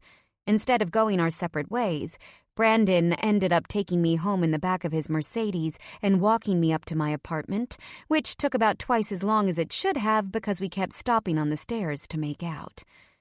I feel like I've barely been alone with you all weekend, he murmured into my neck while he ground his hips into mine beside my door. It's not like we didn't, most of the weekend, I said, although the twist of his tongue at my neck made me lose my breath. Brandon laughed, low and sexy against my shoulder. He pulled back with a grin, then gave me another thorough kiss. You're funny, he said against my lips. I'm the uptight New Englander, but you're the one who can't bring yourself to say that we fucked whenever we could. I opened my mouth with a comeback, but was captured again with a kiss that took my breath away. I just want to be able to take my time about it again, Brandon said when he finally released me. His hands reached down to my ass and lifted, and I moaned when his hips ground me against the wall so that my feet no longer touched the ground. His fingers tickled my most sensitive spot through the fabric of my capris. I moaned. What do you say? He rumbled. Can you come by tonight? I don't want to wait until tomorrow. Brandon kissed me again before I could respond, and this time I wrapped him equally up in me, grabbing greedily at the hair at the nape of his neck and biting lightly on his lower lip while my leg wound around his waist and squeezed. It didn't matter that we had just spent an entire long weekend together. I needed him just as badly. "Tonight?" he asked again as his fingers played with my waistband, sliding under it, then back out with a regretful grunt. "Tonight," I concurred against his soft lips. He dropped me to the floor and adjusted the obvious bulge in his pants. "Tonight," he repeated with a rakish grin, and left. With a smile still on my face, I walked into the apartment. It was wiped completely away when I found Eric on the couch, completely naked and panting loudly. "Oh, Christ!" I yelped, whirling around even as I shielded my eyes like I'd been blinded. I basically was. I'd never get the view of my roommate's jerking hips out of my head. "I so did not need to see your ass this early in the morning, Eric." "Shit." Behind me, I heard the telltale scrambling of limbs and shuffling of blankets and random items of clothing. "Fuck! Where the fuck are my glasses?" "I don't know. You're the one who threw them across the room before you pounced on me." "Jesus, you really are only good for one thing, aren't you, Petri dish?" The familiar back and forth had me standing ramrod straight. Although I kept my face pointed firmly at the closed door, hands plastered over my eyes. "Jane?" I asked. Behind me, Eric chuckled, and there was a long, loud sigh. "Yeah, it's me," said my best friend. "You can turn around now. No more of Ken Doll's skinny ass to see." "Ken Doll?" Eric said. "Seriously? He's basically a eunuch." Slowly I turned around, still wary of what I might see. Eric had his boxers back on, while Jane just sat on the couch, wrapped in a throw blanket. "Keep your pants on, Eric," Jane retorted. "Once, you actually get them on. I wasn't talking about your junk, just your boyish Aryan looks." "Whatever," Eric said with a roll of his eyes. "Hey, Crosby, sorry. We weren't expecting you back until later." I glanced between the two of them. Jane had the decency to avoid my gaze, but Eric just looked at me directly while wearing nothing but his boxers, oblivious to the fact that half of his hair was standing up, or that he had splotches on his neck and a set of angry red scratch marks on his pale chest that looked remarkably like fingernail tracks. "What happened to no fucking on the couch?" I demanded, trying my best not to crack a smile. My lips twitched, but that was it. "Seriously?" Eric asked. "How many times have I come home to see you sucking my boss's face?"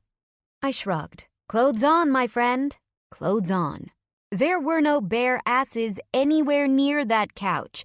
Speaking of which, I looked back at Jane, who was sitting with her hand shoved into her bedraggled bob. "I'll expect you to take care of cleaning that blanket when you're done with it." She nodded and made a muffled, "Of course, Sky." Eric blinked, still unabashed, then stretched his long arms up toward the ceiling. "All right," he said, "since we won't be finishing what we started unless Jane—" He nodded at his bedroom and Jane gave him a look like he was actually insane. "Right then," he said, "shower for me." It wasn't until he disappeared into the bathroom and the water started running that Jane finally looked directly at me. She found her glasses and shoved them over her face. "That's better," she muttered. "I'd like to see your condescension with crystal clarity." I smirked and went to sit on the couch next to her, then thought better of it and took the opposite chair instead. "Hey, I'm not judging," I said, holding my hands up innocently. "You're the one who calls him Petri dish."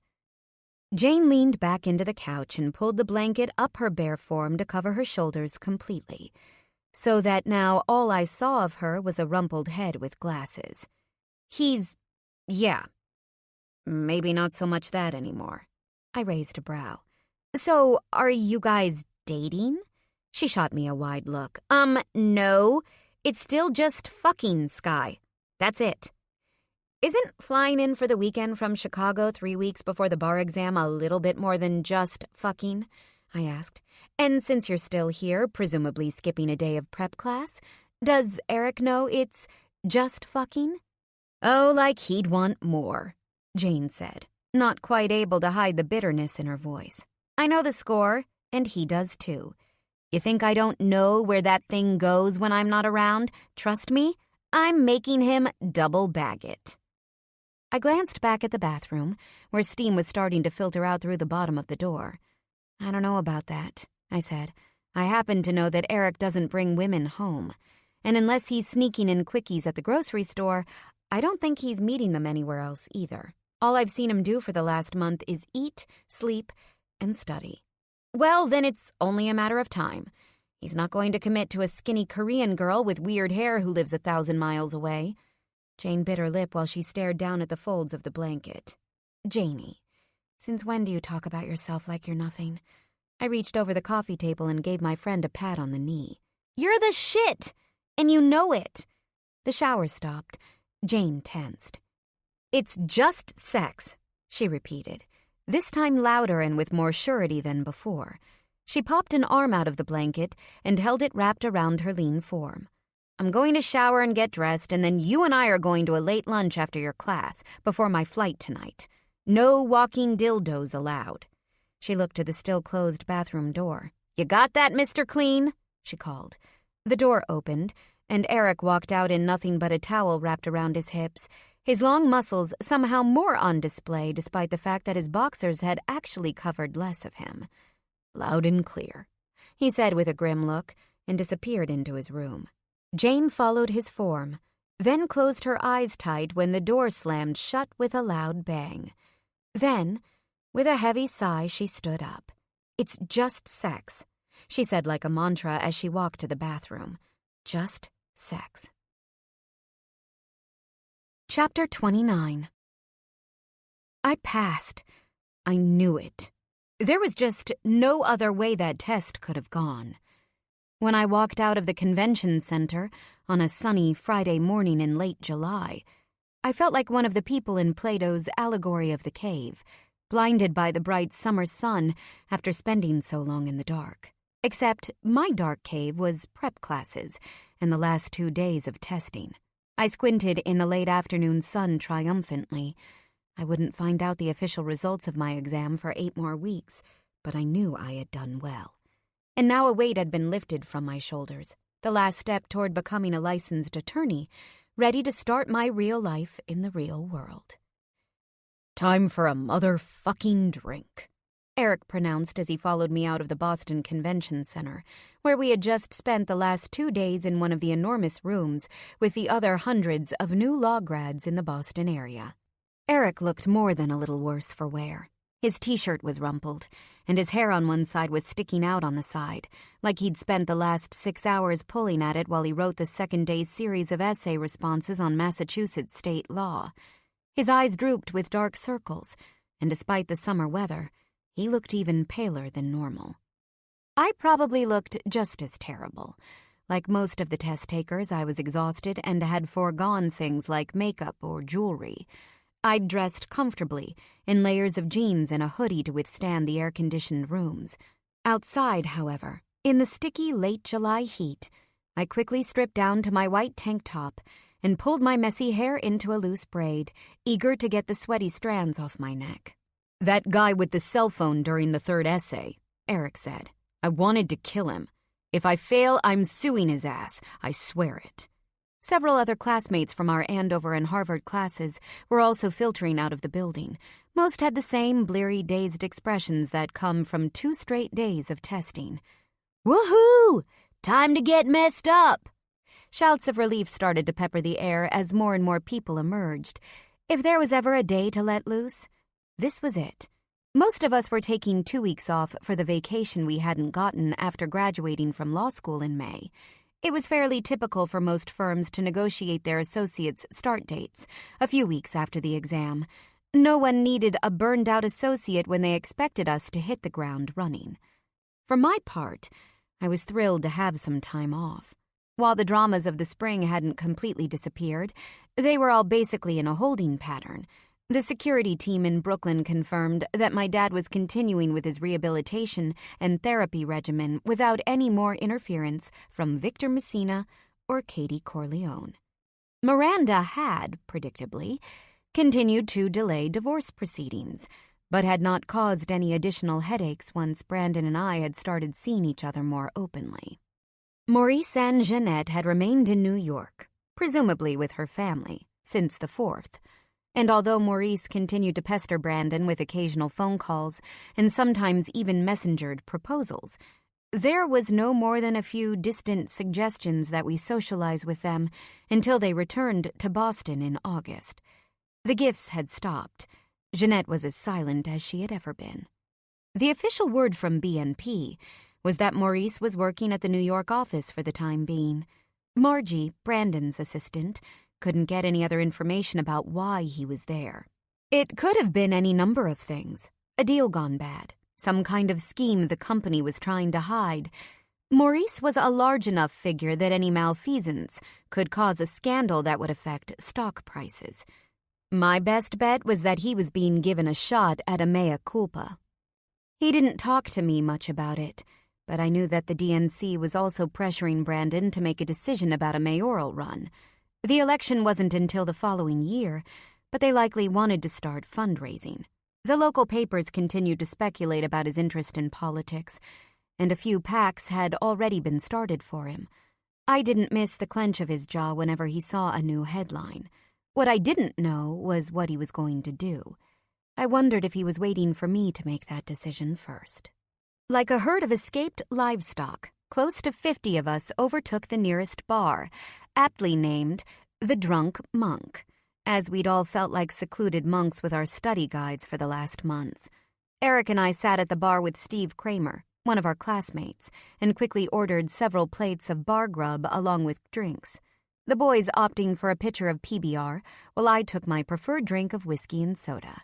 "And a round of tequila shots," Steve called out as the bartender walked away to put in our order. "Come on, Crosby," Eric prodded when I made a face. "If there was ever a day to drink cheap liquor, this is it." "You seem pretty sure of yourself." Jared appeared next to us, looking only slightly less groomed than normal. The collar of his polo shirt was still starched, and the only sign that he'd also been testing for the last 2 days was that his khaki shorts were creased from sitting for too long. He flagged the bartender and ordered a beer, then looked down at me with a bright smile. I couldn't help but smile back as the bartender delivered everyone's drinks, along with a tray full of shots. "Onwards and upwards, counselors," Steve crowed, as he reached between us and delivered shot glasses to me, Jared, and several other classmates crowding the bar. I held up my shot along with everyone else as the adrenaline of finishing this chapter rushed through the room. We all tipped them back with howls and hoots and gleefully ordered another round. "Keep 'em comin'," Steve shouted before throwing back a second tequila and sucking on a lime. "And some water," I called before following suit. I held a hand to my forehead while I sucked on my lime. 2 shots in and I was already feeling lightheaded. "I need some food," I croaked to Eric while Jared calmly sipped his beer. "Didn't we order potato skins?" As if on cue, the skins arrived, along with a plate of fried mozzarella and clam strips. We dug in. Fried food had never tasted so good. "I wish Jane were here," I said to Eric after scarfing my second skin. "It isn't the same celebrating without her." "She'll be here on Friday," Eric said, as if it were completely normal that he would know that in the first place. Suddenly, he found a scratch in the bar top extremely interesting. Both Jane and Eric had been mums since the 4th. Eric because he never said anything about his love life, and Jane because she still staunchly denied the long weekend meant anything at all. More interesting was that, although I had talked to her several times in the last 3 weeks, she had also not mentioned a visit. Not once. "Will she?" I asked with a raised brow. "And when was this decided?" Eric took a gulp of his beer. "Last night. She's planning to spend her vacation in Boston." "And is she planning to stay with us?" Eric looked up. "What? Do you want me to pay more of the rent? I didn't think you'd mind. I'm sure she was going to tell you after her exam. She's just not done until tomorrow." He popped a piece of fried cheese into his mouth and focused on aligning his coaster and beer glass with the edge of the bar. as if knowing Jane's bar exam schedule and the fact that he would be hosting the same girl every night for 2 weeks wasn't completely out of the ordinary. I said nothing, just gave a hard stare while he ate. Okay, he finally exploded after swallowing his food. Jesus, if I tell you that I like her, will you stop staring a freaking hole through my forehead with those laser beams? He rubbed viciously at said spot, as if the pressure was literally killing him. I folded my arms with a satisfied smile at Jared, who just looked confused. I'm glad you can admit the truth, I said haughtily before picking up my drink. I'm not the one you should worry about, Eric grumbled. You should be talking to Jane about the truth, not me. I quirked my eyebrow, but that was all he was willing to say about the matter. 2 more shots and several rounds of drinks later, the entire bar was effectively shit-faced. I had already seen at least 3 soon-to-be prominent Boston attorneys sprint to the bathrooms to throw up, and a few others had just skipped the line and dashed outside to hurl over the pier. We were messier than a frat house during rush week. Steve was getting sloppy with one of his BC classmates on the improvised dance floor by the jukebox, and Eric was working hard not to fall off his bar stool while he checked his phone every 2 minutes and crooned George Michael's Faith every so often. Eric, as it happened, could actually sing. I was willing to bet $1,000 that most of his texts were drunk missives to a certain half-Korean friend of mine. I, on the other hand, had sent my share of drunk texts to Brandon, who was trapped in meetings at the office. Jared had kept me company at the bar and continued to ply me with alcohol and greasy food while we competed with our worst law school stories. We all sacrificed a lot to get to this point, financially and personally. The road to becoming a lawyer took a lot of time and money that most people couldn't understand. While many of our friends from college and high school were well into their careers, we were just starting now and wouldn't be able to take a reasonable break for another several years.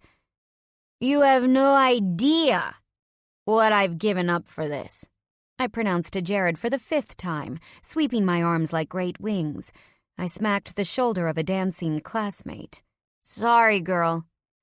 I bet I can beat you. Jared's voice was becoming increasingly slurred, too. Summer in Europe. I snorted. Oh, I'm so sorry, lil' rich boy, that you had to skip your special snowflake vacay.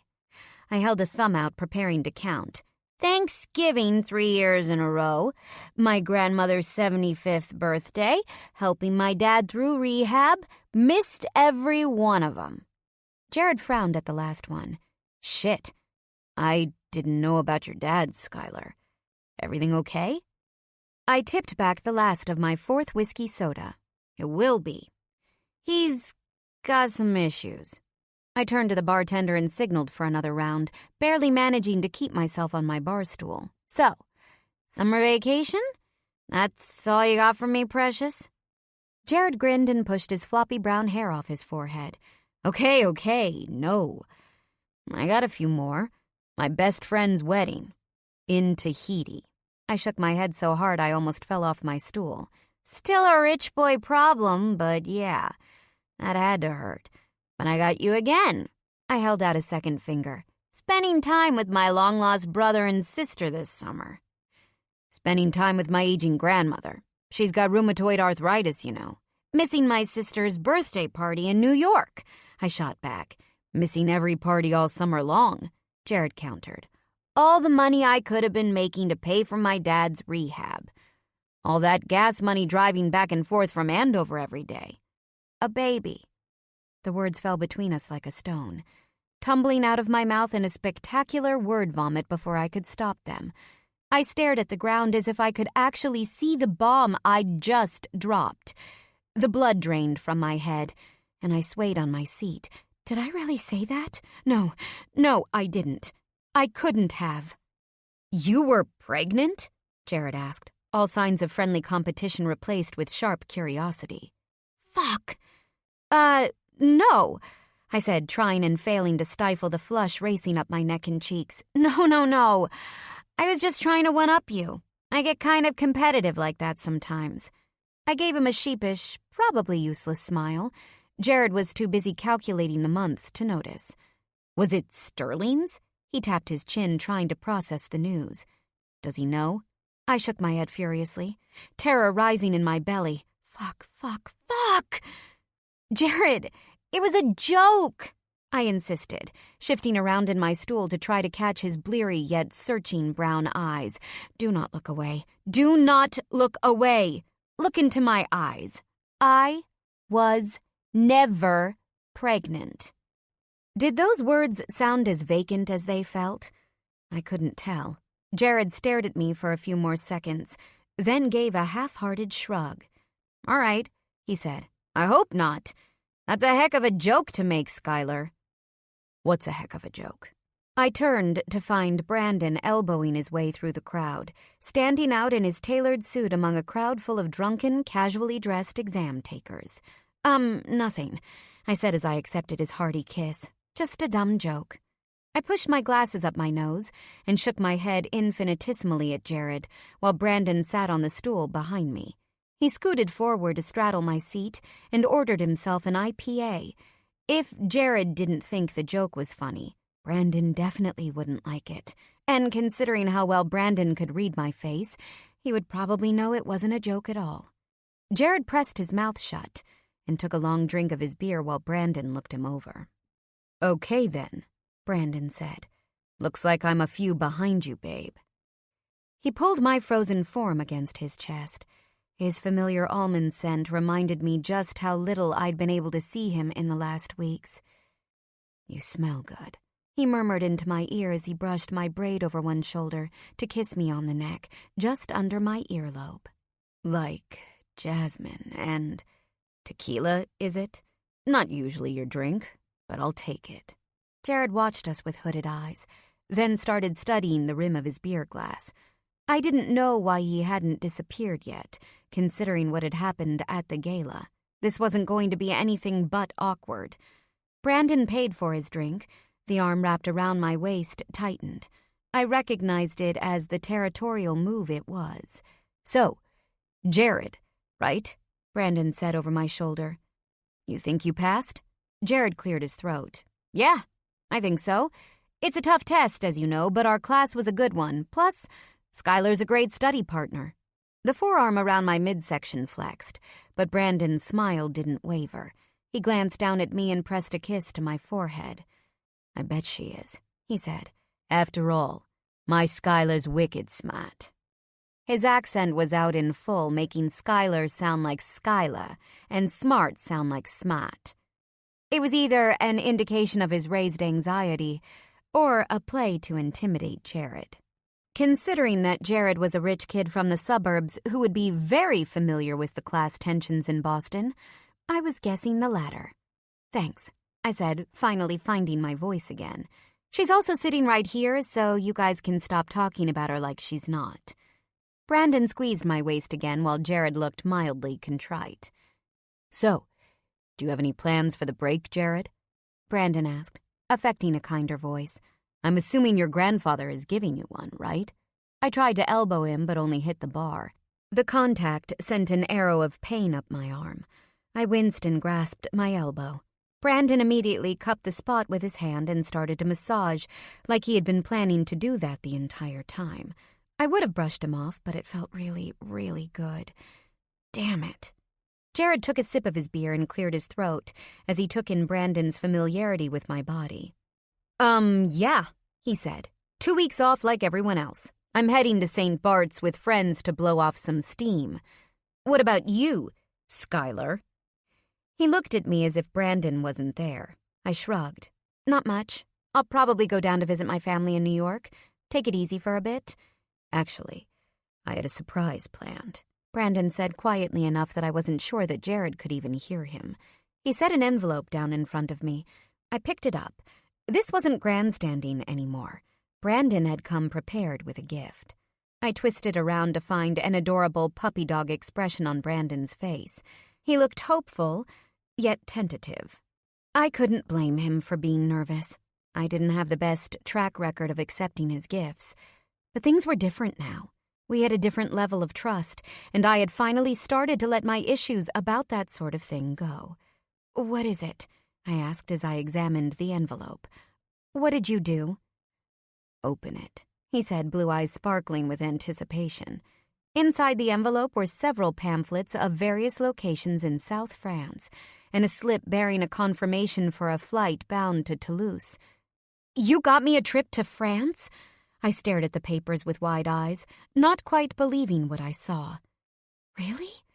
Slowly, like he was next to a wild animal, Brandon nodded. "I thought maybe you'd like to make some better memories there than you did in Paris," he said. "You deserve a break, Red. You've been through a lot the last few months. If you don't want to go here, we could go somewhere else. I just thought now was a good time to get away." With a quick glance at Jared, who was still watching with an increasingly dark expression, Brandon added, "Together." I looked at the confirmation slip again, which had both of our names on it. We were supposed to leave the day after tomorrow. "Can you afford to take all this time?"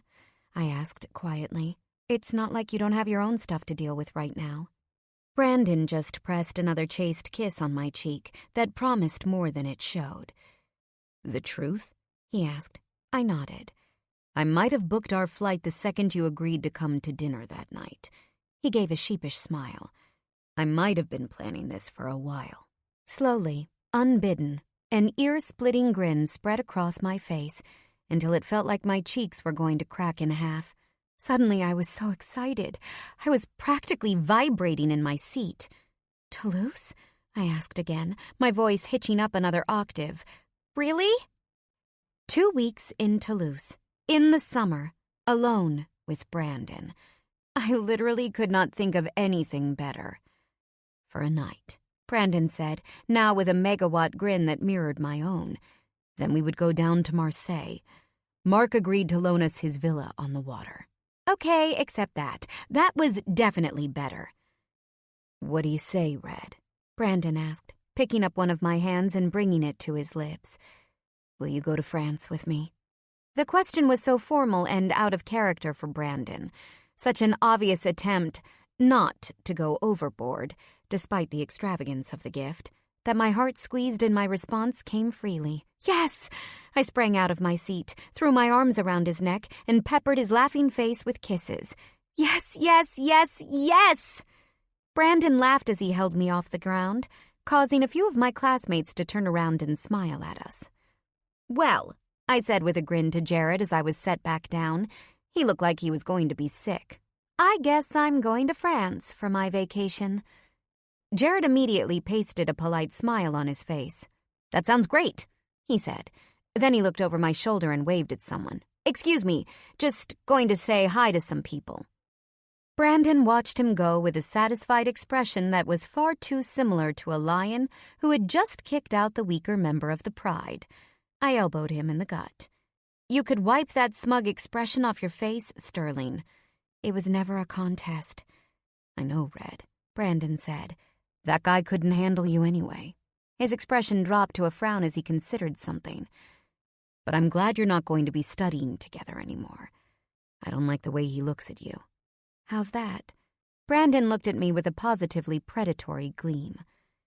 "Like you're something to eat." I stared at him with my mouth open, something in his feral expression robbing me of my capacity to speak.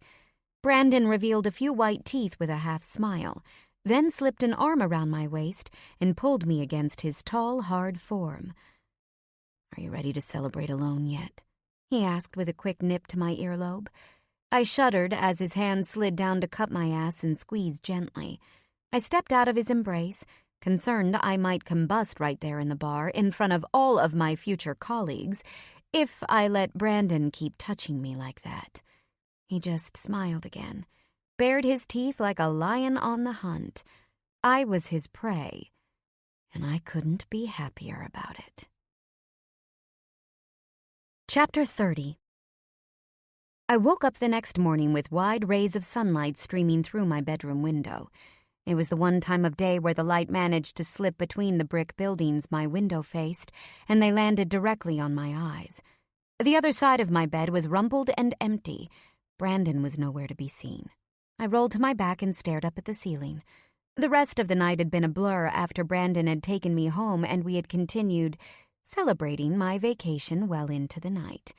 Perhaps it was that, or the copious amounts of water I'd drunk in between mind-bending orgasms. But I wasn't nearly as hungover as I should have been. My door opened, and Brandon backed into the room carrying a tray of drinks and food. I was hit with a sense of déjà vu. How many times had I dreamed exactly this while we were apart? His broad shoulders filled the small doorway, a golden expanse of muscle, clad as he was in just a pair of boxer briefs that clung to every perfect curve of his ass. "Did Eric get a look of you like that?"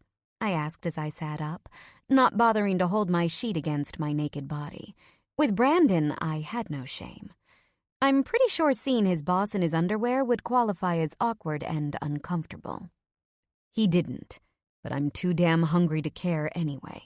Brandon turned around as the door shut, revealing a tray loaded with tea and bagels. His hair stood out in a wavy riot around his head. Vaguely, I remembered clenching that mane a lot last night, urging him on as he feasted on my breasts and other body parts. I shivered and blushed. He looked down at my bare breasts and the pink rising over my skin, and his friendly smile turned savage. A change also evident in the bulge in his briefs.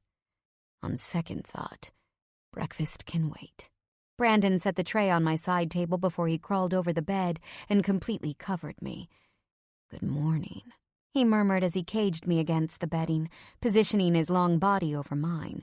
Considering what was currently pressing between my legs, it was a very good morning indeed. I grinned into his lips. He teased my mouth open with his soft lips and twisted his tongue around mine. "Fuck," he murmured. "It just never stops, does it?" "What's that?" I asked before he dove in for another kiss. "The wanting," he said as he licked and nipped at my neck. "You. Always." I arched into him, luxuriating in the feel of his big body. "No," I said as my hands found their familiar clutch in his waves, while his mouth moved lower to pull the tip of one breast, then the other between his lips. "It doesn't." He reached to tug his briefs down and kick them and the sheets off the bed before situating himself between my thighs. I winced slightly as he entered me. "Too much?" he asked, although by the look on his face it wouldn't have really mattered. "It's fine," I breathed and grabbed his ass to push him in further. "But you're not wasting time, are you?" "I can't wait," he said with a shudder as he slid fully in. "You feel too good." His hips moved lazily in slow, languid circles, taking time to enjoy the friction of each movement. Covered by his wide shoulders, his lips on my neck and cheeks, I luxuriated in the feel of him, of us. There was nowhere else. "I want to try something," he whispered in my ear. Fuck, Skylar. I need all of you." He turned me over, pushed into me again from behind once, twice, before he pulled out and tugged my hips up toward him. I tensed as I felt him nudging a bit higher, just at my other entrance, the one that pretty much no one had ever touched. Actually, scratch that. No one at all. What are you doing?" I stuttered, although to my surprise my hips pushed back instinctively. "All of you," Brandon murmured again as he moved away and teased me with a finger. My whole body shuddered. "Will you let me?" I couldn't speak as inch by inch he eased himself into the unbearably tight space. "Is this okay?" Brandon bent down to cover my back with his warm, hard body. His voice rumbled low next to my ear. I shifted, letting my body adjust to the feel of him. "Yes," I finally breathed. Keep going." He pushed in a bit more.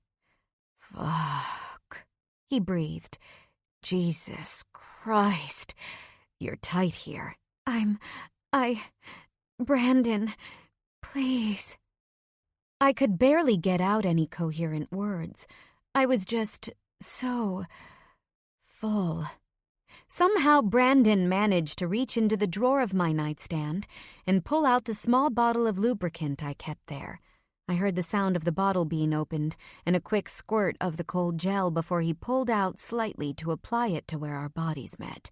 Then he pressed back in. I gave an animal groan. "You can take it, baby," he said as he seated himself fully. "That's it, Skylar." Brandon started to move, slowly at first, letting me acclimate to his size and the feel of him there, but then slowly picked up the pace until eventually he was thrusting into me just as hard as he had anywhere else. His hand on my ass disturbed the quiet with a loud crack. "Ah!" I cried, my eyes clenched against the sweet combination of pain and pleasure. "You like that?" Brandon growled behind me. His hand slapped down again, the rest of him ramming into me mercilessly. "You like it when I give it to you hard like this?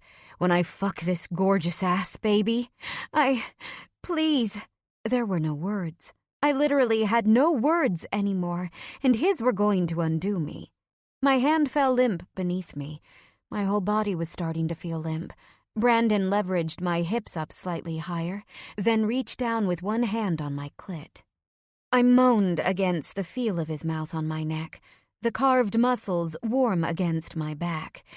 "That's it," he murmured into my neck. His teeth latched onto my earlobe as he pressed himself deeper, harder. "Fuck. You can't run from me now, Skylar. Can you?" Running? Who was running? "Brandon!" I moaned. I was so close. So close. "Brandon, please!" His thumb flicked my clit. "Come!" he growled. "Now!" "Ah!" I cried. His fingers rubbed small circles, then suddenly found my clit and squeezed. The ache in my belly burst, and I unraveled in series of shudders and shakes, completely falling apart under Brandon's large, merciless form. He pistoned in and out of me at breakneck pace until both hands grabbed my ass again, hard enough to leave a bruise. "Fuck!" he yelped. I fell forward and he fell with me. His big form shook until slowly, finally, his body relaxed on top of me. "Oh, God, Skylar, I love you," he moaned as he released himself into me. "I love you so much, it hurts."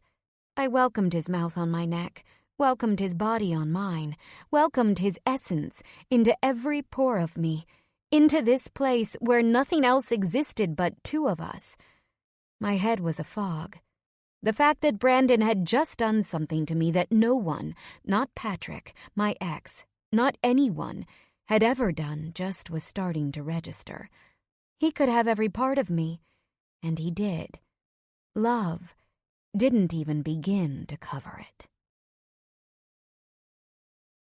I flipped open my laptop while Brandon was in the shower, pulling up a packing list I often used for long trips. Almost immediately, my FaceTime started ringing. Jane, looking to video chat, likely out of guilt. No doubt Eric had informed her of our conversation yesterday. "Hi, Jane," I answered as I pushed my glasses further up my nose and my hair out of my face. "Well, hi there, sunshine. You look like you had a nice night, and by nice I mean exhausted because a tycoon was banging your lights out." Jane grinned lasciviously into the camera, and I rolled my eyes. In the small picture-in-picture, I could see the tired circles under my eyes and the way my hair basically bunched around my face, in that just fucked sort of way. Well, wasn't I? "I had a great night," I said with a grin, "and morning, and probably afternoon, too. You?" "Well, I'm about to head into day 2 here of the exam." Jane turned to her phone to show me a blurry scan of the University of Illinois Chicago campus. She flipped back to her tired-looking face and took a drink from a paper cup. "Is that coffee or vodka?" I joked. "Ha fucking ha. Coffee, thanks. Although a shot probably would do some good right about now. My nerves are done." I checked the clock on my desk. "When you start?" 30 minutes. I should go in, but I can't with all the nervous energy in there. Was it like that for you? All these uptight, almost lawyers basically shattering the windows with their vibes? I chuckled. "Pretty much. But you're going to do fantastic. You'll kick ass, like you always do." Jane shrugged, but her teeth ground audibly through the small phone speakers.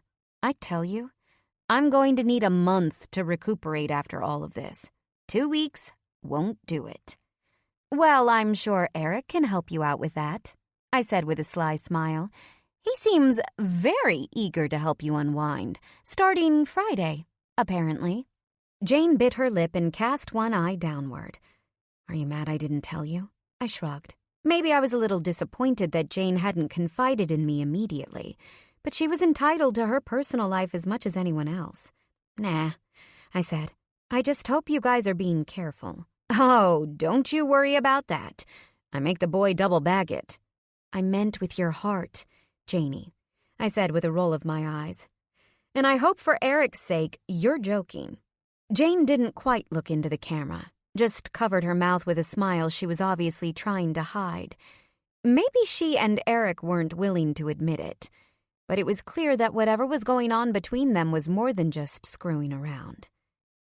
Anyway, I continued, knowing she wasn't about to spill her guts out minutes before walking into her exam, you can make him wear as many condoms as you want without worrying about me walking in on you this time. What? Don't tell me we're forcing you to live in the ice palace. I'm coming as much to see you as my sex Viking. And now I'm imagining you and Eric while he's wearing a Viking hat. Thanks for that. That's not a terrible idea, Jane said, tapping her lips. She grinned. Ooh, late graduation gift. I chuckled. Just disinfect the couch before I get back, all right? And where is it that you're going? Jane demanded. All thoughts of Viking hats clearly gone. I grinned. Oh, you know. Brandon's taking me to France for 2 weeks. Jane's eyes bugged through the screen. What? You lucky bitch. So, you're finally going to let him use all that money to do something fun for once?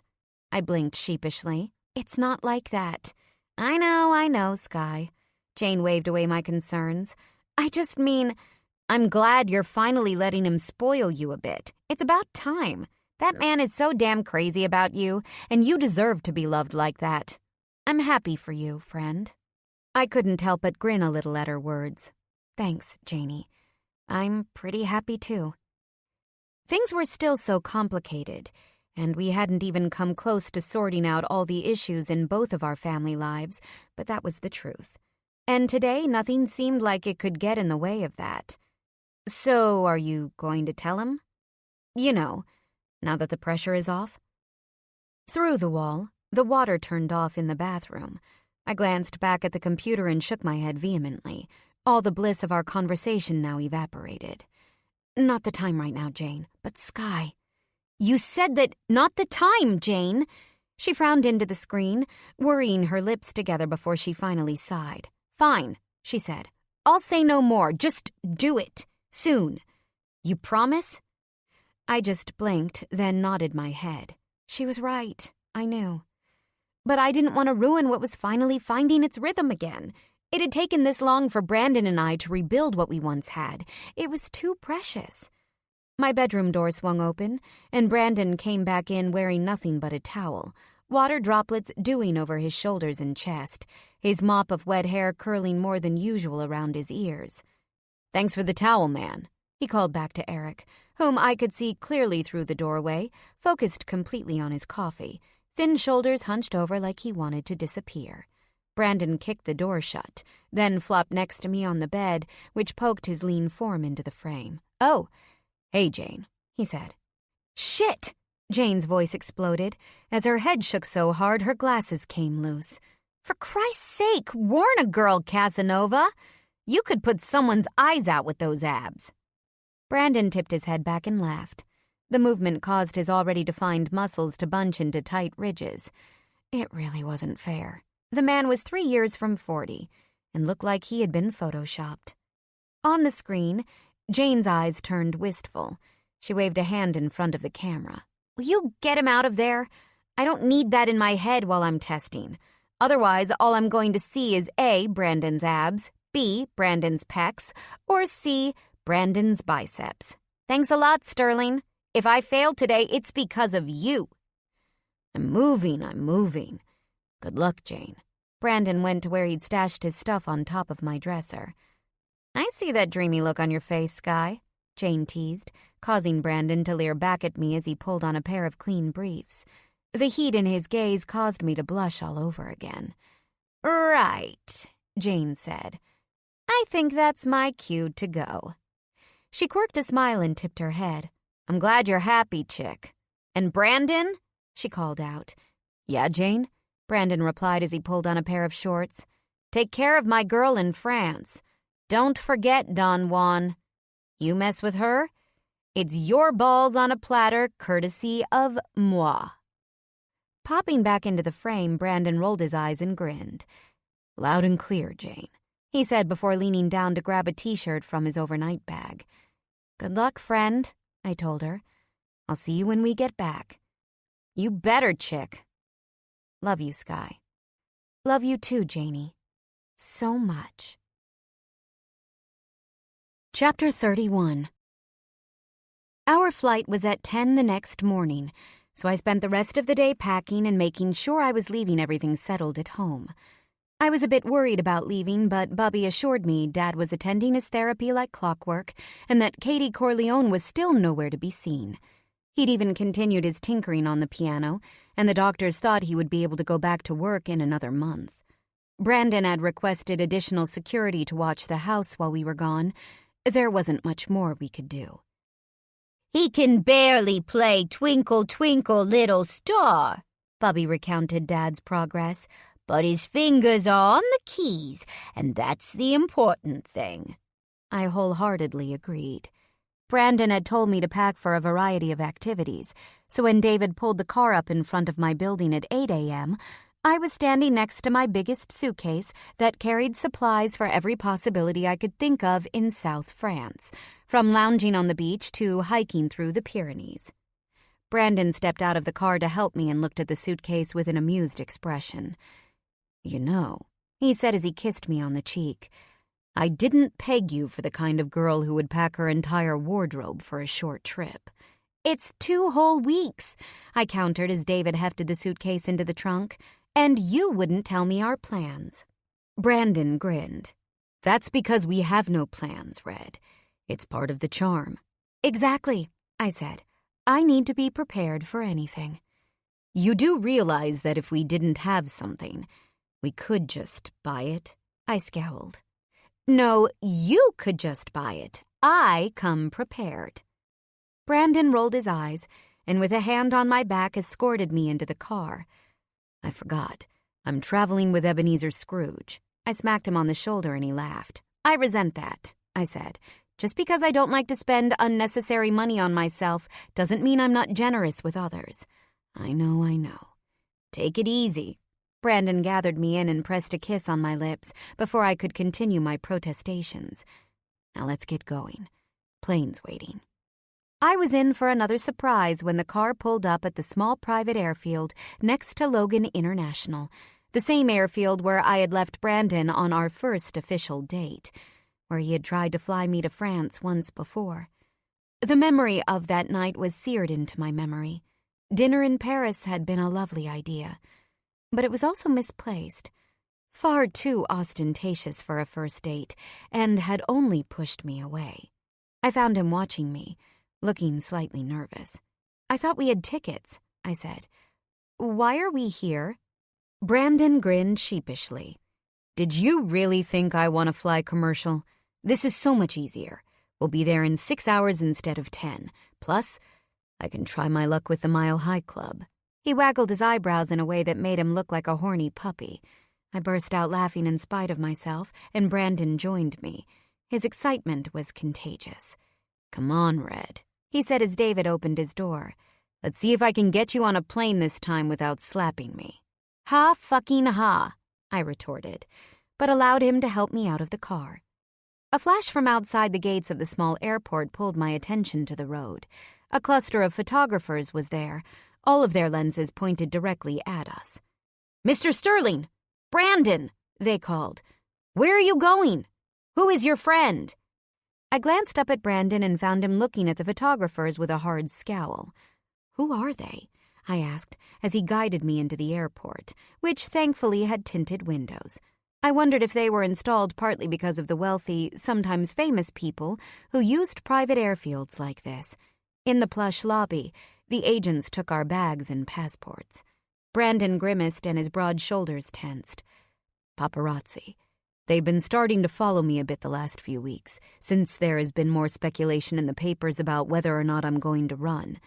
Apparently my whereabouts are more important than things like, the economy or public health care.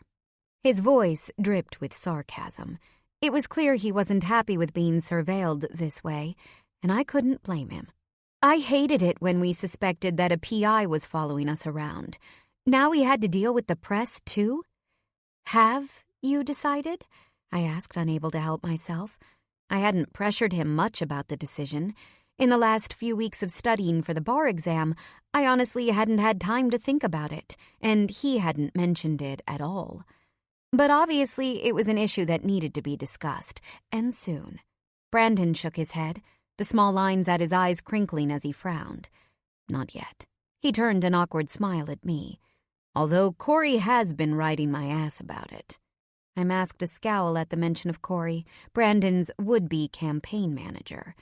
I hadn't spoken to him for long at the benefit last month, but I hadn't liked him very much.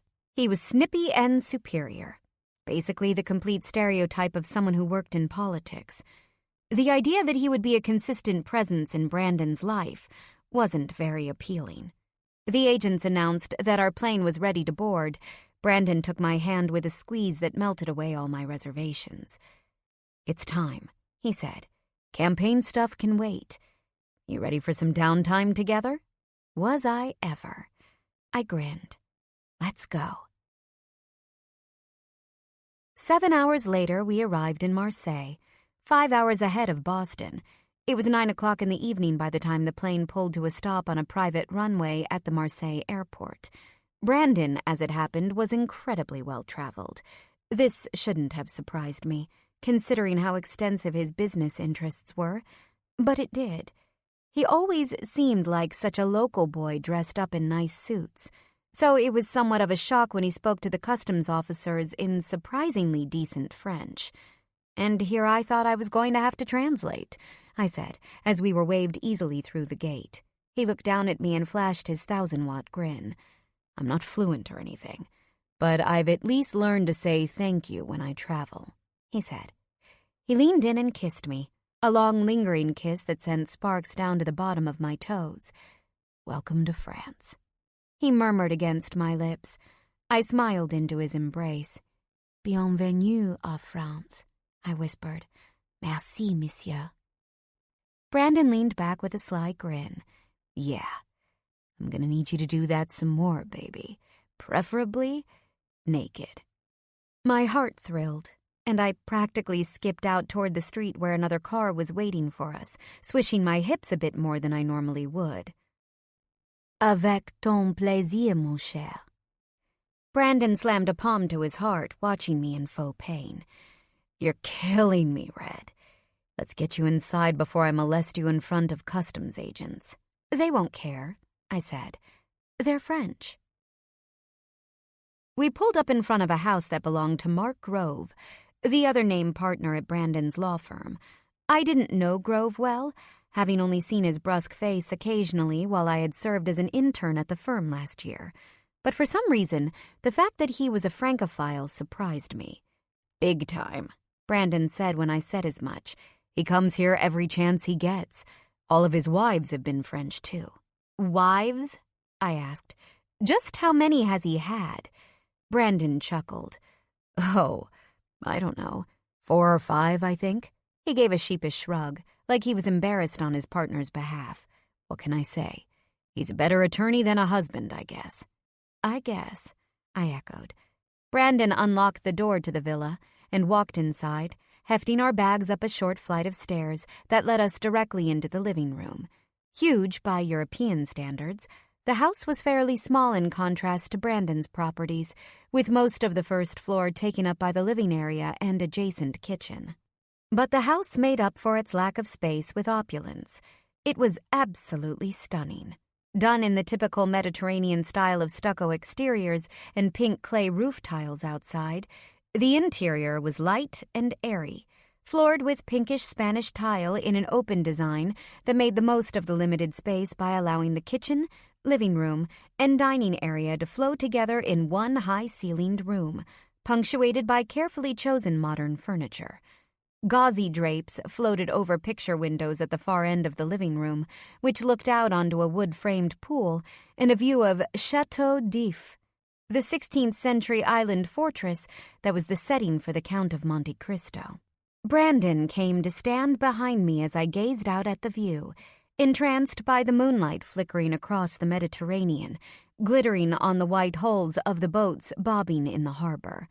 A gull sounded somewhere in the distance, and I sighed as Brandon slipped his hands around my waist and pulled me against his tall, strong form. All human wisdom is contained in these two words, wait and hope, he quoted softly as we looked out to the harbor. I turned in his arms, surprised. I didn't take you for a Dumas fan. Brandon shrugged. I always liked the Count of Monte Cristo, he said. It's a pretty kick-ass story. Guy gets mistakenly locked in a prison for 20 years, comes back, makes his fortune, and sticks it to his enemies before he takes off with the girl. He grinned at me. Doesn't sound too bad. The obvious parallels between his life and the Count's sent ripples down my spine. Is that what you're doing? I asked as I placed my palms flat over his broad chest. Are you the Count? Brandon snorted. Hardly. I'm not much for vengeance, Red. You know that. I traced the line of his jaw. I'm glad. It wasn't a characteristic I liked. Vengeance had nearly cost my dad his life. I was more interested in peace. How about this one? Brandon asked quietly as his hand threaded through my hair. Woman is sacred. The woman one loves is holy. That's very parochial of you, I joked, although the words in his tone made my entire body hum. Lapsed Catholic, he rejoined with a shy smile. Brandon's thumbs stroked the edges of my cheekbones as he looked down at me, dark blue eyes shining with love. I couldn't have looked away even if I wanted to. I've never been a religious man, Red, he said, his voice suddenly hoarse and low. When I'm with you, I find myself praying a whole lot more than I ever did. Oh? Not for help, I hope. Brandon shook his head shyly. No, I'm too busy thanking him for making me the luckiest bastard in the world. His words took mine away. I wanted to tell him that his touch seared my skin and made my cells tingle, that his face was at the center of my heart, that being with him made the world make sense and turn upside down all at once. But instead I pulled him down to me for a kiss that would say what I couldn't quite put into words. That I felt that same magical connection, one that was so much more than love. One small word couldn't begin to cover it. Brandon's hands drifted down my waist and pulled me tight to him, the romance of the moment quickly morphing into something much more animal. I pressed back, eager for the feel of his growing arousal. He leaned in for another kiss, but we were interrupted by a loud growl of his stomach. I broke away, laughing, and he gave a sheepish smile. I really want to have you for dinner, Red, he said with a chuckle, but I think I might fall over first. My own stomach grumbled back, and we both laughed again. It had been a long time since breakfast. Brandon took my hand and kissed my palm, eyes shining with the heat of a promise for more later. Come on, gorgeous, he said. Let's find some real food first. Then we can take care of that other craving. I suppose I should tell you about our plans for the trip, he said after we sat down at a busy restaurant just a few blocks away. Mark Grove had happily provided a list of recommendations for Marseille, and this bistro, with its casual al-fresco patio that looked out over the old harbor and the pink lights of the city, topped it. While in Boston, most of the restaurants would be clearing out their tables by now, 10 o'clock in France was right in the middle of prime dining time. I perused the menu and took a sip of my water. I thought you said that the plan was that we had no plan. Brandon tossed his head from side to side. Well, sort of. We have options. Marseille is really central. I was thinking about going down the Italian coast or spending a few days in Spain if you want. Or we could just stay in the bedroom, too. He leered across the table, and I took another, longer sip of water, ignoring the blush that mottled my skin. Brandon just laughed. The waiter arrived with our bottle of wine and took our orders. I had let Brandon choose for me again. Not because I couldn't read the menu, but because it was becoming a regular game between us to see if we could guess the other's preferences. Brandon was easy. Although he was usually game to try anything, he tended to prefer simpler foods. Tonight, for instance, he went with the catch of the day and a side of stewed beans and vegetables. I, on the other hand, almost invariably wanted seafood when it was available, and usually went with either the chef's special or whatever was a bit strange on the menu. I'm going to guess the soupions avec artichaut, Brandon said in his slightly clunky French. He glanced at me. Did I get it right? I figured you'd go for anything with tentacles in it.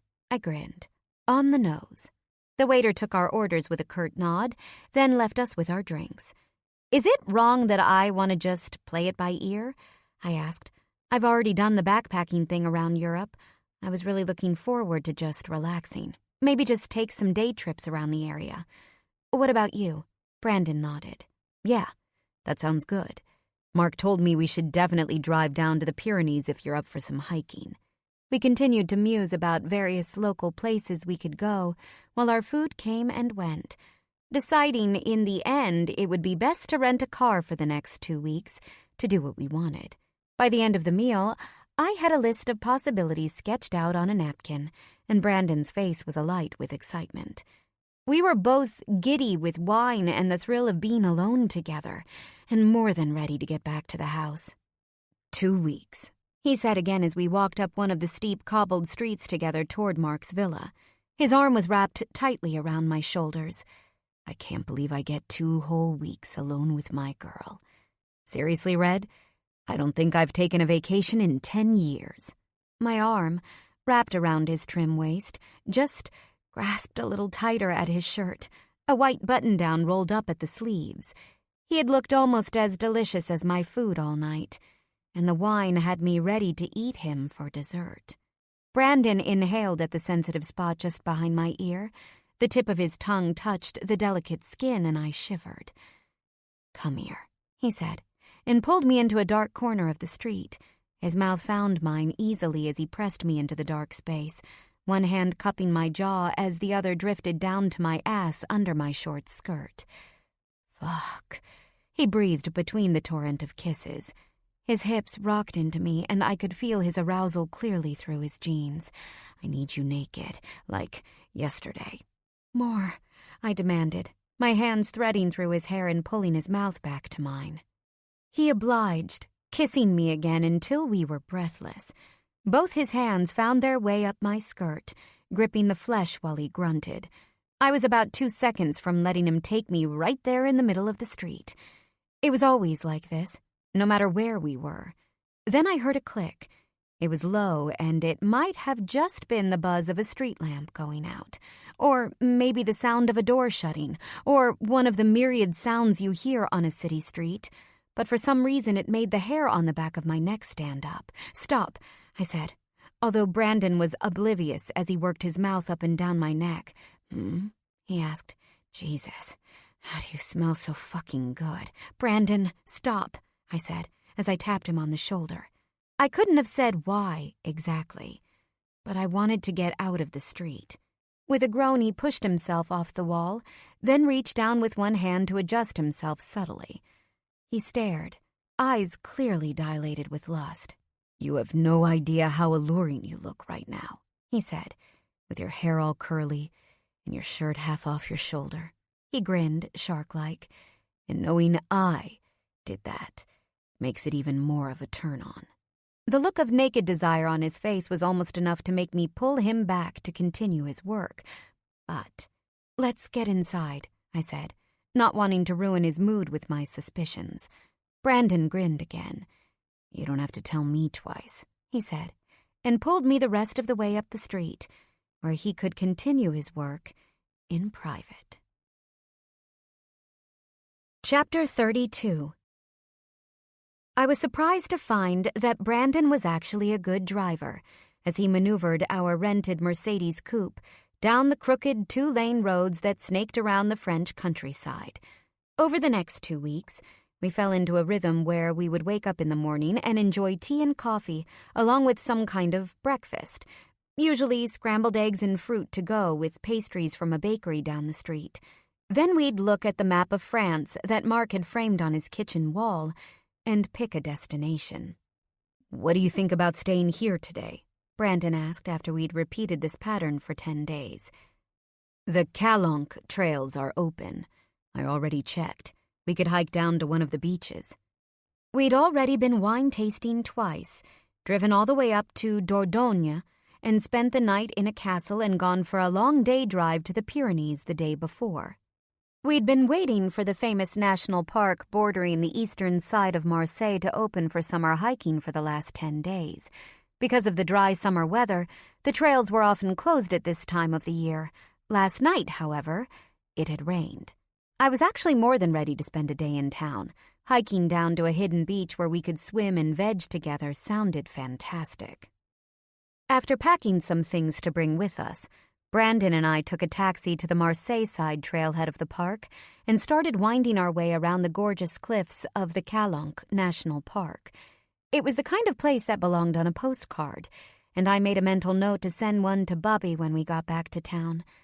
We walked for hours around the 300-foot cliffs, towering over the inlets for which the Calanque were named. The rocky white limestone speared up from the Mediterranean, and although we saw a few tourists also taking advantage of the rare summer access, we were mostly alone to enjoy the views, joke with each other, and eventually weave our way down to one of the many small, deserted beaches at the base of the cliffs. "Holy shit," I said for the 1,000th time as I dropped my pack onto the white pebble beach with a satisfying thump. I took a deep inhale of the salty sea air and pulled my ponytail off my neck to feel the light breeze coming down the channel. 2 walls of jagged cliffs on either side of the beach stretched for another 100 meters or so out to sea. "You up for a little cliff dive, Red?" Brandon asked, as he dropped his pack and proceeded to strip off his sweat-soaked t-shirt. I looked up from the towels I'd spread on the ground and ogled openly at his six-pack and well-defined arms. I'd seen the sight almost every day for the whole vacation, but it never failed to drop my jaw. Brandon's body was a bit tanner than usual, after hiking shirtless the day before and swimming at local beaches and Mark's pool. On top of that, he'd only been shaving every few days, so his cheeks and jaw were covered with a golden growth that was delightfully scratchy whenever he kissed me. I, on the other hand, just had more freckles than ever. "See something you like, Red?" Brandon asked with a smirk when he caught me staring. I shut my mouth and grinned. Yes. I wasn't trying to hide anything. The smirk deepened. "Didn't I satisfy you last night, Green Eyes? Or this morning? You're looking pretty hard over there." I blushed and bit my lip, but didn't avert my gaze. He was just so damn beautiful. Luckily, 2 could play that game. Instead of responding, I stood up to remove my tank top and shorts, so that I was even more exposed than him in the skimpy bikini that I'd bought in Nice. Brandon's smirk immediately, and satisfyingly, morphed into a dropped jaw and darkened pupils. "I bet you're the one who won't be able to keep your hands to yourself," I countered. Brandon's eyes, which had been blazing down my body, blinked back up. His arrogance had completely replaced the casual lust. He cocked a blonde brow. "I don't think so," he declared. He ran his hands casually up his bare stomach, knowing that the movement would make my mouth water. "Tell you what, Red. Loser has to make dinner tonight and do all the dishes." I bent down to retrieve the sunblock in my bag. Brandon and I both suffered from competitive streaks that sometimes came out with little bets or wagers. Brandon usually won. So far, I'd gotten stuck with dishes 3 other nights of the trip. But not this time. I undid the halter tie of my bandeau so that my neck and shoulders were bare. Sounds good to me. I said. Brandon watched suspiciously, and, if the adjustments he made to the front of his shorts were any indication, a bit uncomfortably. I squeezed some of the sunblock into my hand and proceeded to apply it to my upper body, taking extra time to rub the upper expanse of my chest and over the exposed tops of my breasts. When I looked back up, Brandon's eyes had dilated considerably. He was stone still, muscles flexed and hands clenched by his sides. "Oh, I'm sorry," I said innocently as I continued to rub my hand slowly into the hollow between my breasts. "Did you want to help?" Brandon just chewed on his bottom lip as I proceeded to rub the lotion down my stomach and over my thighs, fingers slipping provocatively under the edges of my bikini bottoms. I gave a few low moans just for good measure. The tenting in his swim trunks was even more pronounced. Yeah, I was going to win this bet in about 2 minutes. "I know what you're doing," he said, not taking his eyes off my hands. He swallowed heavily. "Oh?" I turned around so he could watch as I rubbed my backside, kneading at the flesh the way he liked to do behind closed doors. I looked over my shoulders at him. "Do you?"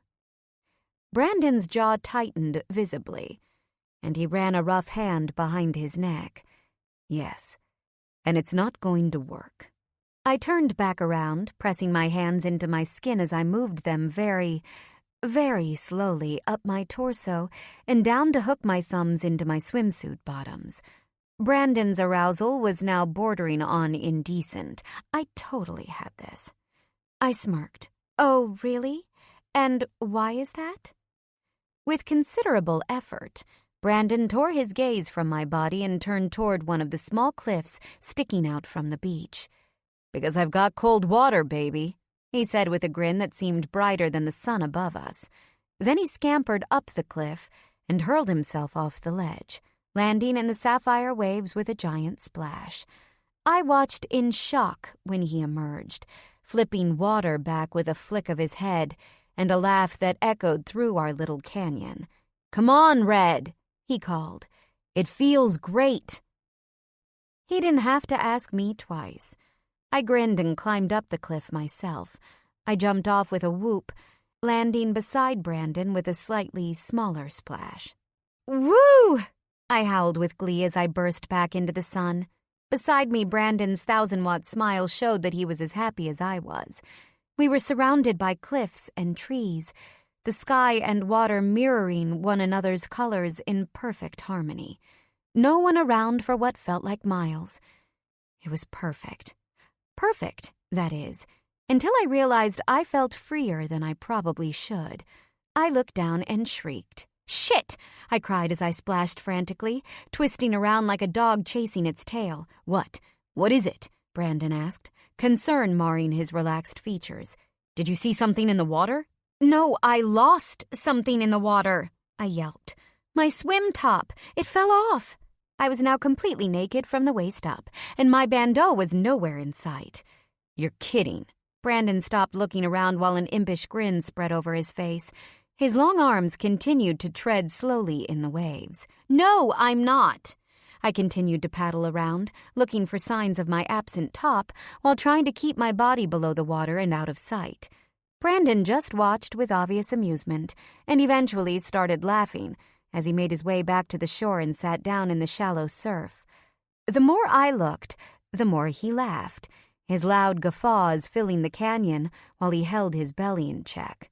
I glared from where I still treaded water, my body submerged with the exception of my head. "You think this is funny?" I demanded. "You're not even going to help me look." Brandon propped himself back on his elbows and grinned down his long body at me. "You have to admit, it's pretty hilarious, babe." I scowled, which only made him chuckle again. "It's not funny. I have nothing to wear now except a sweaty tank top." My frustration just made him laugh harder, and when he caught me glowering at him, he collapsed back on his back, stomach shaking. That was it. "All right," I called as I swam back to the beach. My feet touched the ground, and I started to walk in toward Brandon. Brandon propped himself up on his elbows again, his eyes, which were the same color as the sky-blue waters that surrounded us, popped open as he watched my progress to shore. What are you doing?" he asked, all signs of amusement wiped from his face. I stood up fully as I walked, topless in the afternoon sun as he stared, all signs of amusement gone. Water cascaded down my bare skin, and Brandon's gaze was riveted as I continued on to the beach. "Maybe it's not that big of a deal," I remarked, as I kneeled beside him, careful not to let any part of me touch his wet skin. It is France, after all. Everyone here goes topless. Brandon sat up fully, ignoring the tiny pebbles stuck to his elbows and back. He pushed a hand through his hair, not even bothering to shield his fascination with my naked breasts. I sat a little closer, bringing my nipples only an inch or so from his face. His mouth fell open, but he didn't move. His eyes flickered to my face, then back down. A drop of water fell off one nipple. Brandon bit his lip. "Not going to work," he said with considerable effort, although he made no move away. His shorts, now soaked, did nothing to hide his arousal. I smirked and stood up. Did he really think that's all I had? I swayed my hips as I retrieved the sun lotion, then came back to sit next to Brandon in the shallow water. He still hadn't moved, just watched silently as I squeezed another bit of lotion into my palms and rubbed them together. "What are you doing?" he asked again after clearing his throat. I glanced at him. "Time to reapply," I said, then started to rub the lotion over my chest again, this time making obvious circles around my breasts. "Reapply?" A muscle in the side of his neck ticked, and Brandon's eyes moved with the slow, deliberate movement of my hands. "Of course," I said slowly as my palms slipped under my breasts to rub lotion there. "I have to get the newly exposed areas, too." I cupped my breasts and kneaded them softly, just as Brandon liked to do, usually when he was holding on to me from behind. His eyes widened even more as I pressed my fingers around the rounded swells, moving closer and closer to my nipples. His finger dug hard into the tiny pebbles. "Unless," I said in a breathy voice, "you'd like to help." I finally pressed my fingers into the hardened nubs of my nipples, coating them with just a bit of the coconut-scented lotion. I pinched them between my thumbs and forefingers. Brandon's eyes darkened into fathomless blue abysses. I moaned lightly. He lunged. "Ah!" I squealed as I was tossed over a large shoulder. I won! My shouts were cut off when Brandon hurled me into the water. "Ha!" I pointed triumphantly at him when I reemerged. "I won! That's dinner and dishes on you tonight, buddy." But my crows of victory were quickly silenced as Brandon yanked me into his arms and steered us quickly against the wall of limestone that shot up one side of the inlet. His mouth found mine with a deep, forceful kiss, and my legs immediately twisted around his waist. "Worth it," he said before he fastened his mouth to one of my nipples and sucked. Hard. "Ah!"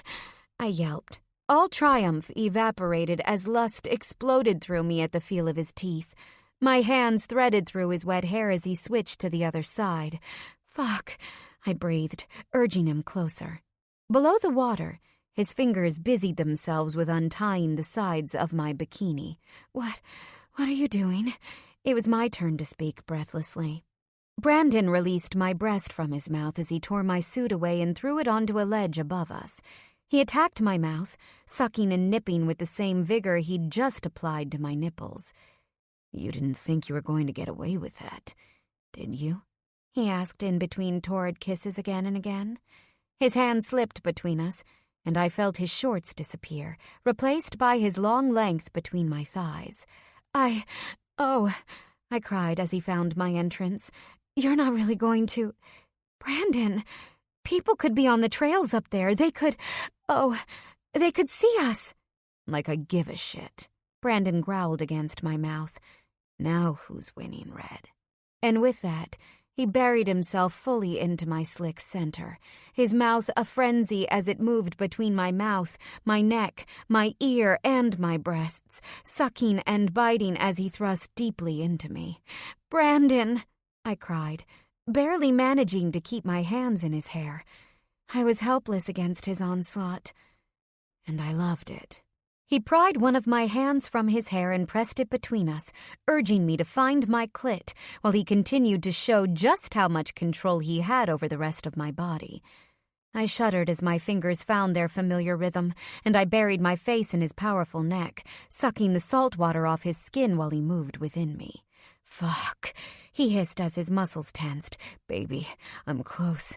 I quickened the pace of my fingers and he tipped his head down for another feverish kiss. "I want to see you come," he ordered, leveraging my body up to take him even deeper. "I want to see you scream with my dick inside you, out here, where anyone can see it." His words, as always, were my undoing. "Fuck," I gritted out as I strained against his merciless palms. His thick length pummeled into me. "Brandon, I'm going to come." "Squeeze me, baby," he ordered with 1, 2, 3 more powerful thrusts. "Now, Skylar, let them hear you." I came with a cry that seemed to echo off the sides of the cliffs, followed by Brandon's strange shouts as he emptied himself into my depths. We shook together, our delirium flying off the water until we slid back into the waves as one, both of our bodies totally and completely spent. Brandon pressed a long, languid kiss to my mouth, taking his time to savor my saltwater cries. "God, I love you," he breathed into the space between us. "You break me, Skylar. You really do." How could I tell him that he had invaded my entire being?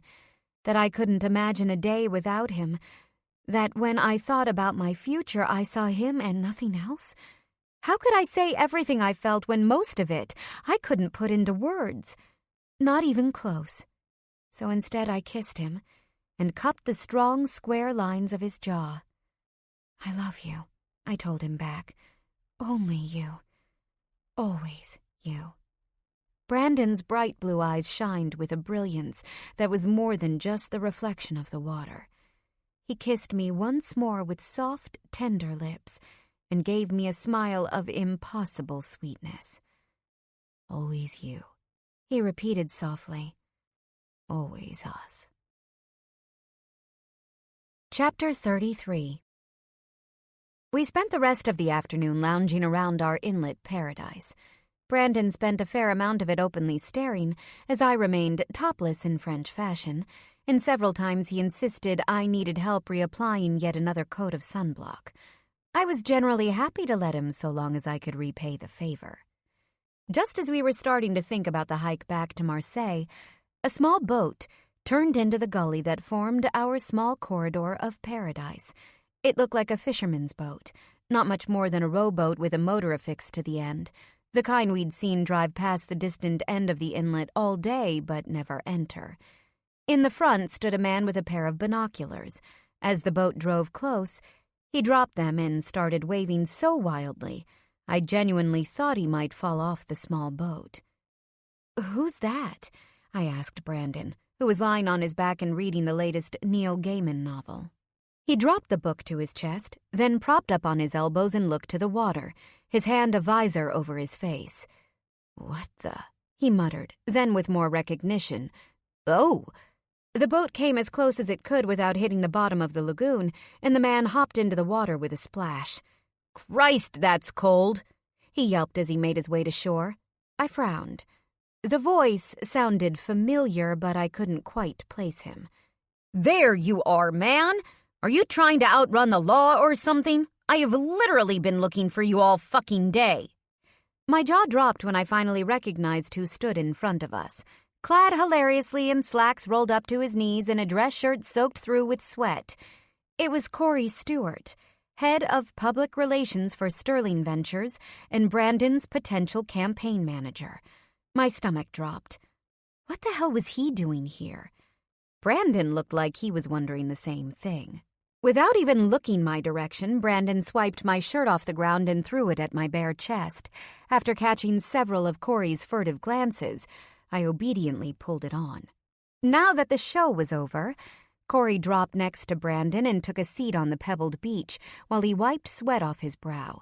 The boat driver, who couldn't have been more than 16, tossed out an anchor and pulled a beer out of a cooler.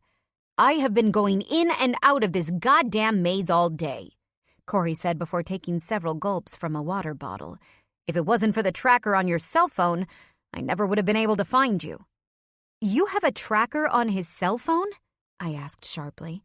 Brandon darted me a quick, blue look. "It's a precaution.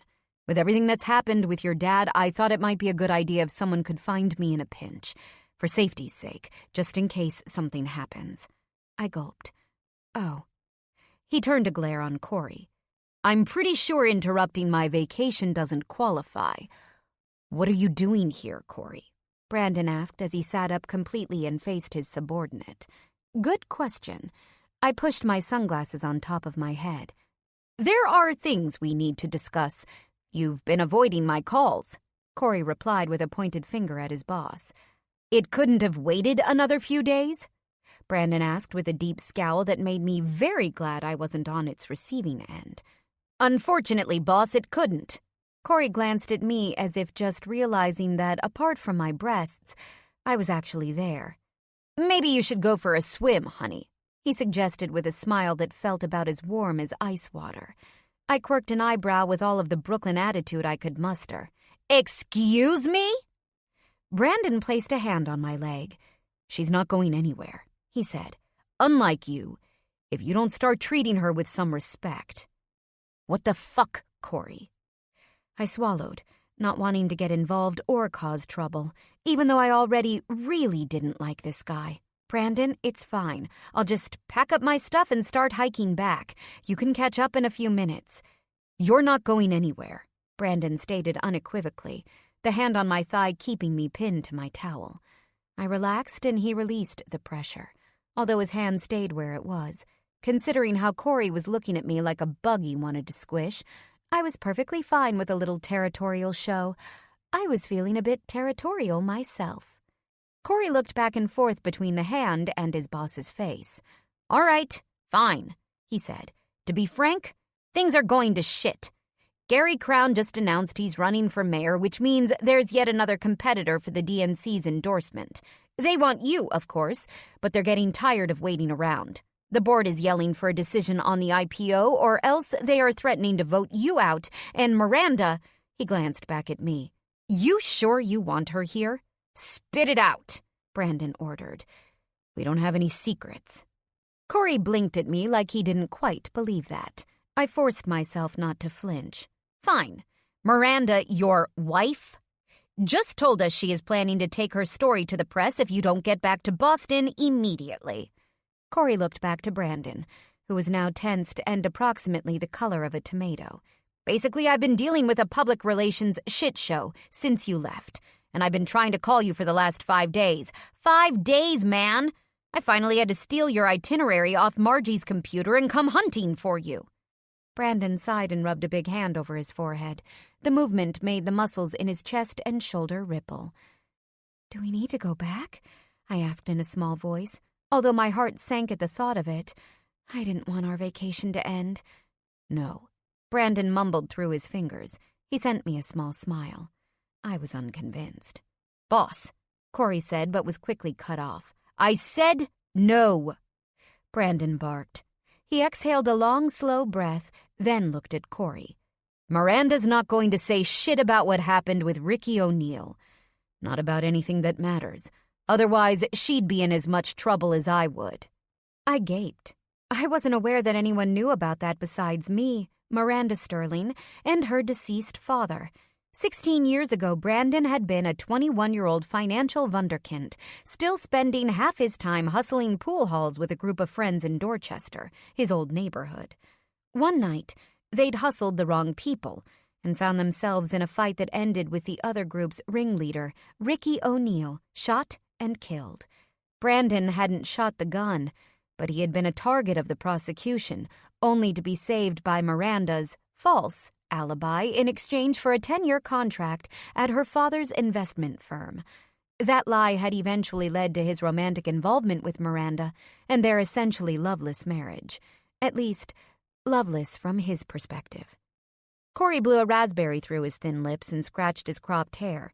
The actions made him look like a grumpy chimpanzee. "Not that story," he said with another look my way. Brandon cleared his throat. You don't have to talk in euphemisms. Skylar knows everything. Corey blinked with obvious surprise, then wiped another layer of sweat off his brow. Christ, it's hot, he complained. How can you be sitting out here all day like this? It's fucking maniacal. Spit it out, Corey, Brandon said as he reached into his bag and pulled out a few bottles of water. He opened one, took a sip, then offered it to me before tossing the other to Corey, who drank from it like a dying man in the desert. She wants to tell the story of you and your friend here, Corey continued, after he had drained half the bottle. Cause a fucking public relations nightmare, that's what she wants to do. Turn herself into the wronged woman. Listen, your little stunt at that benefit last month really fucked things up. I thought you were going to keep things quiet until the papers had been signed, man. Instead, you turn around and flaunt your side piece all over Boston. Did you really think your wife was going to let her humiliate her like that and get away? Hey! He wasn't able to finish his sentence before he was lifted bodily off the beach and hurled into the water. Brandon stood at the water's edge, chest heaving with the sudden effort. What the fuck, man? Corey yowled from where he sat chest deep in the water.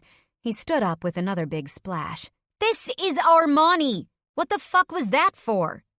Behind Brandon, I couldn't help but laugh. Although I tried to cover it as a cough, I wasn't successful. I told you, Corey.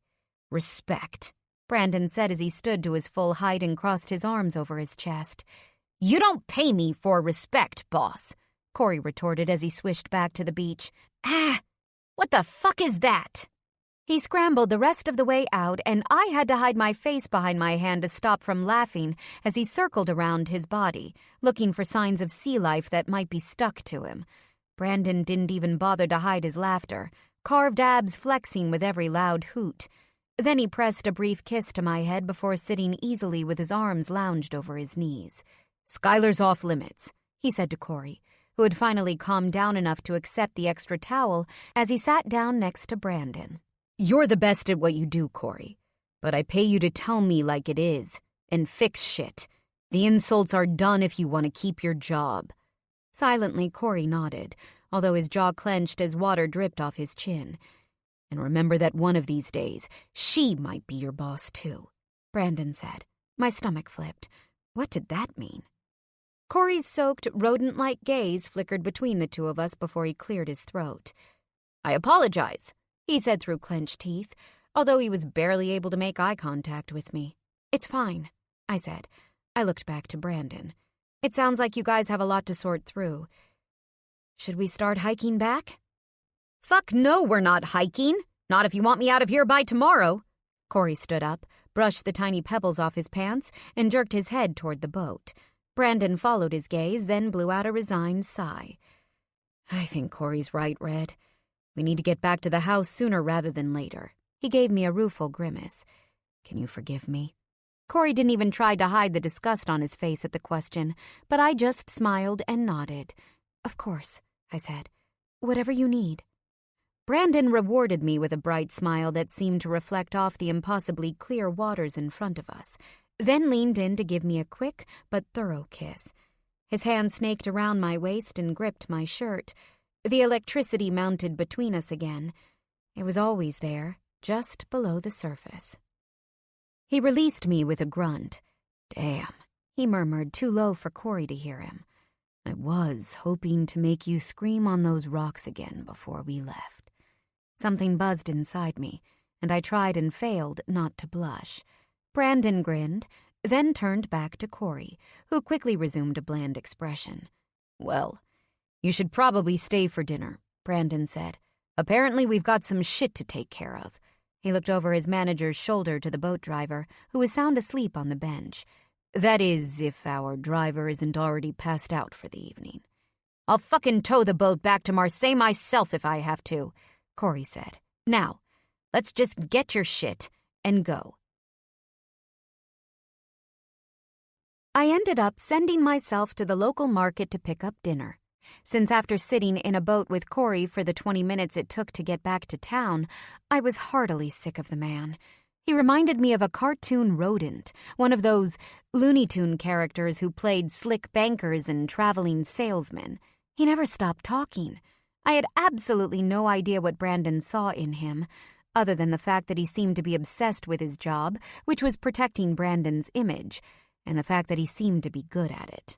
When I came back to the villa, the sun was already starting to set over the cliffs to the west of the city, and I paused for a moment on the front stoop to take it in. Pools of magenta, violet, gold, and tangerine streamed from the horizon, with craggy shapes of the cliffs blocking the rays like shadows of primeval ruins. I sighed, even though we still technically had a few days left. Corey's presence seemed to portend an early end of our blissful 2 weeks. I hugged myself close and closed my eyes, lost for a moment in the memories. Whatever stresses were coming for us, we'd always have this time. Brandon must have known we'd need it, and I was incredibly thankful for that foresight. Voices filtered from the patio to where I stood below, Corey and Brandon still debating how to resolve all of the drama. "The board will keep as long as you call Karen Richards tomorrow," Corey was saying. "But you can't fucking forget, boss." I moved to open the door, not wanting to eavesdrop, but stopped when I heard my name. "Now what about the Skylar situation?" "What situation?" Brandon asked sharply. "You said it yourself. Miranda already knows, so it doesn't matter anymore, does it? I'm not going to skulk around like we're doing something wrong." "So it doesn't matter that to the Catholic half of Boston you're absolutely doing something wrong?" "If Miranda doesn't want to be embarrassed, she should just sign the fucking divorce papers and be done with it." There was a loud screech of a chair leg on tile, then footsteps pacing, Brandon's most likely. I could easily see him pulling his hands through his hair in frustration. "It's not just that," Corey said. "The Miranda thing, it will blow over eventually. People will figure out that she's been hanging on you for years, and I agree that at some point she's going to realize it makes her look clingy as fuck. But Brandon, you asked me to vet you, and I did." There was a long sigh. I couldn't tell if it was Corey or Brandon. Corey continued. "That means I had to vet her, and her family's connections to the mob don't exactly make her a great candidate for First Lady, if you know what I mean." "Corey, I swear to fucking God, do you want me to toss you into the harbor this time?" "Hey, man, it has to be said. You need simple right now, man, and she is not that. She's young and hot, I'll give you that. I'd want to hit that too." "You can stop right the fuck there. Brandon, the Brooklyn DA has an open investigation that lists her father," Corey protested. "Not to mention that her grandfather was basically a runner for the Gaudis until he was whacked. Don't even get me started on her stepdad. Maurice Jadot is one shady fuck. All I'm saying is, there are a lot of other red-headed fish in the sea, my friend." There was an awkward pause, filled only with the din of a car driving down the street. I froze, my insides twisted together. Say something, I thought, mentally urging Brandon to stand up for us like he'd always done. In all of my worries about the dramas in Brandon's life, I'd never considered the fact that my family's history might be his undoing as well. How naive. I was about to walk inside when Corey spoke again. "I see," he said to some unspoken communication. I wished more than anything I could see the expression on Brandon's face. "Then I have to ask," Corey continued. "Is there anything else we need to know about her? Anything else that might come up in a character attack? I'm not saying you can't run, my friend. If there's anything we know from this last election, it's that literally anyone can get into office. If I can't get you elected, I have absolutely no business being in marketing. But it will be a whole hell of a lot easier if we can control the narrative." "There's nothing." Brandon's voice was pulled tight as a drum. Corey waited a few beats, then sighed. "All right," he said, although he clearly thought it was anything but. "Just be careful, will you? Keep it casual. Take it slow. Maybe don't be seen making out on the street together." "We'll take it exactly the way it needs to go," Brandon said. I clutched my groceries tighter to my chest. What did that mean? But he didn't say anything else, and the conversation turned to discussing a press release planned for Ventures. I entered the house and walked up the short flight of stairs to the main floor. Brandon and Corey both turned from their seats on the balcony, beers in hand, with completely opposite expressions. A dark cloud over Corey's pointed features, while Brandon's chiseled face brightened immediately. Even with Corey sitting there, I couldn't help but smile back. The twisting in my belly lessened. "Hey, beautiful," Brandon said as he stood up to greet me with a kiss. I didn't have to look at Corey's face to see the irritation at the affection. Brandon looked eagerly into the bags I had set on the dining table. "What do we have here?" "Oh, you know, the goods. Wine, cheese, bread, charcuterie. A bunch of local fruits and veggies." I sighed as I pulled out the food. I'll never get enough of French markets. Brandon walked into the kitchen to grab dishes for the three of us. Corey meandered in and looked suspiciously at the food. "Isn't the cheese here unpasteurized?" he asked with a frown. I rolled my eyes. "The best cheese in the world is from France. You might actually like it if you give it a chance." The words came out before I could stop them, and Corey flashed me another look of blatant irritation. Behind us, Brandon chuckled. Corey narrowed his beady eyes. "I'll try it," he mumbled. As Brandon set down our plates and glasses next to the impromptu buffet, my phone buzzed in my pocket. "Hold on, it's Bubby," I said, and stepped out of the room, leaving Brandon and Corey to take their loaded plates back to the balcony table. "Hi, Bubby," I said once I was in the bedroom. "Is everything all right?" "Hi, sweetheart," came my grandmother's low, thickly accented voice. "Everything is fine. It's fine. We were just calling to check when you were coming back." I frowned as I sat down on the bed. "Really? That's all?" There was a brief silence, then a sigh. "Well, your father. It's nothing. But I think he'd like to see you." There was some shuffling like she was moving to a different room. In a slightly hushed tone, she continued, "I just think he could use a pick-me-up from his daughter is all," Bubby said. "Katie hasn't been coming back around, has she?"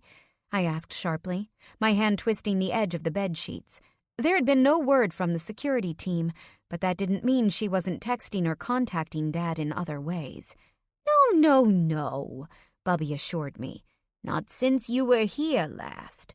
She paused again, and something about the reticence in her voice made my heart beat a little faster. "But the thing is, Bubba," she continued, "he missed his group therapy session 2 days ago. He said he just went for a walk, but honey, I don't know. I couldn't reach him for several hours, and he lost the security." My spine prickled with the thought of where my dad might have ended up, depressed, upset, and alone. I toyed with the end of my ponytail and made a decision. This had gone on long enough. "Bubby?" "What, sweetheart?" "Dad needs to get out of New York. It's time." There was a silence, then a long sigh. "Yes," she said sadly. "I think you're right." "I'm going to look into a program up here for him," I said. "Brandon will help, and I'll figure out the finances. But we need to get Dad out of Brooklyn, out of that scene, at least until his hand heals. You could come too." Bubby scoffed openly like I knew she would. "And what would I do up in that city?" she asked. "I'm a Brooklyn Jew, Bubba. Always have been, always will be." "You could be a Brooklyn Jew in Boston for a while," I offered, though I already knew the answer. Bubby wouldn't leave Brooklyn as long as she had an active bone in her body. "I'll be fine here, Skylar," she said, although she couldn't quite get rid of the sadness in her voice. "You just get everything ready for Danny. Don't worry about me." Like that would ever happen. But instead I just said, "All right, Bubby, will do. I'll call you when I get back next week, and we'll figure out the next steps. Okay?" "Okay, sweetheart. You give that handsome man of yours my love, and a kiss for you, too." I blinked. It wasn't like Bubby to be so openly affectionate. Things must be worse than I thought. "I will," I said softly. "My love to you and Dad." The developments of the day hung over us like clouds as Brandon and I curled together beneath the gauzy canopy of the bed. The French doors left open to let in the warm night breeze. Our vacation had started out idyllically, but now the stresses of home had found us across an ocean and a sea. We lay separately, facing each other in the moonlight. Whether it was the unexpected disruption of Corey and the awkward dinner that had gone late into the night, or Bubby's phone call, which I'd relayed to Brandon after Corey had left, something had shifted. The carefree mood was gone, and we were left with what remained. The joy of being together, but the knowledge that another tide of change was coming. "I think it's good," Brandon was saying about Bubby's and my decision. "It's progress, especially if we can convince her to move too at some point." He pressed his lips together, then nodded to himself. "I'll have Margie find an apartment for him close to a good rehabilitation center. We'll have David drive him to Boston next weekend." "You don't need to do that," I started to say, but Brandon silenced me with an exasperated look. "Stop," he said. "You're about to start a new job that is going to ask more of you than anything else you've ever done. I should know. I'm the one who usually does the asking." I rolled my eyes, but I knew he was right. Come Monday, I'd soon be working close to 80 hours a week for the foreseeable future. I'd barely have time to eat, let alone go down to Brooklyn every other weekend to keep Dad out of trouble. It was why I had already admitted to Bubby I'd let Brandon help. "All right," I relented. Brandon only offered a brief smile in return. We lapsed into silence again, content just to gaze at one another. Under other circumstances, I might have found us nauseatingly sweet, but right now I just was content to enjoy the quiet. "God, you're beautiful," Brandon murmured for the umpteenth time on our trip. Every so often he'd interrupt our light conversation to say it, and each time he made me blush. I buried my face in my pillow, but couldn't keep the silly grin away. "You are ridiculous." When I looked back at him, he was still staring at me. His tanned features were dark against the white of the pillowcase, and in the moonlight, his eyes glittered like stars. He reached out a finger to trace the edge of my cheekbone. "I'm just a man in love," he said softly. The words warmed me all over. It was these moments that made me feel like we could last always, that nothing could break us. I wished with all of my heart that were true. Brandon played with my fingers. Our hands were so different. Mine were so long and slim compared to his big paws. "You aren't," he started as he stared at our interwoven hands. "Do you aren't hiding anything from me, are you, Skylar?" When he looked back at me, Brandon's eyes were wide sapphires in the night, but they glowed with something other than happiness. I hugged my pillow closer, trying and failing to ignore the pang of guilt in my stomach. Green eyes or blue?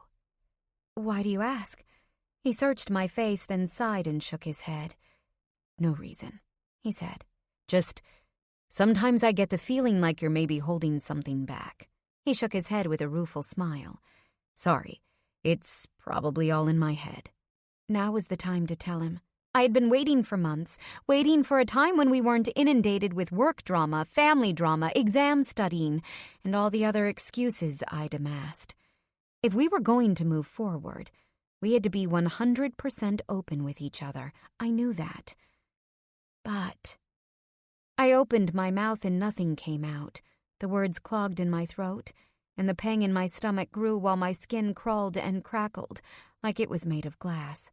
Brandon had been hurt so much in his life, by his mother, his father, his foster parents, his wife, by me. I couldn't bear to do it again. Chapter 34. It was early on our last day when Brandon and I drove to Carcassonne. Corey had left early yesterday morning, giving us a final 24 hours together before we headed back to chaos. Instead of leaving from Marseille, we decided to lock up the villa early and fly out of the old medieval city perched on a hill above Provence, with a few hours to sightsee before our flight. We parked the rental car at the base of the hill and meandered down one of the side streets in search of a boulangerie, where we could get a quick breakfast that we could walk around with. We walked up the road that wound around the base of the old city. The old part of Carcassonne was an almost perfectly preserved medieval city, a cluster of turrets, towers, and medieval-themed shops all encircled by a massive stone wall. We arrived just as the shops and inns were starting to open and meandered around the city for well over an hour, poking our heads into some of the older buildings and exploring the multiple courtyards and towers of the maze-like complex. As I watched Brandon inspect the execution block, I imagined him in a blaze of armor, gleaming silver in the sunlight. He really would have been the perfect night. When he caught me watching, his smile was blinding. His hair, wavy and bright, caught on the wind. 2 weeks in the French sun had bleached his mop of normally dark blonde a vivid gold. Comfortable and relaxed, he looked the exact opposite of the stolid attorney I had first met last January. He picked up another few coffees and croissants before walking to the outer wall of the city to take in the view over the rest of Carcassonne. "I have to tell you something," Brandon said as he leaned over the stone edge. I turned to look at him. Behind him stood towers, bearing bright blue flags from their conical roofs. I had no problem seeing Brandon with his strong, tall back and sharp-lined face as a feudal lord. He looked like a modern-day King Arthur, presiding over the streets of Camelot. It fit. "You're going to run," I said. He'd had that pensive look on his face all morning. Corey had left with a final admonishment to make a fucking decision. Brandon couldn't put it off any longer. The wind turned up Brandon's hair, ruffling it lightly. He rubbed a hand over his chin, which currently had about 4 days' worth of growth on it. I knew it would disappear before Monday, and I was sorry for it. I was enjoying the Viking look on him, particularly when he looked at me with a clear intent to pillage. "I am going to run," he said out loud as he looked over the stucco houses below, and beyond them to the vineyards and sunflower fields in the distance. "But only if you're on board. I can't do this without you. I don't want to do it without you." I gazed out at the view with him. We didn't touch while he waited for me to process his words, but I'd had enough time to process over the last few weeks. The sunlight gleamed on the silver bracelet he'd given me, and I considered the words on the inside. We were beyond the point of pulling away. A man like Brandon Sterling wasn't made to stay behind closed doors, and I didn't want him to. It was time to get over my fears and step out with him. "If this is what you want," I said, "then I'm with you." Brandon gave me a cautious smile. "Really?" I took his palm between my hands. "All in, right? Isn't that what we're doing here?" The smile turned up to about 1,000 watts. "All in," Brandon repeated. Then he sighed and shook his head. "Mark's going to be pissed, that's for sure. So will the Board of Ventures. They've all been trying to convince me not to do it." He grimaced. "I'm going to have to divest from both Ventures and Sterling Grove. I'll be able to give Miranda whatever she wants, but more importantly, I'll be free of any conflicts of interest." I didn't miss the slight thrill in the word, free. In the last 2 weeks, I had started to wonder just how attached Brandon really was to his companies these days. Whenever his phone rang, as it did multiple times an hour, he almost always scowled. When I'd met him, he'd said he enjoyed his job. But the longer I knew him, the more it seemed like he wanted something different. Apparently it was this, the mayor's mansion. Something sunk in my heart, but I did my best to stay bright. It didn't matter whether or not I wanted him to do this. If this was his dream, then I wasn't going to stand in his way. If this was his dream, I just wanted to support him. Brandon wrapped his fingers around mine and squeezed. "So, if that weren't enough, I have a favor to ask you," he said. My stomach clenched even more. That couldn't preface anything good. "There's another event on Sunday after we get back." I pulled my hand away, already shaking my head. No. It's not going to be like last time. For starters, I'll actually show up on time." He flashed a sheepish grin, and I couldn't help but smile back. "Brandon, I just don't think..." "Corey has a point. It's best if I stay out of sight until everything is settled with Miranda." The thought of having to go back to being together incognito made me feel sick to my stomach. But it was better than the other option of inflaming Miranda to the point where she'd want to plaster our affair all over the tabloids. I could deal with a few more months of secrecy if it meant I'd get to be with Brandon in peace in the end. But Brandon shook his head adamantly. "I'm going to announce my candidacy on Sunday," he said plainly. His eyes were wide and blue as he spoke, searching my face for a reaction. "Please, Red," he said. "I need you there." We watched each other, letting the sound of the wind sweeping up the hillside and through the tunnels of the old city fill the space between us. A few strands of my hair escaped the braid on my shoulder, and Brandon reached out to gently push them behind my ear. We were locked in a trance, my green eyes lost in his blue pools, the earnest lines of his face tense as he waited. I took a bite of my croissant to buy more time. I really wasn't ready for this. But it was here. I could stay with him and deal with the fallout of the attention, or I could be left behind. I already knew which choice I would make, but before I could relent, Brandon spoke again. "Will you marry me, Red?" The question floated on the wind, so low I almost thought I'd imagined it. It wasn't until I caught his gaze, shyly and carefully watching for my reaction, that I realized it was real. I immediately choked on my croissant and started to cough. "Jesus!" Brandon moved quickly to pound me on the back. The tiny piece of pastry flew over the edge of the castle wall and into the dry grass piled below. I grabbed the edge to regain my balance, heaving breaths, in, out, in, out.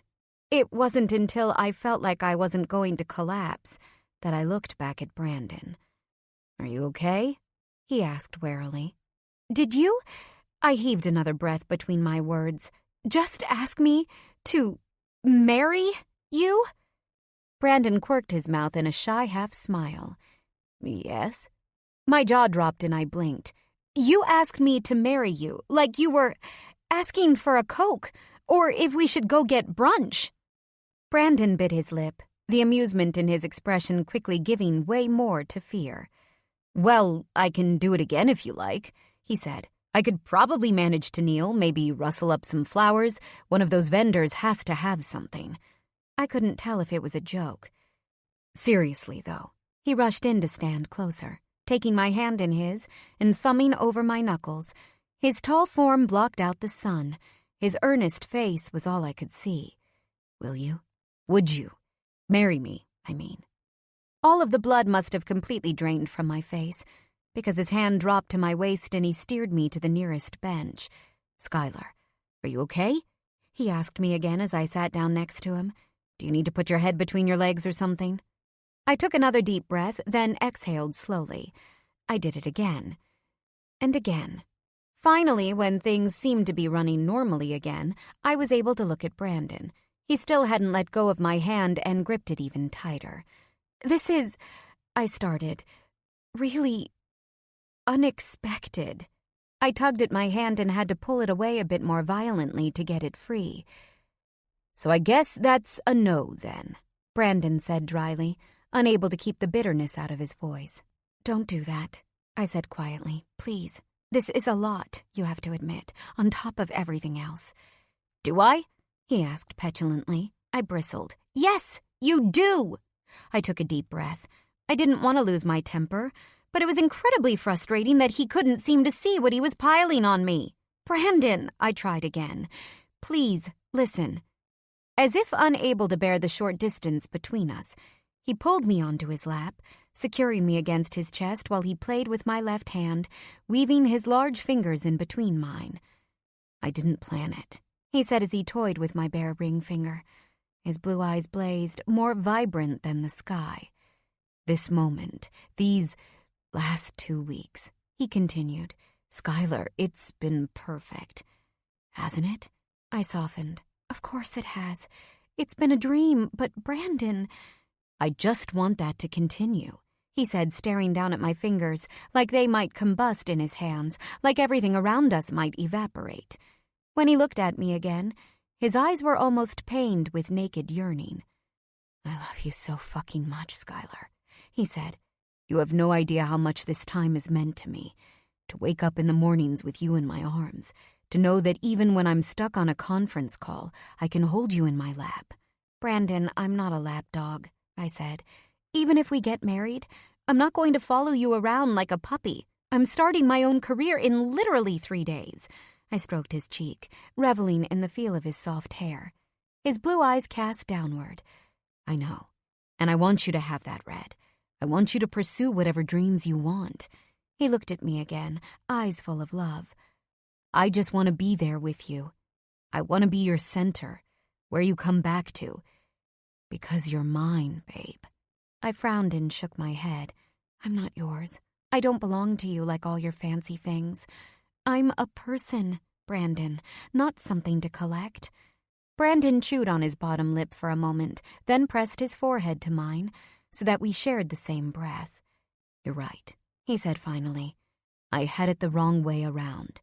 You're not mine. I'm yours. I belong to you. You're like the sun to me, Skylar. I can't see without you." All my reserve broke at his words, and I wished more than anything we were not sitting on a very public bench, surrounded by groups of tourists. I kissed him tenderly on the mouth. His hand slipped around my head as he held me there, reveling in my lips in the soft morning light. When he let me go, he smiled, but his smile dropped when he caught the look on my face. He must have seen the words I was going to say next. "If I'm the sun," I said carefully, "and you're mine because you are, Brandon, you really are, then I'm not going anywhere, and that's the truth. I promise." I cupped his face and nuzzled my nose against his, delighting in the unique scent of him. The strong, lean arm around my waist tightened, but Brandon sighed. "So that's a no," he murmured. He said it lightly but couldn't quite mask the regret. "That's a not right now," I corrected him gently with another kiss, as sweet as I could muster. He caught my lower lip between his teeth and pulled me in for something much more potent that took my breath away. When he released me, his eyes were bright blue fire. "I'm going to hold you to that, Red," he said. His tone joked, but his face said otherwise. My stomach tightened in response, but with fear or anticipation, I couldn't tell. "Okay," I said. "Okay." Chapter 35. In Boston, we returned to chaos. "Jesus," I said as we looked out from the tinted windows of the private airfield's reception area. Behind us, the staff of the airfield watched curiously while they manned the nearly empty area. To their credit, they probably weren't totally unused to seeing paparazzi at an airfield that regularly serviced semi-famous clients. The agent had seemed more annoyed than anything else when she'd informed Brandon of their presence. They had at least tripled in numbers since we left. Brandon pushed a hand through his hair and sighed. Still in his vacation clothes, gray joggers, a red hoodie that hugged the contours of his arms, and his favorite frayed Red Sox hat. He looked a far sight from the CEO that most of Boston knew. His cheeks were still covered with dark blonde shag I knew would be gone in the morning. Even after 7 hours of flying and dealing with some serious jet lag, I wanted to devour him. "God damn it," he muttered as he pulled his phone out of his pocket to check a message. He grimaced. "I should have requested security. I'm sorry about this, Red." Well, we knew this might be waiting for us. I spoke casually, although the reality was actually kind of terrifying. The plane ride home had been spoiled with the news that Miranda had broken her story early. Apparently, Page 6 had received a tip that we were in France together, so Miranda had decided to give an exclusive interview to People. It was a sympathetic puff piece in which she portrayed herself as the poor, blindsided wife who had only tried to make her marriage work. I, on the other hand, was a young, gold-digging homewrecker, but still anonymous, thank God. "Maybe I should hang back," I said cautiously. "You don't need to be seen with me." Brandon glanced at me with a frown. "God damn it," he said again. "No, we have nothing to hide, Skylar." I clenched my teeth as I looked out at the mob behind the chain-linked fence. "If you say so." I sighed and looked down at my clothes. After catching my reflection in the window, the idea of parading in front of paparazzi sounded really bad. Like Brandon, I was also dressed for comfort in black leggings, ballet flats, and a summer jacket. My hair was still in its braid over my shoulder, but looked a bit worse for wear, and I had foregone contacts in favor of my glasses. "Should I at least change or something?" Brandon snorted. "Don't give these leeches the satisfaction." He tugged me close for a brief kiss, ignoring the even more curious looks of the other few people in the small terminal. "Stop that," he said as I reached up to pat at my hair. "You look fucking adorable. Don't change a hair on your head." He spotted David waving at us from the street. "Come on, Red," he said as he pulled the bill of his cap low over his face. He glanced down at me as we walked toward the door. "You might want to put on your sunglasses instead." As we walked out to the curb beyond the fence, Brandon worked to shield me from the wall of paparazzi, pushing back their eager bodies so that we could get down the sidewalk, although the clench of his jaw and the visible vein in his neck didn't go unnoticed, especially when one of them reached out to tug on my jacket. "What's your name, miss? Are you Brandon's new girlfriend?" he asked. "Hey, step off, man." Brandon pulled me more securely behind his large frame. With a glare that should have turned the photographer to ash, he tucked me into the back seat of the car, safely behind its tinted windows. The photographers crowded the car, their bodies pushing against the glass so hard I thought it might break. "Drive," Brandon commanded. The Mercedes took off. Brandon looked at the smudge marks left on the windows with disgust. "Fucking animals," he said, but his scowl morphed to sympathy when he got a look at me in the opposite corner. I pulled off my sunglasses and took a shaky breath. "Come here," Brandon said, and pulled me into the crook of his shoulder. I sighed, letting my racing heart calm against his warmth, although I could hear his heart beating almost as fast. If I closed my eyes, I could pretend we weren't back in Boston. Brandon's hoodie still smelled like Marseille, of sunlight and grapevines and salty air. I inhaled deeply. "I'm sorry," Brandon murmured, although he didn't loosen his grip around my shoulders. I shook my head into his chest. "Not your fault." "Well, it's my crazy ex that's doing it. It's partly my fault." I wriggled out of his vice hold to kiss him. The gesture seemed to soothe at least some of his guilt, and the tension in his shoulders fell slightly. "We knew it was coming," I said. "I'll deal with it." Brandon dipped his head for another kiss, this one a bit more intense than the last, and nuzzled my nose. "Where did you come from?" he wondered with a sigh, and then pulled out his phone and started a text to Margie. "I'm going to hire us some extra security. It won't be like this for long, but I'm not a very good bodyguard."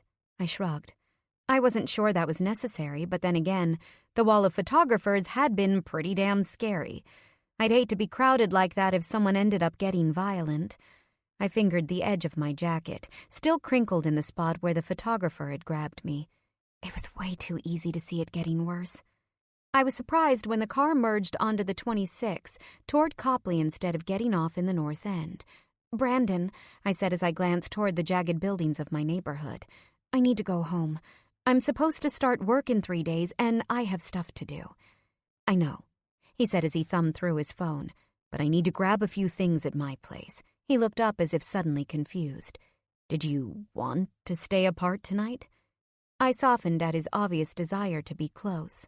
"Well, I just thought maybe you'd want some space.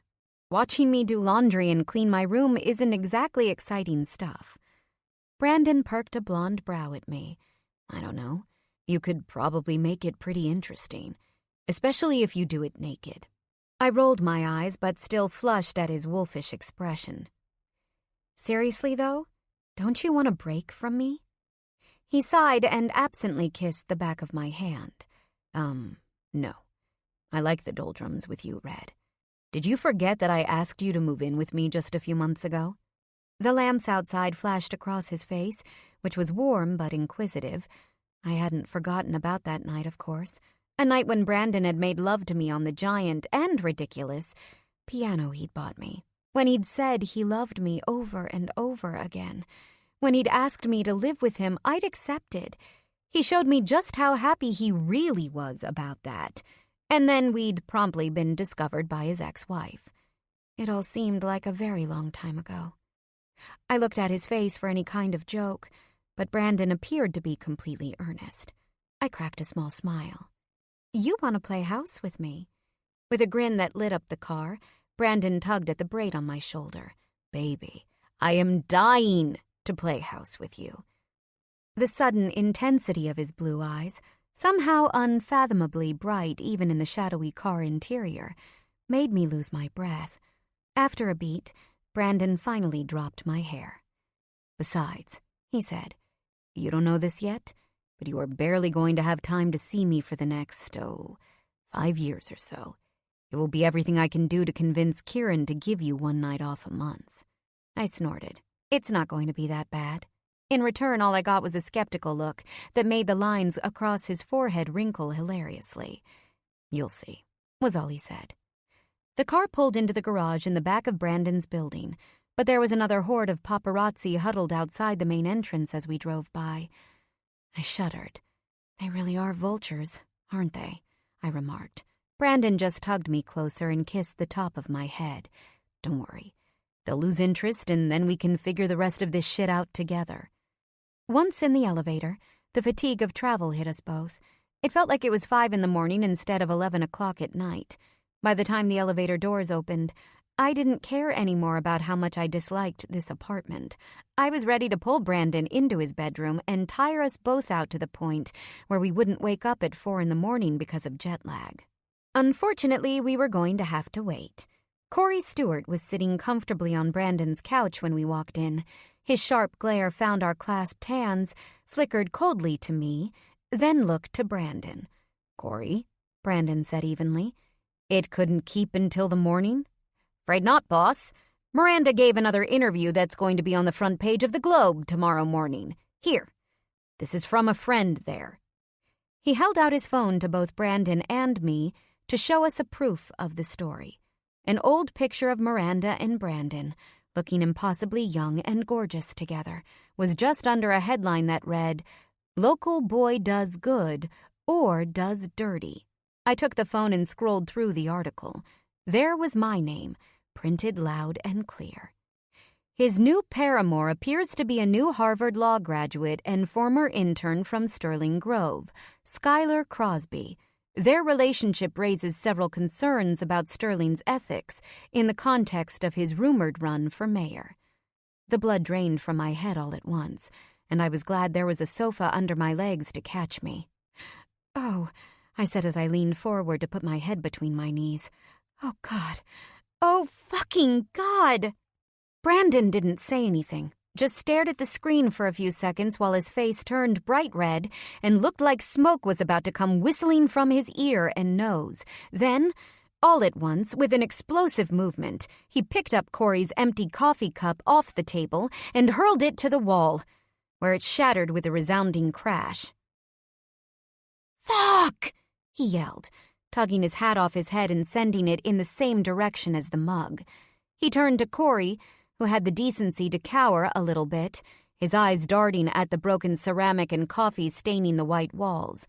I couldn't have cared less about the mess. I was struggling just to breathe. "You couldn't have stopped this?" Brandon demanded. "What the fuck do I pay you for, Corey?" Corey crossed his thin arms and frowned. "I'm not Miranda's keeper, boss. I did my best to hold off the Globe, but no amount of campaign access was going to stop them from running this story. They didn't need to bring Skylar into it. You couldn't have kept her name out of it?" Brandon growled, gesturing toward me. "Fuck!" He sat on the couch next to me and reached a hand to my leg, but I curled inward, pulling my knees up against my chest and resting my forehead on the thin fabric of my leggings. I felt like I was going to throw up. Brandon looked like he wanted to tear apart the entire room. I just focused on breathing. "I don't think I should go tomorrow night," I mumbled into my kneecaps. "I agree," Corey said curtly above me. When I looked up, he was watching me with a hard expression. I couldn't blame him. He was an asshole, but my presence in Brandon's life was making his job incredibly difficult. "No," Brandon said even more emphatically beside me. I looked at him. "Brandon, let's be practical here. Tomorrow's announcement could be a way for you to deflect. You show up, look like your Camelot-looking self, and the whole city will think Miranda is just being desperate. If I show up with you, I'll be the narrative, and you'll lose your momentum. Bad for you. And I really don't want this kind of attention." Brandon stared at me with a pained expression, then shook his head. "Skylar, I told you, baby. I'm not doing this without you. If you don't come, Miranda wins. That's exactly what she wants." "No, she wins if I show up and pull the focus away from you," I replied. "All the more reason that I should stay away." "I agree," Corey said again, although he seemed as surprised as I was that we were on the same page. "You have a chance to change the narrative here, boss. You make your announcement tomorrow night and nobody's going to give a shit that your jealous soon-to-be ex is throwing around her sob story. She'll just look like a desperate woman trying to hang on to the spotlight." Then Corey sighed. "Look, I'll be straight.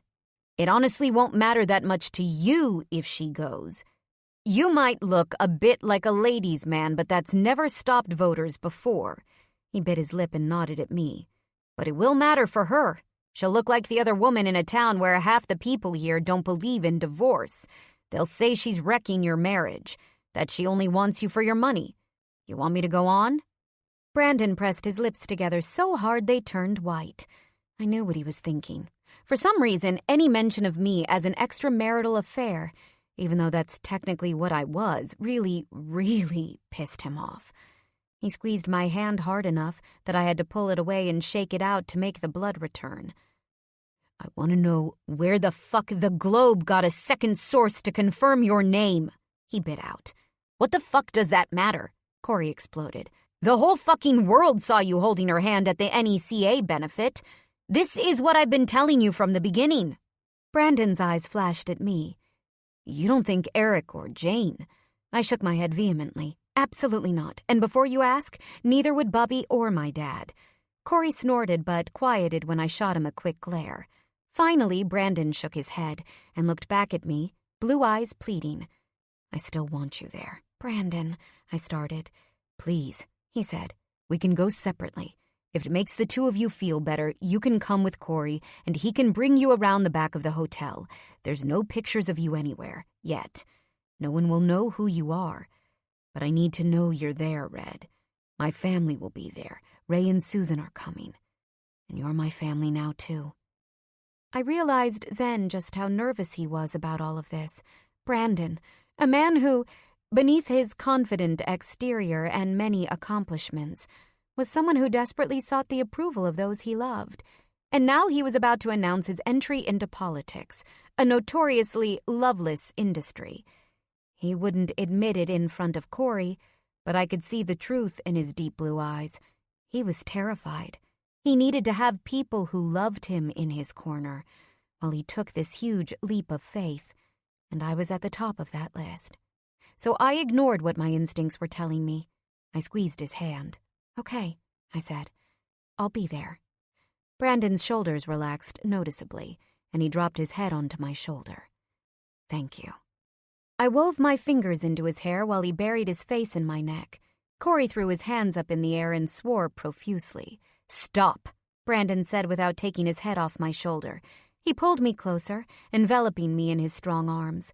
"I pay you enough, you big fucking baby. Find out how to get her in without anyone seeing her. Do whatever you need to do. But she's coming." He gripped me tighter so that the warmth of his body seeped through my clothes. I inhaled his scent, that familiar combination of almonds and soap, now laced with just a bit of salty sea air that was fading fast. It helped lessen the tension in my stomach, but not by much. Brandon leaned in next to my ear. "And wear a skirt, will you? I want to see your legs." I rolled my eyes and shoved his shoulder, but he just leered at my legging-covered thighs and waggled his eyebrows. I couldn't help but giggle. Even with the world heaped on his shoulders, the man really was a hopeless flirt. Chapter 36. I left Brandon's apartment early in the morning despite his multiple attempts to keep me in bed, even though he had more on his plate than I did. Before leaving last night, Corey had said he would be there by 7 to work on his announcement speech and plan a strategy for the fallout of the Globe article. I awoke just before 6, with a massive ball of dread lodged in my gut, and much to Brandon's chagrin, escaped soon after in the back of an Uber. Even at that early hour, photographers were already parked outside of Brandon's building. No doubt more would arrive by the time the newspapers hit the sidewalks, and I was very, very glad that my name wasn't on the lease of Eric's apartment, or anywhere else anyone could find my address. The front of my building was thankfully PAP-free, for now. I spent the morning unpacking, trying to be quiet so as not to wake up Eric. I wasn't sure if Jane was still here, too. I hoped she was. Although I had doubts she and Eric could last an entire 2 weeks together. She had been sending me goofy selfies from the apartment up until 2 nights ago. I desperately needed Jane's advice right now. I got a text from Brandon informing me that Margie was sending over a stylist around 3. Corey had suggested the idea, which I'd fought bitterly at first, but Corey had insisted that if I had to be there, then I needed to look the part. "You don't want to be a side piece, sweetheart? Then you need to dress like his wife," he'd said just before he left, narrowly avoiding Brandon's lunge as the elevator doors closed. As much as I hated to admit it, Corey had a point. My flaming hair was a dead giveaway, so between the paparazzi and my name in the Globe article, someone was going to put 2 and 2 together. I didn't want to look like a poor student when they did. My phone rang, jerking me out of my thoughts. It was a New York number, although one I didn't recognize. "Hello?" I answered, with the ball in my stomach tightened into a knot. "Skylar, darling, it's Jeanette. How are you, my love? We heard you returned from France last night. Was it exquisite?" I blew out a breath of relief, although Jeanette's banter wasn't really high on my list of priorities at the moment. "Hi, yeah, we got back late. It was great. Marseille is beautiful, as I'm sure you know." "Divine, darling, just divine. Although, to be honest, we prefer Cassis." Jeanette launched on a long, melodramatic comparison of Marseille and Cassis, the city that bookended the other side of the Calanque National Park. I separated my clean from dirty clothes as she yammered on about what she and her family had been doing since the 4th. They were staying with her parents in New York, and they'd all been enjoying a reunion with family there. I waited for her to mention that she'd seen Dad, but luckily no mention came. Good, I thought. The last thing my fragile father needed right now was a run-in with his ex. "So, darling, I have to ask, has Brandon said anything about Maurice's offer?" I paused, a black shirt in hand. "What?" "I thought he might have said something. Maurice gave him such a wonderful presentation at the Cape, but he hasn't heard a thing from him or his associates. I know the 2 of you have been having a lovely time together, but really, don't you think it's a bit unprofessional to let things go for almost a month?" No more unprofessional than Maurice sending his wife to get at Brandon through his girlfriend, I retorted as I sat down on top of a mound of clean tank tops. "What the hell is going on, Jeanette?" There was a sigh over the phone, then a brief bark at the kids. "Annabelle! Christoph! Really? Can't you please take the incessant clamoring to the nursery?" Then back to me. "I apologize for that, and for asking about Brandon. It's just that dear Maurice really is a bit rumpled about the whole thing. He was so excited about the prospect of working with your beau, and he's just been a beast about it since. Perhaps you could mention it to Brandon. Would you, darling?" I frowned at a shirt that was perfectly clean but now rumpled in my hands. "Sure, I'll mention it." "Wonderful, wonderful. That's all I can ask. Now, your brother and sister are simply dying to see you. We were thinking about coming to Boston tonight. What say you to dinner?" I chucked the black shirt into the clothes hamper next to my closet. Why did she always have to talk like a character from The Great Gatsby? "I can't, unfortunately. I have to go to a dinner thing with Brandon. Maybe later this week, depending on how work goes." "Oh," Jeanette said brightly. Then, after a brief pause, "Of course. Absolutely. You let us know what works, darling." She quickly said her goodbyes, leaving me with a familiar feeling that I had just been involved in only a fraction of the conversation that my mother had been having. It was always like that with her. Her head was always in the clouds or somewhere else besides with me. My bedroom door creaked open, pulling me from my irritation. A long white leg, followed by Jane's black-spiked head, poked through. I grinned. "Hey there, lover." Jane snorted, then came in and flopped onto the bed next to me, wearing a pair of men's boxer shorts and a t-shirt that looked a lot like Eric's favorite Yankees shirt. Her long legs splayed down the comforter as she collapsed into the pillows. "Still!" she cried toward the ceiling. "Still your bed is more comfortable than mine. What is your secret, woman?" I shrugged and continued unpacking. "Discount sheets? Lumpy pillows? I only ever spring for the cheap stuff, you know." Inwardly, I had to chuckle. Brandon was always complaining about my scratchy sheets, but I wouldn't let him buy anything to spruce the place up. I had done just fine with my meager budget, and even with the coarse bedding, we both still preferred my homey little room to the cold majesty of his high-rise. "So, 2 weeks, huh? What you been doing?" I did my best to leer at her, making sure the emphasis on doing was clear. Jane just shook her head. "First of all, you should never, ever do that with your face again," she said. "It makes you look like you're having a stroke. Second of all," she parried the sweater I threw. "The fuck if I know?" She fell back into my pillows and pulled one across her chest. I stopped sorting clothes. It wasn't like Jane to get so caught up in things, especially to the point where her filterless wit wasn't readily available. She sighed and buried her head in her hands, then gave a loud and extremely unladylike groan through her fingers. "Fuck," she griped. "It's complicated. Eric is so—" "Dreamy?" I teased. "Annoying," she shouted, just before apparently realizing that we were still in the same apartment as Eric and clapping her hands over her mouth. I frowned.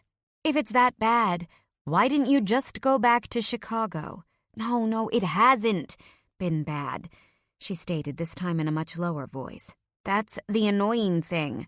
See? That was supposed to be the point of this little 2-week rendezvous.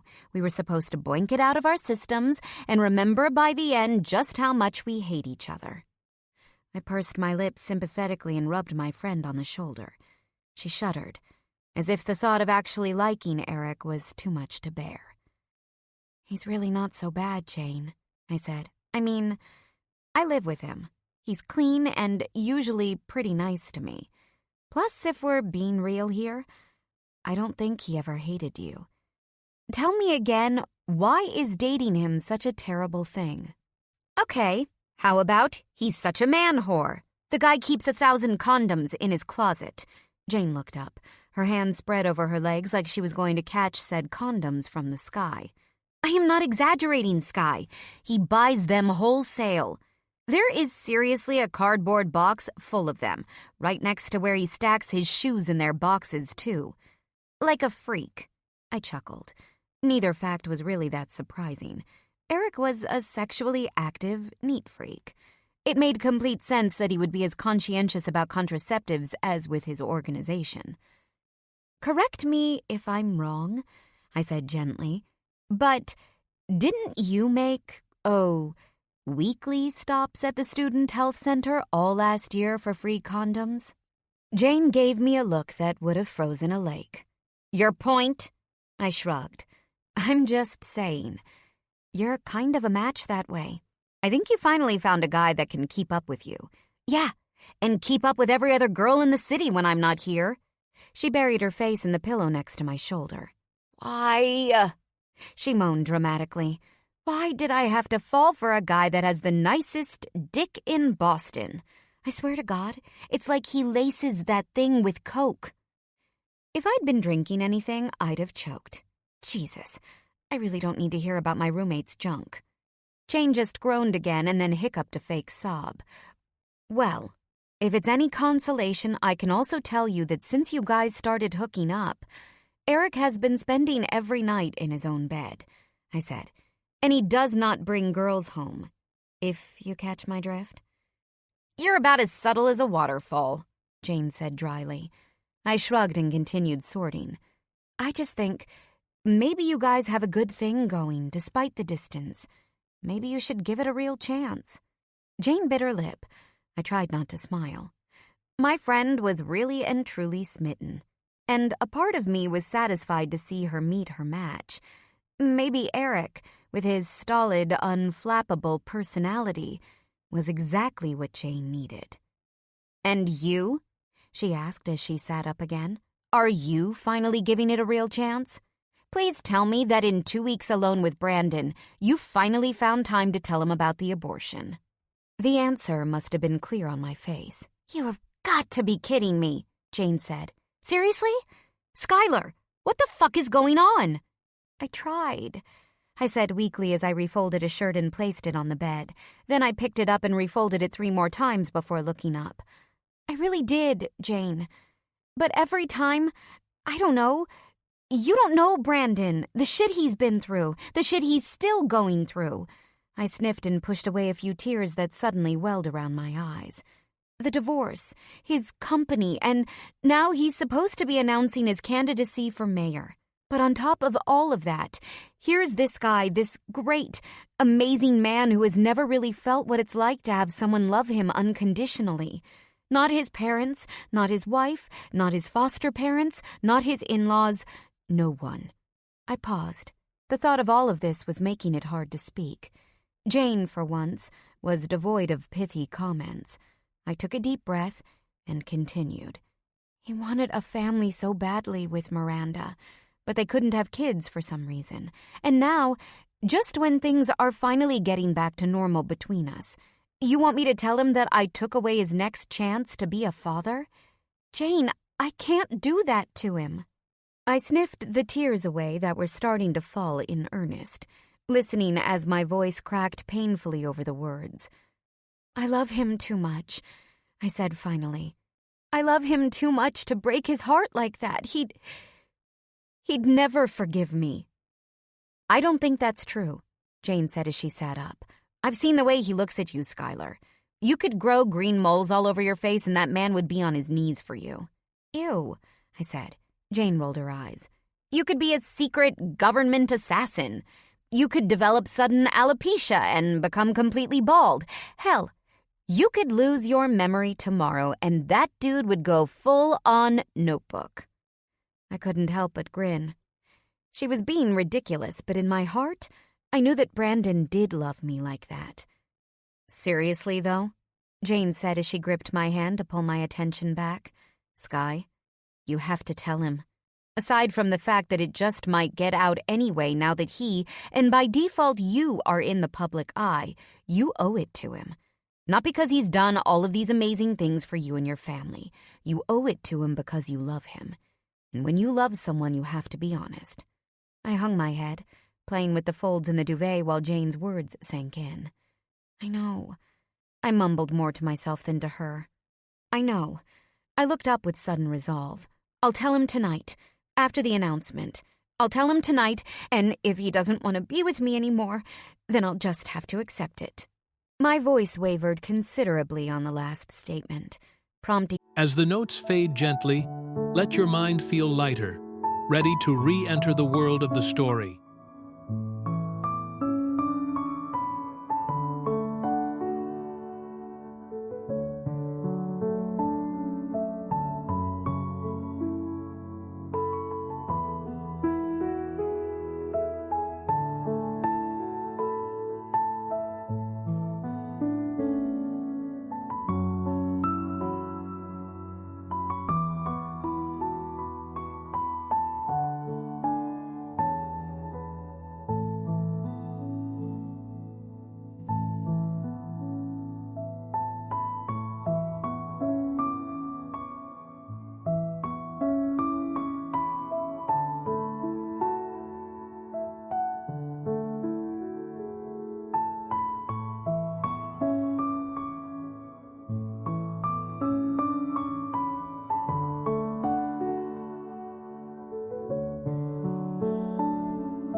Jane to scoot next to me and wrap her skinny arms around me in a tight hug. "He won't," she promised. "He won't." "And you?" I asked. I swiped at the tears under my eyes and Jane laughed. "What about me?" she asked. "How about you try a little honesty, too?" I looked in the direction of Eric's room. "I think you'll find our young Dutch friend in there cares about you more than you think." Jane sighed. "Maybe," she said. "We'll see." Before I could say another thing, the buzzer rang, loud and obnoxious, through the apartment. I heard Eric shuffling across the floor as it continued, mumbling under his breath something about it being a freaking Sunday before he answered the call. "Who is it?" he drawled. There was a muffled answer. Then, "Hold on." Jane and I listened to the sound of feet shuffling across the apartment, followed by a swift knock on my door. "Skylar, you in there?" "Yeah, come in," I called. Eric popped his head in, much like Jane had a few minutes earlier. His normally straight blonde hair was standing on end, and he took in the scene of Jane and me with obvious, yet calm interest. "Oh, hey," he said, nodding at Jane as if she had just stopped by for coffee and hadn't spent the last 2 weeks alone with him in our apartment. Then he looked to me. "Welcome back. Are you expecting a stylist?" I nodded. "Yeah, Brandon's announcing his run tonight." Eric's eyes widened at the news. "Okay, then. She's on her way up." He then turned briefly to Jane, then flickered a look up and down her bare-legged body that would have turned me bright red in about 3 seconds. "I'm going back to bed," he said, and shuffled back out. Jane rose to follow, almost as if pulled by an imaginary string. She backed out of the room with a look of faux terror, though underneath I could see clear joy. "I'm so fucked," she said with a shrug. "Completely and totally fucked." As it happened, the stylist that Margie had sent came with a bounty of dresses that we laid out on the bed, and when Jane reemerged from Eric's room about an hour later, she was ready to drool with me over the sheer volume of couture I suddenly had hanging off a portable rack in my tiny bedroom. "Feel this," she said, fingering a long silk tunic. "Like butter."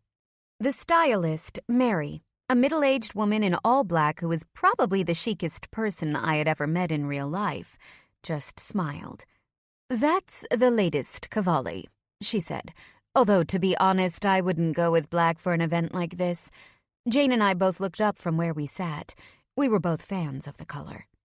"It's just that if you're going to be looked at like a political candidate's wife," which I'm not, I interrupted her.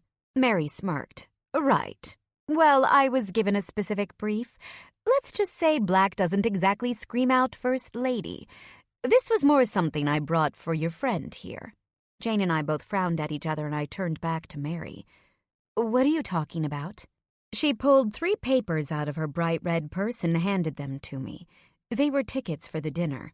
"I'm just a messenger," she said. "But apparently Mr. Sterling thought you'd want your friends there tonight." She looked at me sympathetically. Clearly she had read the Globe article. "Look, I've styled a lot of politicians and they're, special guests," she said. "It will be nice for you to have your friends there if they can go." I turned to Jane. "What do you think?" I asked. "Can you bear to spend your last night in Boston at this stuffy event?" Jane squeezed my hand. "We'll be there." I gulped and turned back to the clothes. "Okay, Mary," I said. "You'd better show me just what does say First Lady. Or, at the very least, what doesn't say side piece."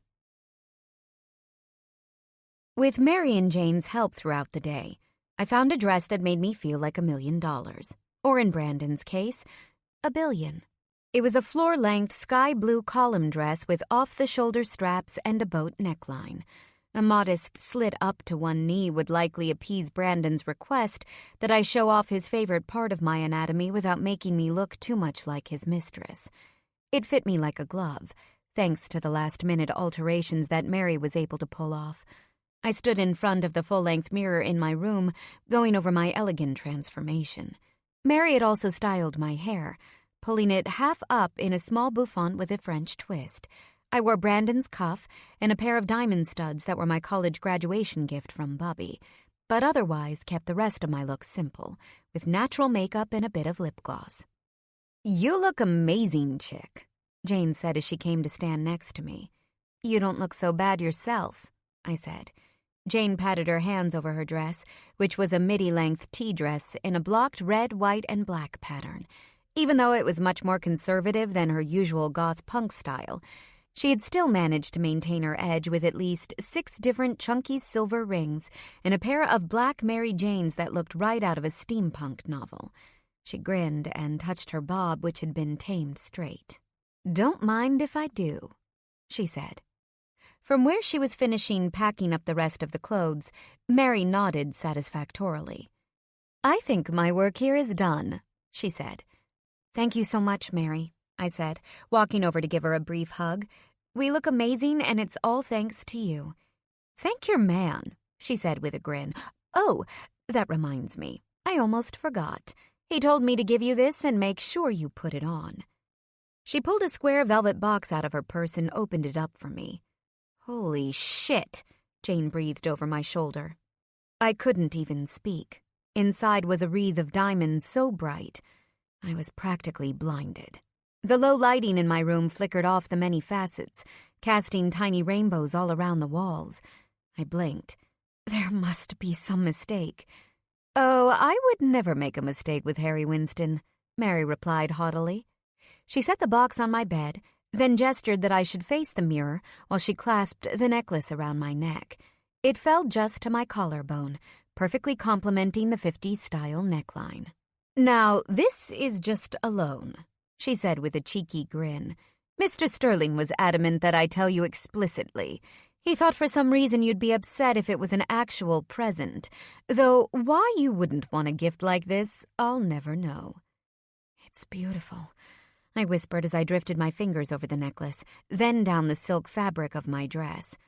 I looked like a completely different person, but I also looked like someone who could stand next to Brandon and look like she belonged. Gone was the tired, bedraggled, almost attorney, with the holey jeans and the braid that was constantly falling out. Gone was the girl who couldn't deal with a man even paying for her dinner, let alone jewelry. I was glad to see her go, if it meant I could be proud to stand next to Brandon. "Hey, you guys almost ready?" Eric popped into the room, still fixing a cufflink. He caught a look at me and smiled appreciatively. "Damn, Crosby. You clean up nice." "What am I? Wilted spinach?" Eric glanced at Jane next to me, then did a double take. Almost immediately his face turned the color of my hair. He tugged at the collar of his shirt and licked his lips.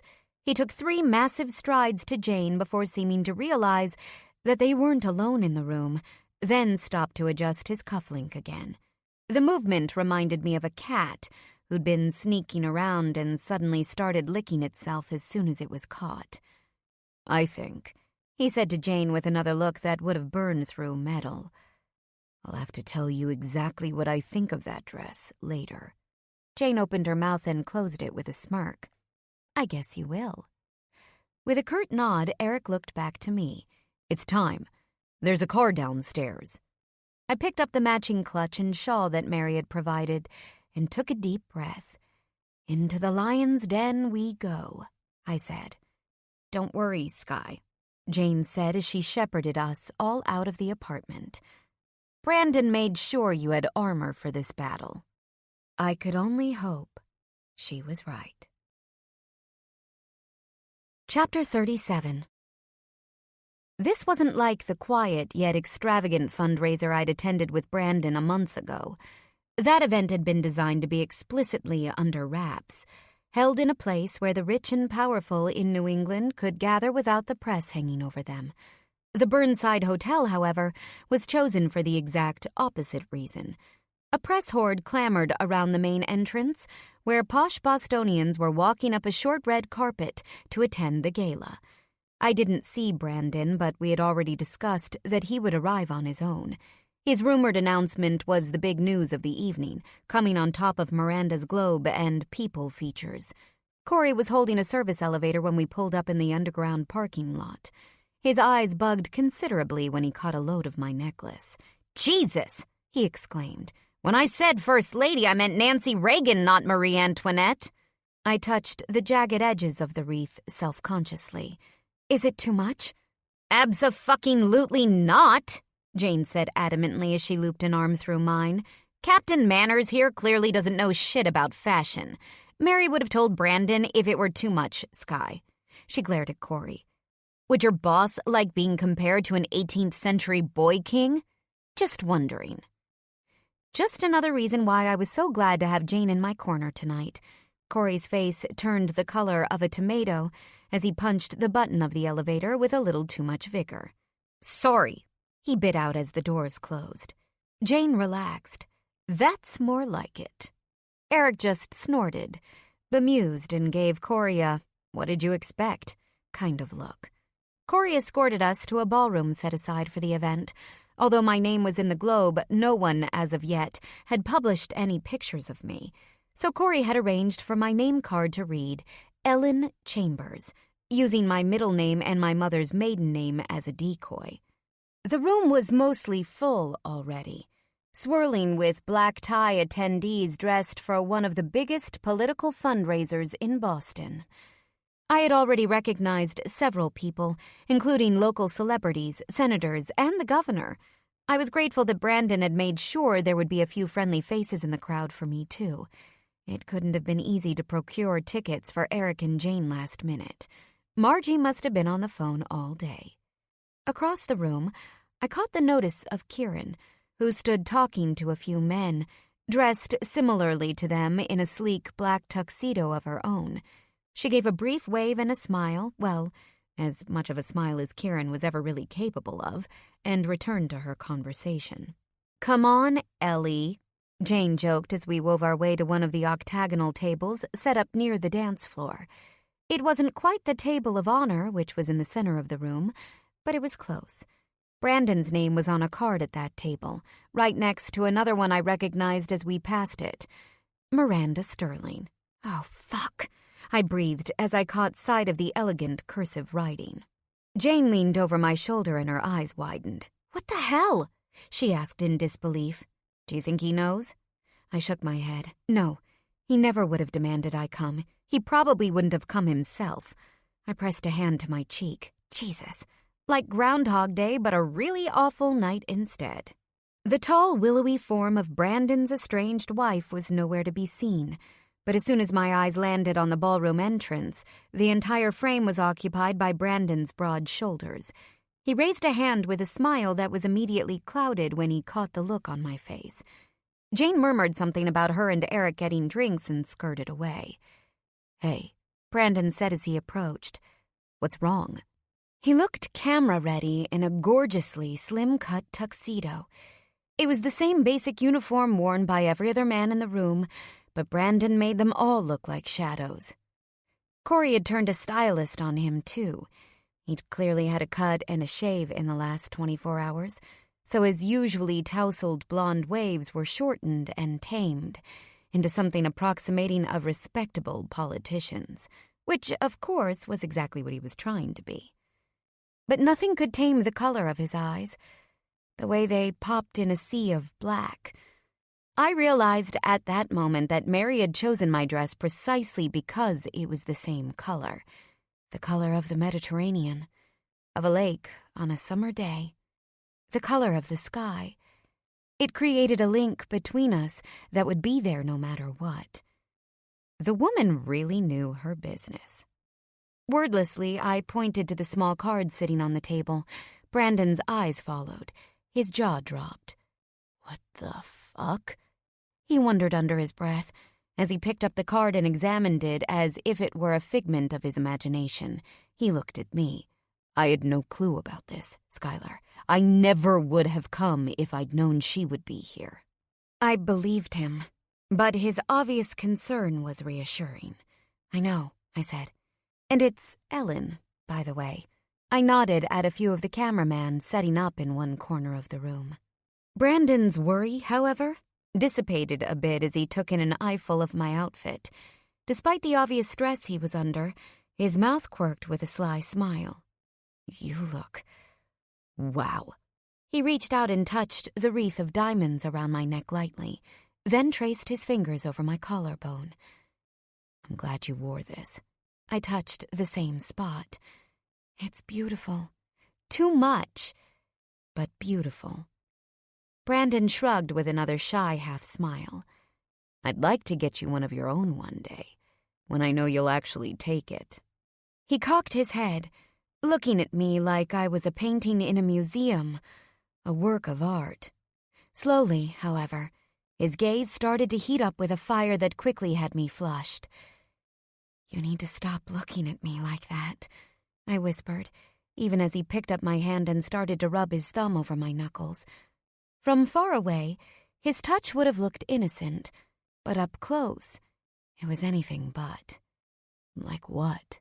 he asked, making absolutely no movement to stop, neither the touch nor the heated look.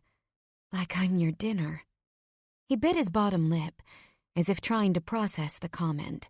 Then he released my hand, but leaned in. A bystander might have thought Brandon was telling me a quick secret, but they wouldn't know how his freshly shaved jaw felt against my cheek, or the effect of his feather-light touch over my shoulder.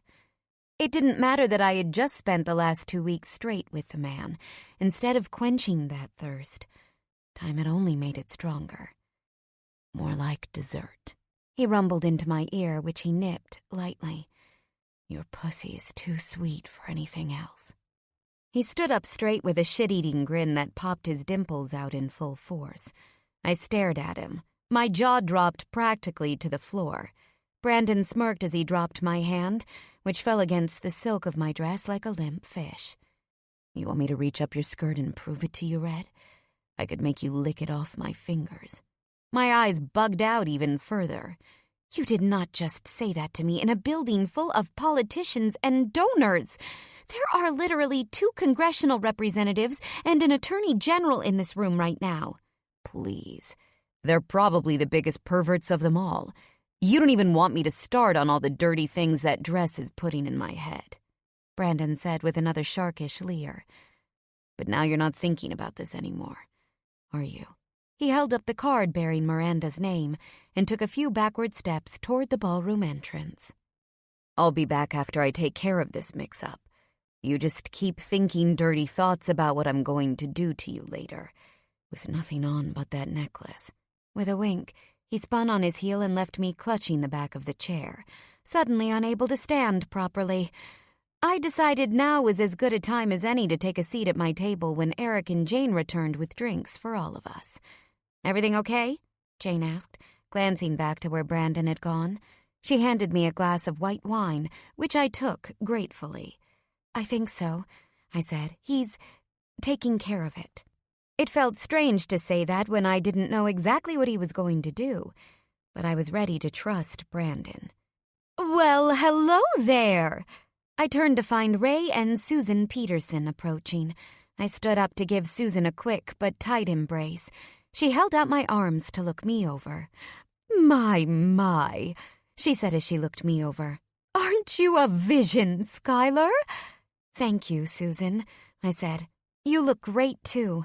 She smiled, clearly happy with the flowy floral dress that draped over her small, squat form. I gave Ray an awkward kiss on the cheek. He looked as much a grumpy professor as ever in a stolid, if somewhat faded navy suit. "Brandon is taking care of a mix-up with the guest list," I said as we took our seats. "He has to sit at a major donor table tonight, but I'll be here to keep you guys company."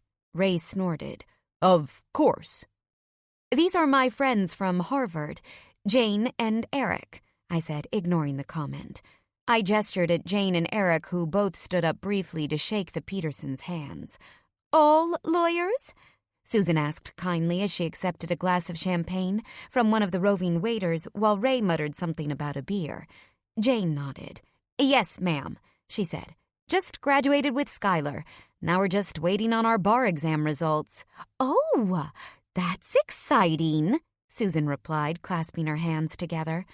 "I thought about becoming a lawyer at one time, until I met this old curmudgeon anyway."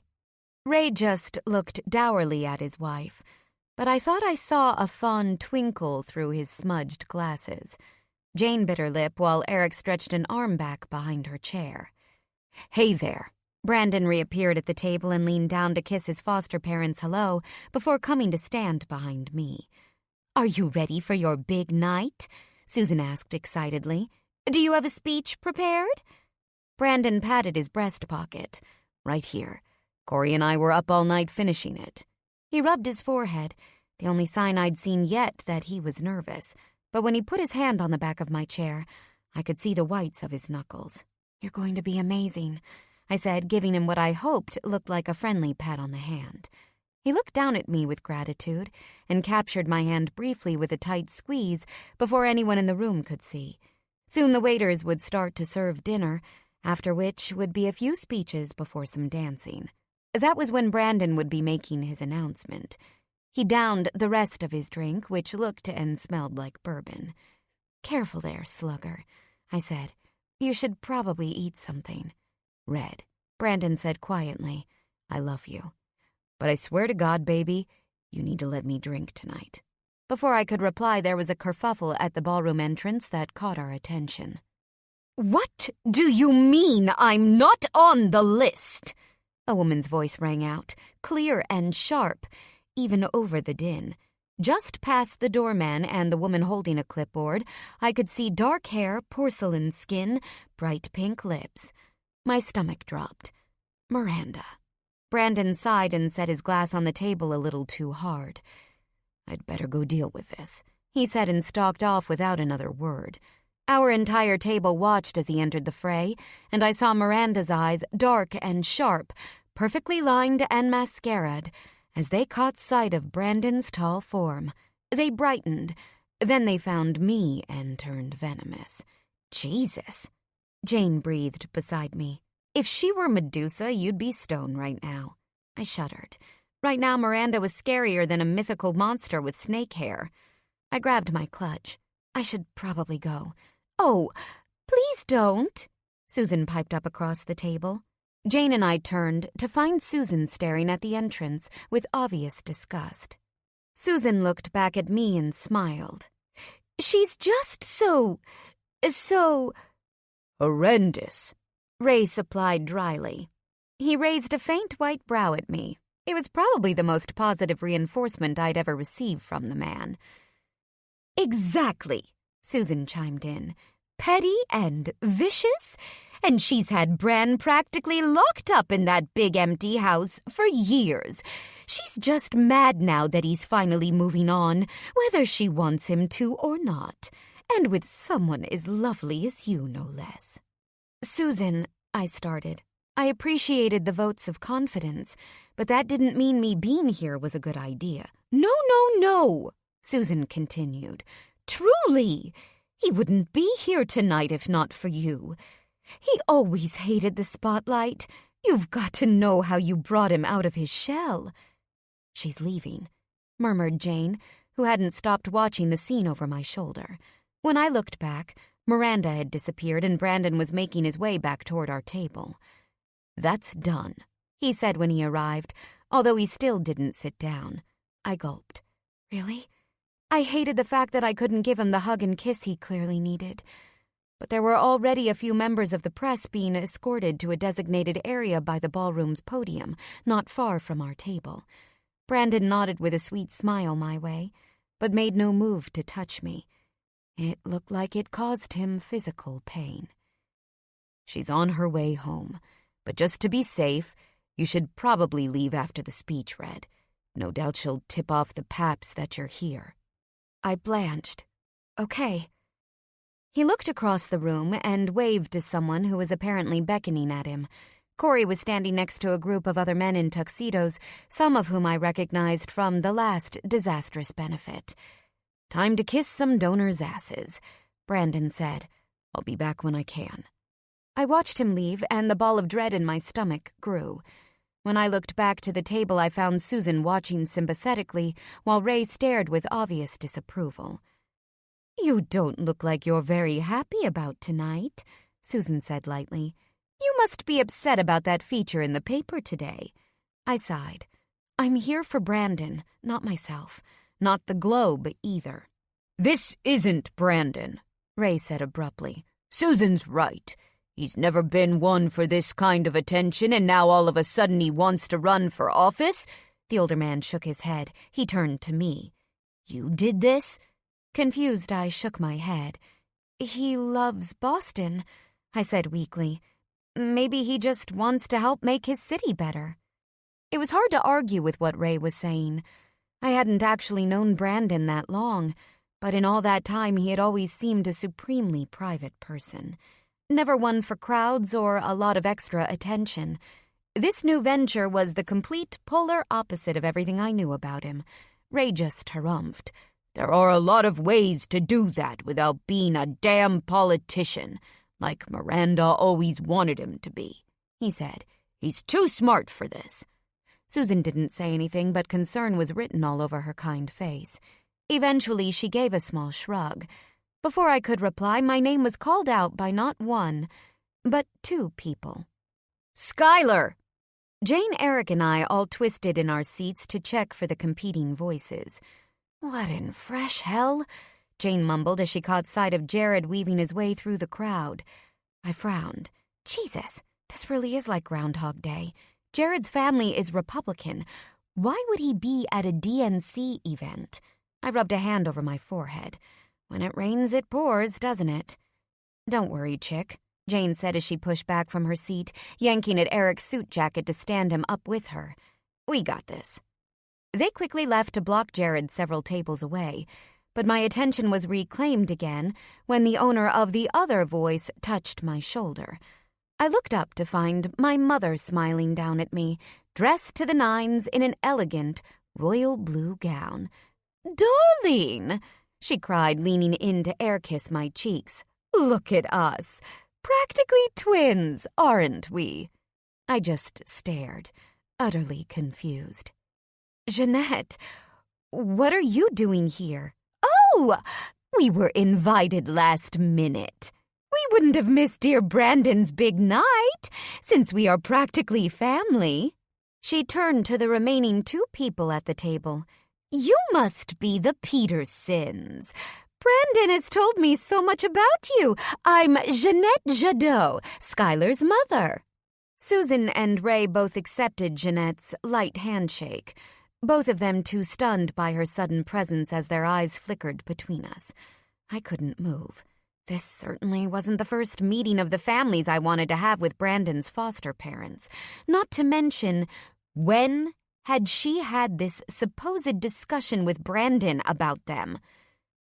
"Jeanette lives in France," was all I could say. "She's here visiting."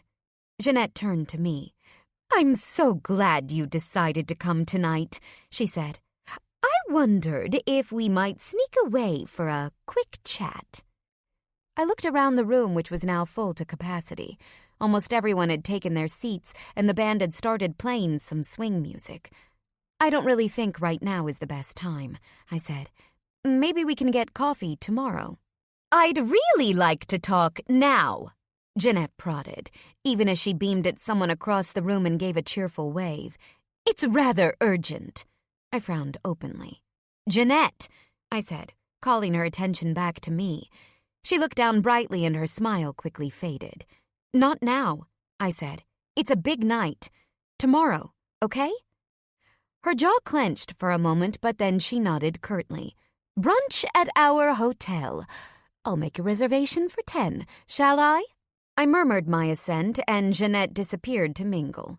I didn't see Maurice, but no doubt he was also taking full advantage of the networking opportunities. Jane and Eric came back just as the food arrived. The chicken marsala tasted like cardboard, and it suddenly felt like, even with my attempt to go undercover, all the eyes in the room were on me. The bodice of my dress felt very tight. I needed to breathe. I needed a break. "I'm going to the restroom," I said to Jane, who looked at me with obvious concern. "You need company?" she asked. I shook my head. "No, I'll be right back." I pushed back from the table, clutch in hand, as I weaved my way toward the bathroom.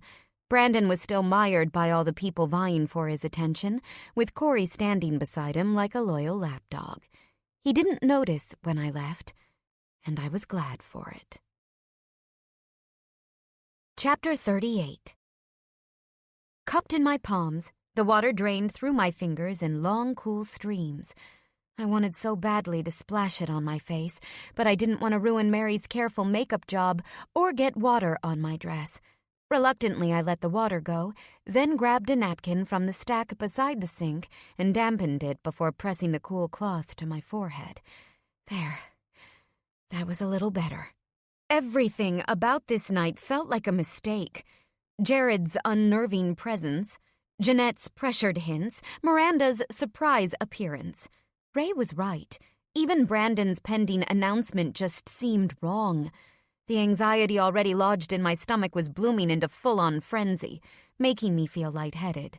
All eyes were on my beautiful man, and soon they would be on me, too. I gasped into the mirror and focused on inhaling, exhaling, inhaling, exhaling. With both hands braced on the countertop, I stared at my reflection. The reflection of panic. This wasn't me, this primped princess. I looked like an alien version of myself, preserved in a mask of diamonds and couture. I did look like Jeanette's twin. I was playing dress-up in silk armor.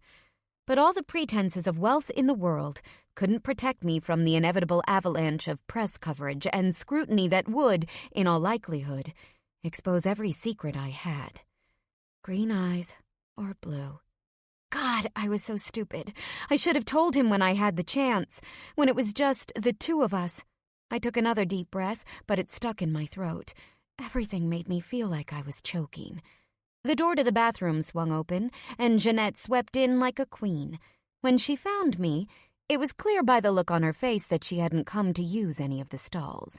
"Darling," she said frankly as she quickly crossed to where I stood, "you look like death. Do you have some concealer for those under-eye circles? Whatever is wrong?" I maintained my grip on the counter. I started, finding it difficult to get any words out at all. "Terrified?" Jeanette asked with a knowing look. She reached up and patted a non-existent hair back into place. "Well, of course you are, my love, and for good reason. In about 30 minutes, your life is going to change forever." I clenched my teeth and inhaled again deeply through my nose, holding the counter even harder so I wouldn't fall over. "That's not really helping, Jeanette." "Oh, darling, please don't worry. It's nothing you can't handle, especially once that man does what he's planning and finally pops the question, if he hasn't already. Things will get easier then." I reared my head up, eyes wide. "What are you talking about?" Jeanette leaned her slim hips against the counter so she could look at me in the face instead of through the mirror. She examined the tips of her French manicure as if we were discussing the weather. "I hope you're giving him a run for his money with the prenup," she continued. "He's a catch. But in my experience, quickie weddings always end in divorce. Be smarter than that other woman. Get pregnant and make sure the contract compensates for it." As an ice-cold chill spread through my entire body, I wondered what the hell had just gotten into my mother. Granted, Jeanette often thought it was appropriate to give me advice that assumed far more intimacy than we actually had, but this was eerily close to the truth. I stared stonily at the gold-flecked granite of the counter. "I don't know what you mean." Jeanette tapped a long finger on the side of her nose. "That's it, darling. Keep your cards close, but I've seen the way he looks at you. You'll be married by the end of the summer." "What the hell are you doing right now?" I demanded, feeling increasingly uneasy as I faced her directly. "What is this? Some kind of demented pep talk?" Jeanette shrugged, although she had the grace to look uneasy. "I'm just trying to help. I know how to play this game well, my love." I might have believed her, except the kind look in her eyes turned to something colder. "For instance," she continued as she drew a graceful finger up and down the edge of the sink, "I know that secrets in this world are capital, and since I've done you a little favor by protecting your secret, I'm hoping you'll do me one too." "What are you talking about?" I asked shakily as my stomach dropped to my toes. "What secret?" "You see, my love," Jeanette said, "we're a bit at the end of our ropes here, your stepfather and I." I stared at my mother, suddenly finding her unrecognizable. Jeanette was a lot of things: a flake, a dilettante, a tease, a doll. But never this. Machiavellian. Who was this? She looked up, Her wide green eyes, the same green eyes I had, suddenly as sharp as a knife.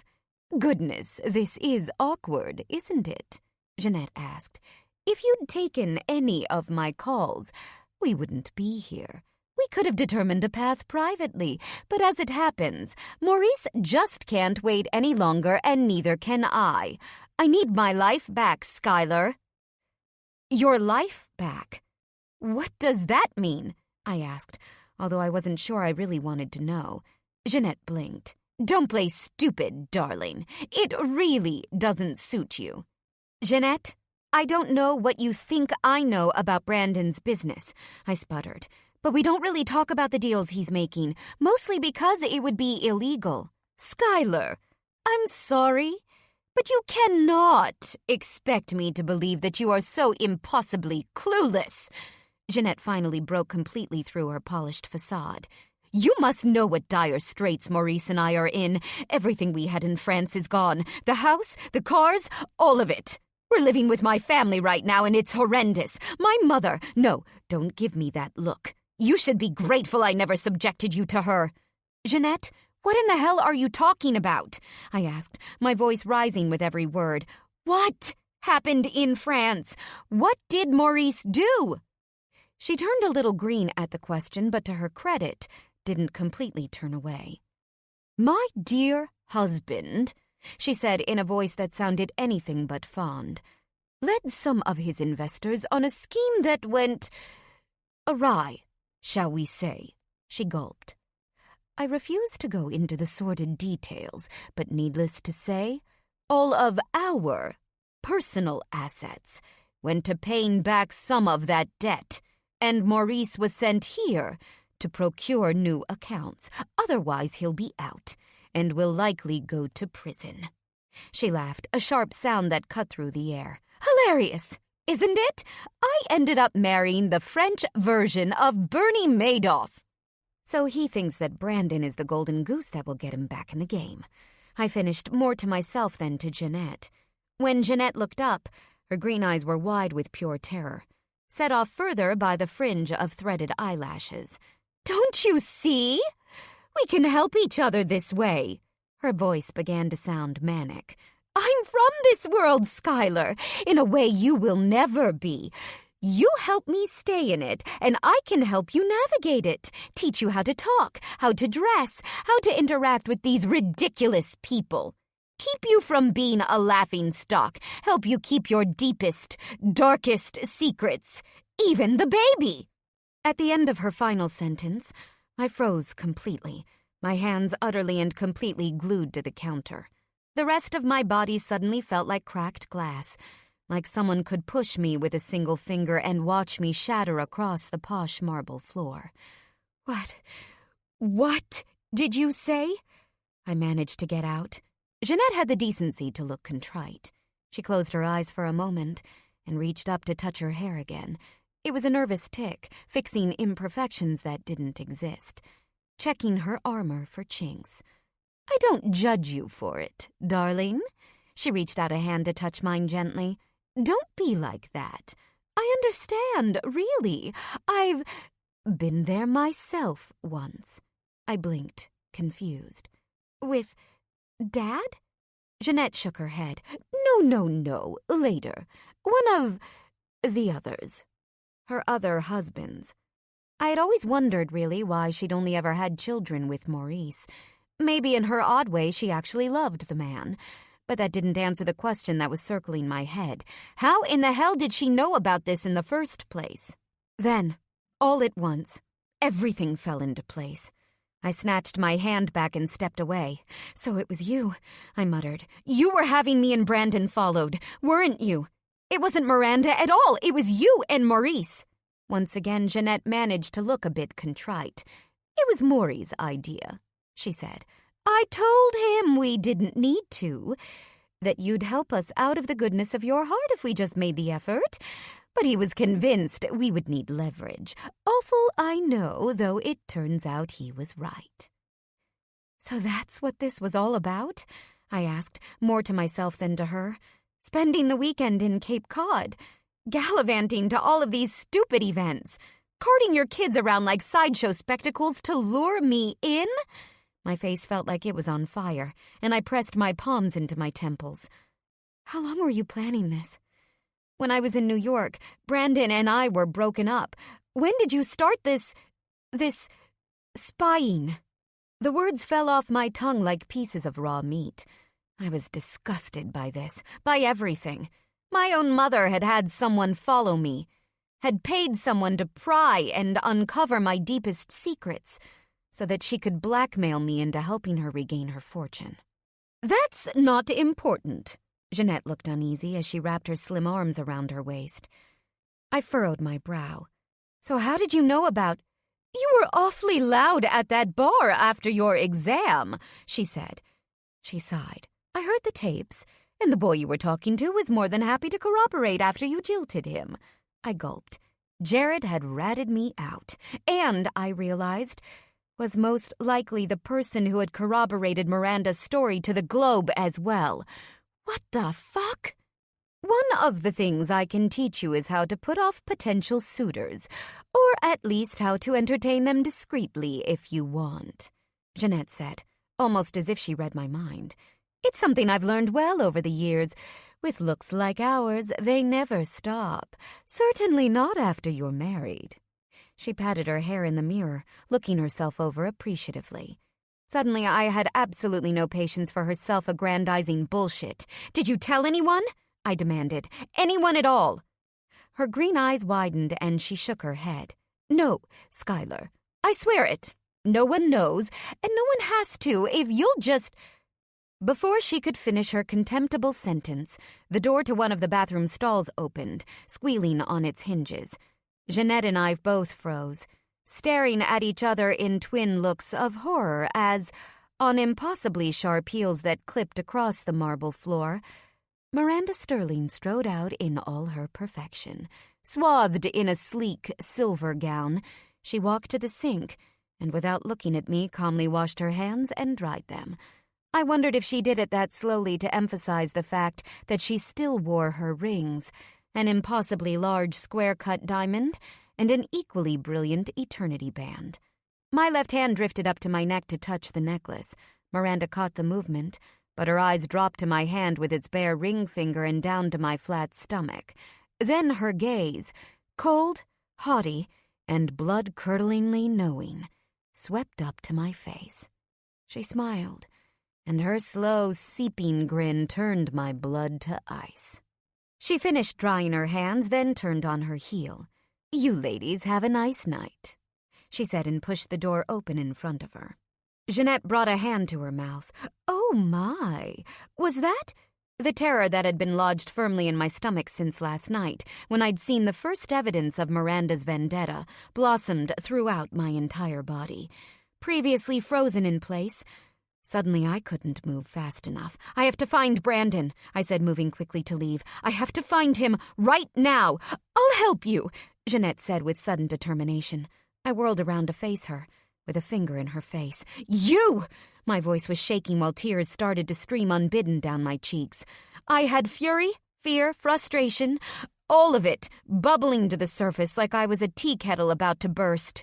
You have done quite a fucking enough. Stay the fuck out of my life. Stay out of my family's life. And tell Maurice he can take his fucking surveillance tapes and shove them up his tight French ass. If I ever feel even a whiff of a PI on my tail again, you two will be the first to enjoy a restraining order. Skylar, wait, Jeanette called as I stormed out of the bathroom. I didn't wait to listen to my mother. I should have listened to my own gut when it had told me not to let her close. But it was too late for that now. I stormed down the hall, barely able to walk properly in the tubed shape of my dress, much less the heels that Mary had paired with it. I almost ran into Jared on my way back to the ballroom. Wow, he yelped as I shouldered past him. Skylar, what's up? Are you okay? 2 seconds from losing it, I spun around. Am I okay? I asked. Am I okay? Well, I don't know, Jared. Would you be okay if you found out that your friend was a two-faced, shit-eating bastard who told your most personal stories to a perfect fucking stranger? Would you be okay, Jared? Jared held his hands up in defense, but when he caught the look on my face, they dropped. And then, to my surprise, he sneered. "Well, what did you expect?" he said plainly. "You think you can get away with how you treated me? Do you know who my family is? People like us don't get turned down by a garbage collector's daughter." He spat out the last words like they were some kind of disease. I shook violently. "But I'll be honest," Jared continued. "Once you told me about your little secret, I was glad I dodged that bullet. I don't want used goods, especially a baby killer." His words echoed down the tiled corridor, each one stabbing through my chest like a dagger. Jared just folded his arms over his chest and watched with something approximating glee while I crumpled. "Who are you?" I asked, unable to think about anything else. Tonight was just one betrayal after another, to the point where I felt like I was living in an alternate universe. Jared smarted. "I'm the same person I've always been, Skylar. You were just too dumb to see it." He didn't even need to say anything else as the pieces clicked together. The number of times he'd mentioned that Miranda wasn't as bad as Brandon said, the fact that the Roundsevilles and the Keiths were old family friends, the way she never seemed to show up, except when he was around. "Oh my God," I gasped, my breath ragged as realization hit me. "You're the reason Miranda keeps showing up, aren't you? You were at the gala that night, and now here again. You called her, didn't you? Didn't you?" Jared didn't have to reply. His smug expression was answer enough. "And the Globe article?" I continued. "It was you that confirmed that story. Who gave them my name?" Jared shrugged. "They called. I don't have anything to hide, Skylar." "You're a fucking sociopath!" I spat back. "Skylar?" I turned around to find Kieran standing behind me, watching Jared with a curious, concerned look. How fitting, really. It was under Kieran's mentorship that I'd first learned about these kinds of people. Consummate liars, pathological narcissists, people with no functioning sense of empathy, people who were excellent at posing as friends or lovers. A prince, she'd said, could turn out to be the devil in disguise. I'd been so overwhelmed by Brandon's wealth at first, so worried that he would end up being that devil, that I'd forgotten to watch out for the other people in my life who fit the bill to a T. My mother, my friend. "What's going on?" Kieran asked, darting a sharp look at Jared. "Are you okay?" I grasped her thin arm, an anchor in this crazy storm. "I need to talk to Brandon," I said in a steadily cracking voice, "before he gives his speech." Kieran watched me for a half-second, then guided me to a small empty conference room that stood off the side of the hallway. Jared strode away, hopefully back to the hole where he came from. "Stay here," Kieran said, as she guided me to a chair at a long conference table. "I'll get him." So I buried my face in my hands and waited. Chapter 39. Have you ever been trapped in an elevator? Had someone hug you so hard you couldn't breathe anymore? Had the wind knocked completely out of your belly? That's what it felt like while I waited in the conference room, arms around my midsection, slowly rocking back and forth in the rolling chair while Kieran left to find Brandon. I prayed she would be able to bring him before his speech was supposed to start. I didn't think he would announce his run before I returned. I hoped. So I sat there, rocking, while the nondescript gray walls of the room closed in. I had played this scene over and over again in my mind over the last 2 months, rehearsing how exactly I would tell Brandon the news that I feared deep down would truly break us. That fear had stopped me so many times, but I couldn't let it now. He had to learn this from me. It was the only way he might forgive me for what I had done.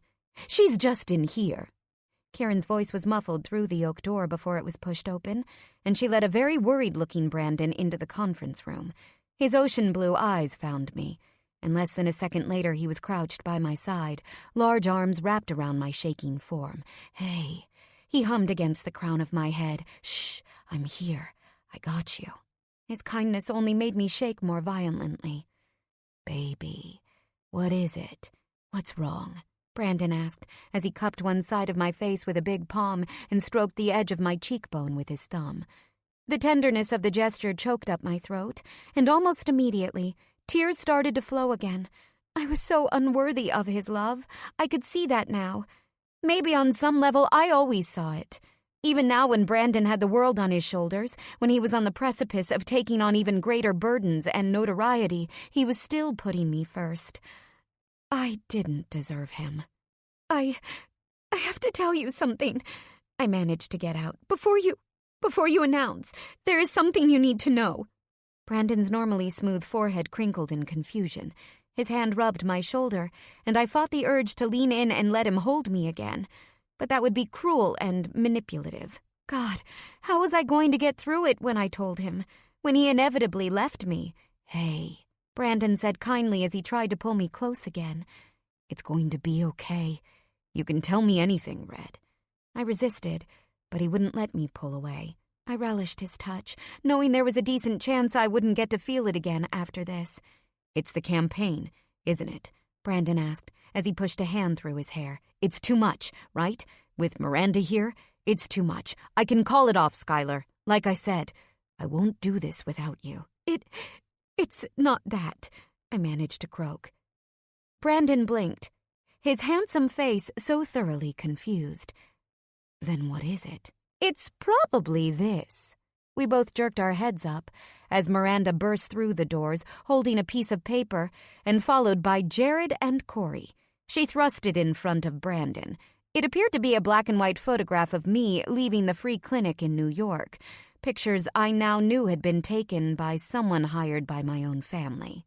What the fuck? Jane's voice rang out as she and Eric tumbled in after everyone else. She looks refined, but this chick just gouged half my arm. She found me sitting in Brandon's embrace and gave me a look that said one thing loud and clear. I tried. I surveyed with horror at the crowd suddenly amassed in the room. 3 people eager to ruin me, the others there to help. So this was what it felt like to meet your executioners. Slowly, Brandon picked up the photo. He looked to me, back to the photo, and back to me again, confusion riddled in thin lines across his forehead. What is this? He asked. Why were you... Is everything okay? It's what I'm trying to tell you, I said, my voice small and creaky as I looked at the damning picture. I could tell exactly when it was taken by the clothes and the way I was still walking with a protective hand over my midsection. I looked sick and underfed. I looked terrified.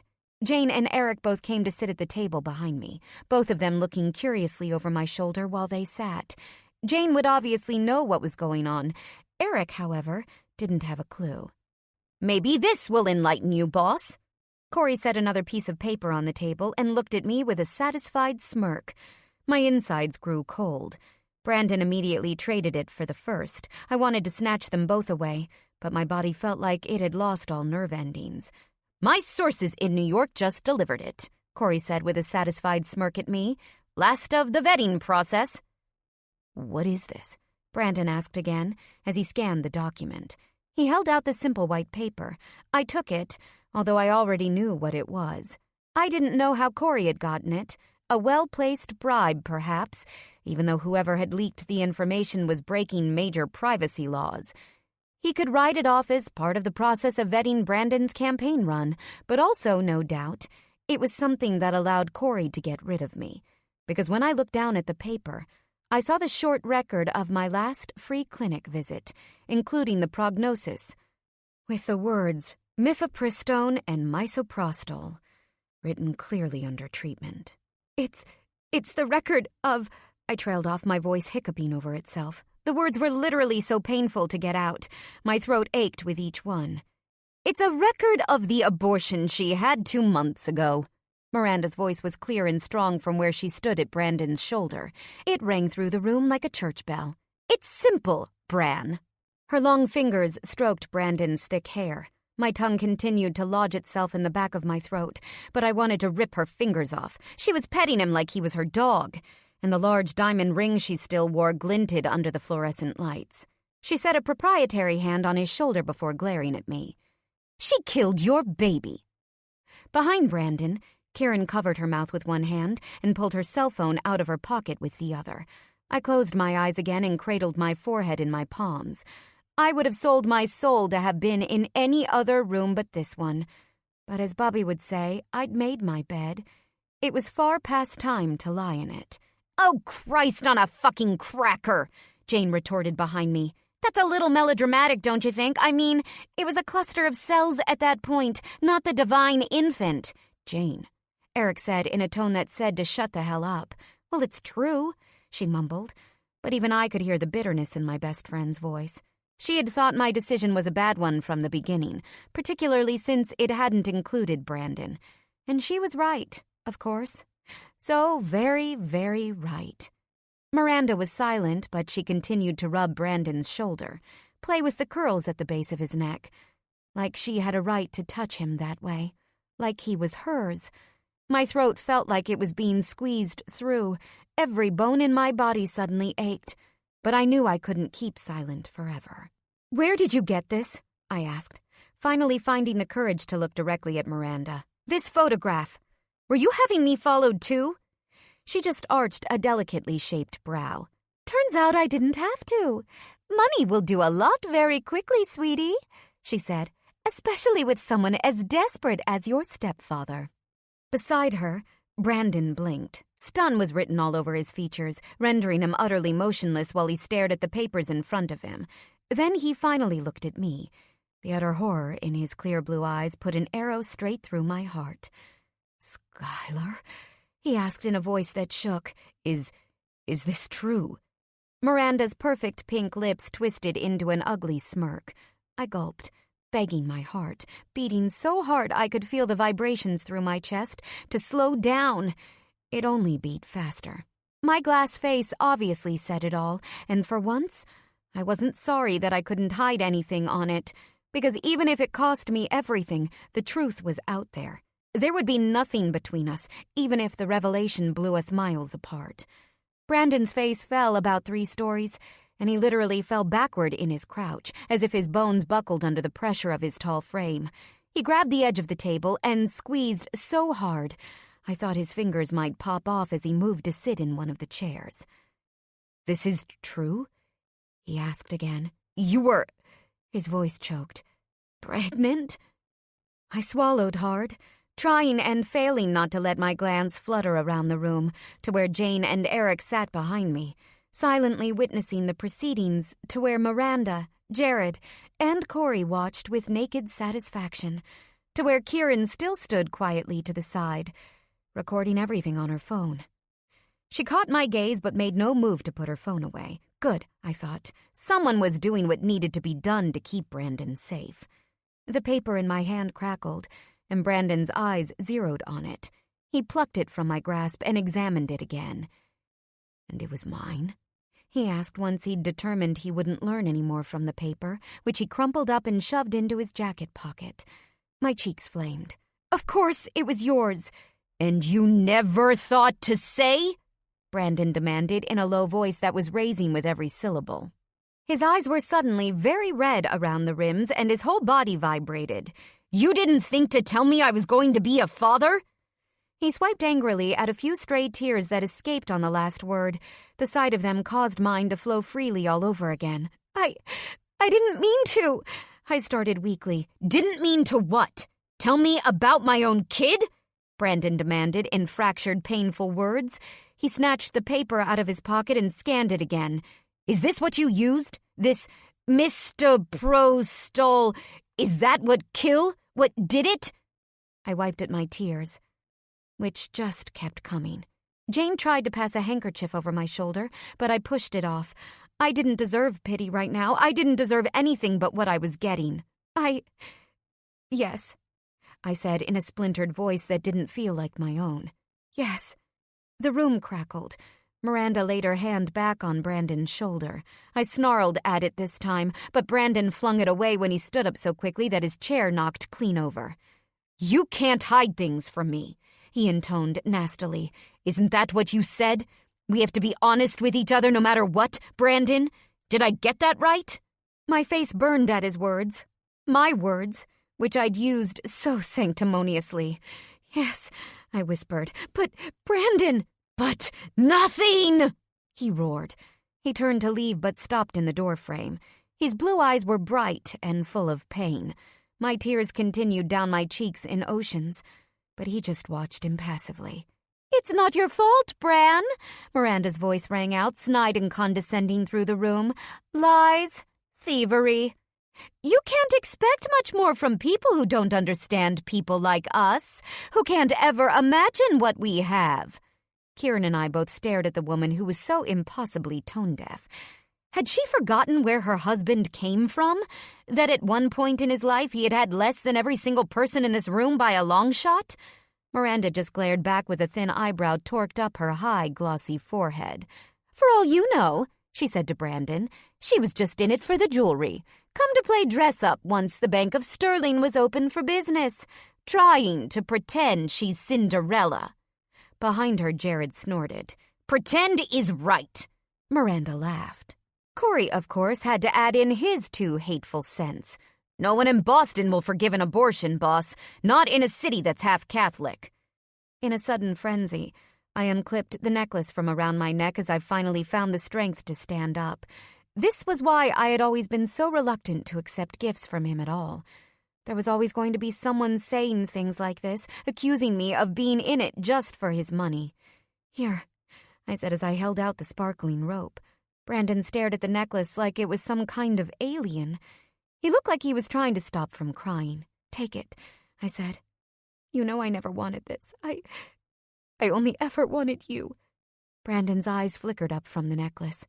For a moment, even with all of the sadness I saw there, I thought he might pull me to him, whisper it was going to be okay. There was still love shining through his grief. I could see it. It drew me to him, a moth to his sparkling blue flame. He took the necklace from my hand, fingered it for a moment. Then his eyes shuddered. He dropped the necklace into his pocket. Then you shouldn't have broken my heart, he said, so quiet and forlorn that my heart practically wrenched out of my chest. Brandon, I begged. Brandon, please. I tripped over myself trying to cross the short space between us, finally collapsing in front of him on my knees. Gently he pulled me up to stand, and I gripped his hands, thirsty for his warm touch, luxuriating in it. And for a minute, I thought things might be okay again. I thought he might forgive me. You promised, I whispered as tears fell freely down my face, streaming rivers over my painted cheeks. You said you'd never stop chasing. You said I had to stop running. Well, I'm here. I'm here for you now, and I know it's hard, but I'm not going anywhere. Brandon stared down at our clasped hands. His big fingers were motionless and wooden under mine, which clenched his palms so hard I knew he'd later see moon-shaped crescent marks from my fingernails. His thumb crept over my wrist and toyed with the edge of my bracelet, the silver cuff he'd given me, engraved with the immortal words of Yeats, written for a lover he'd chased his whole life. One man loved the pilgrim soul in you. And then, in one small heartbreaking movement, Brandon pressed my fists back to my chest and let go. I can't. The words were so low I barely heard them, but they had the power of a wrecking ball. My hands, as if by reflex, rose to the bared skin at my sternum and pressed at the spot that threatened to crack open. Brandon! I tried again, my voice unnaturally weak and pathetic. Please! I saw then in his eyes glossy, red-rimmed, sapphire depths that were barely hanging on to his composure, a depth of pain I never thought possible. The rest of him was as immaculate as ever, but in his eyes there were layers upon layers of hurt that arrowed through me in a second, and I had put it all there. I don't want you here, Brandon said finally, each word landing like a hammer. Go. He left. Miranda cast one last dagger-laced glance at me before exiting, Jared and Corey close behind. Don't think you're getting away with this, I heard Kieran say as Miranda passed. Then she looked at me with open pity. I'll have a car come around to the garage, she said before she too walked out. Sky. I turned and fell into the thin arms of my best friend, allowing her to soothe and stroke my hair while Eric looked on sympathetically. My whole body shook, racked with the pain of what I'd just lost, the pain of my own mistakes. Come on, Jane said as she stroked my hair like I was a child. Let's get you out of here. I pushed away the strands of damp hair pasted to the side of my face. This time I accepted Eric's handkerchief, which I used to dab at the mess. We'll come with you, Jane said, turning to leave. "We were only here for you to begin with." "No," I said as I handed Eric back his hanky. "You guys should enjoy your last night together. I just need to be alone." "Sky," Jane said, obviously disagreeing with my plans. "It's fine. We can just—" "No," I said with a vigorous shake of my head, causing what remained of my twist to come tumbling down over my shoulders. "I just want to be alone." I didn't deserve anything else. Chapter 40.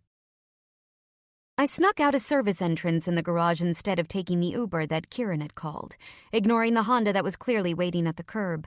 Instead, I walked home, ignoring the pain of the straps of my designer sandals that dug into my swollen feet, ignoring the blisters that blossomed on the sides of my heels. It took me 5 blocks to be able to walk and see at the same time, and 5 more to stop ugly crying completely.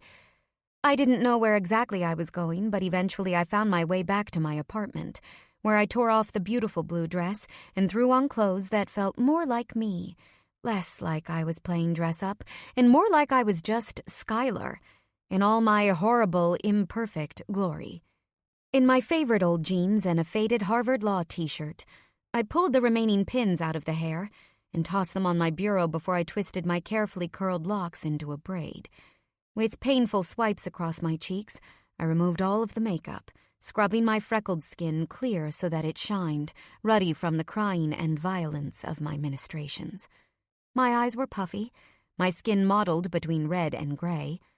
I looked awful. I looked exactly how I felt. My eyes caught the mass of shiny mahogany in the corner of my room, the piano from Jeanette. Its sheen mocked me. Such a beautiful gift with such ugly intentions. Since Cape Cod, I'd actually started to play it, started to polish its surface, which was now stacked with sheet music. How could I have been taken in by her again? I was no better than my father. With a strangled shout, I hurled the nearest, heaviest thing at the piano, a stone paperweight on my desk made of a blue agate geode. In certain lights, it sparkled just like Brandon's eyes when he was happy, when he looked at me with love. But the piano was a stalwart beast that barely retained a scratch. The geode cracked in half and fell to the floor in pieces. I screamed into my pillow. I gazed around my bedroom with its bright blue walls exactly the color of Brandon's eyes, the rumpled sheets that would probably still smell of his soap and almond scent, the stray pieces of men's extra-large clothing in my closet and in the dresser drawer I'd given him. I couldn't stay in a room I'd designed unwittingly to remind me of the man I'd just betrayed, the man whose heart I'd torn out and, in the process, torn out my own. Just the thought caused another avalanche of tears. "You shouldn't have broken my heart," he'd said, and God, I knew it. My own heart was like the geode, smashed completely, scattered all over Boston. And worst of all, I'd done it to myself. I yanked my purse off the back of my desk chair and pulled the leather strap over my chest. I stuffed my wallet into the bag but decided to leave my phone, already full of messages from Jane, Eric, and Kieran, off. I had to get out of here, yesterday, and I wasn't interested in anyone being able to find me. I wandered around the streets of the North End for what felt like hours, until I came to a nearly deserted diner near the highway, the kind of place that only old-time locals still went to, because it was so far off the main streets. Gray and tube-shaped, it was grimy and empty, the only kind of place I deserved to be. I grabbed a seat on one of the torn vinyl stools at the bar and ordered a coffee from the tired-looking waitress named Faye, who had one of the thickest Boston accents I'd ever heard. When I took a drink, I scowled. It was weak and tasted like an ashtray, and I didn't even like coffee in the first place. So I took another sip, and then another. The small TV above the counter had been turned to a local news station. A clip of Brandon popped onto the screen and my heart twisted. A low whistle came from Faye. She was older, with lines down her weathered skin and limp grain roots of her bottle-blonde hair showing at the scalp. She watched the footage of Brandon on the red carpet with obvious appreciation. Could you turn it up?" I requested in a voice that still croaked a bit.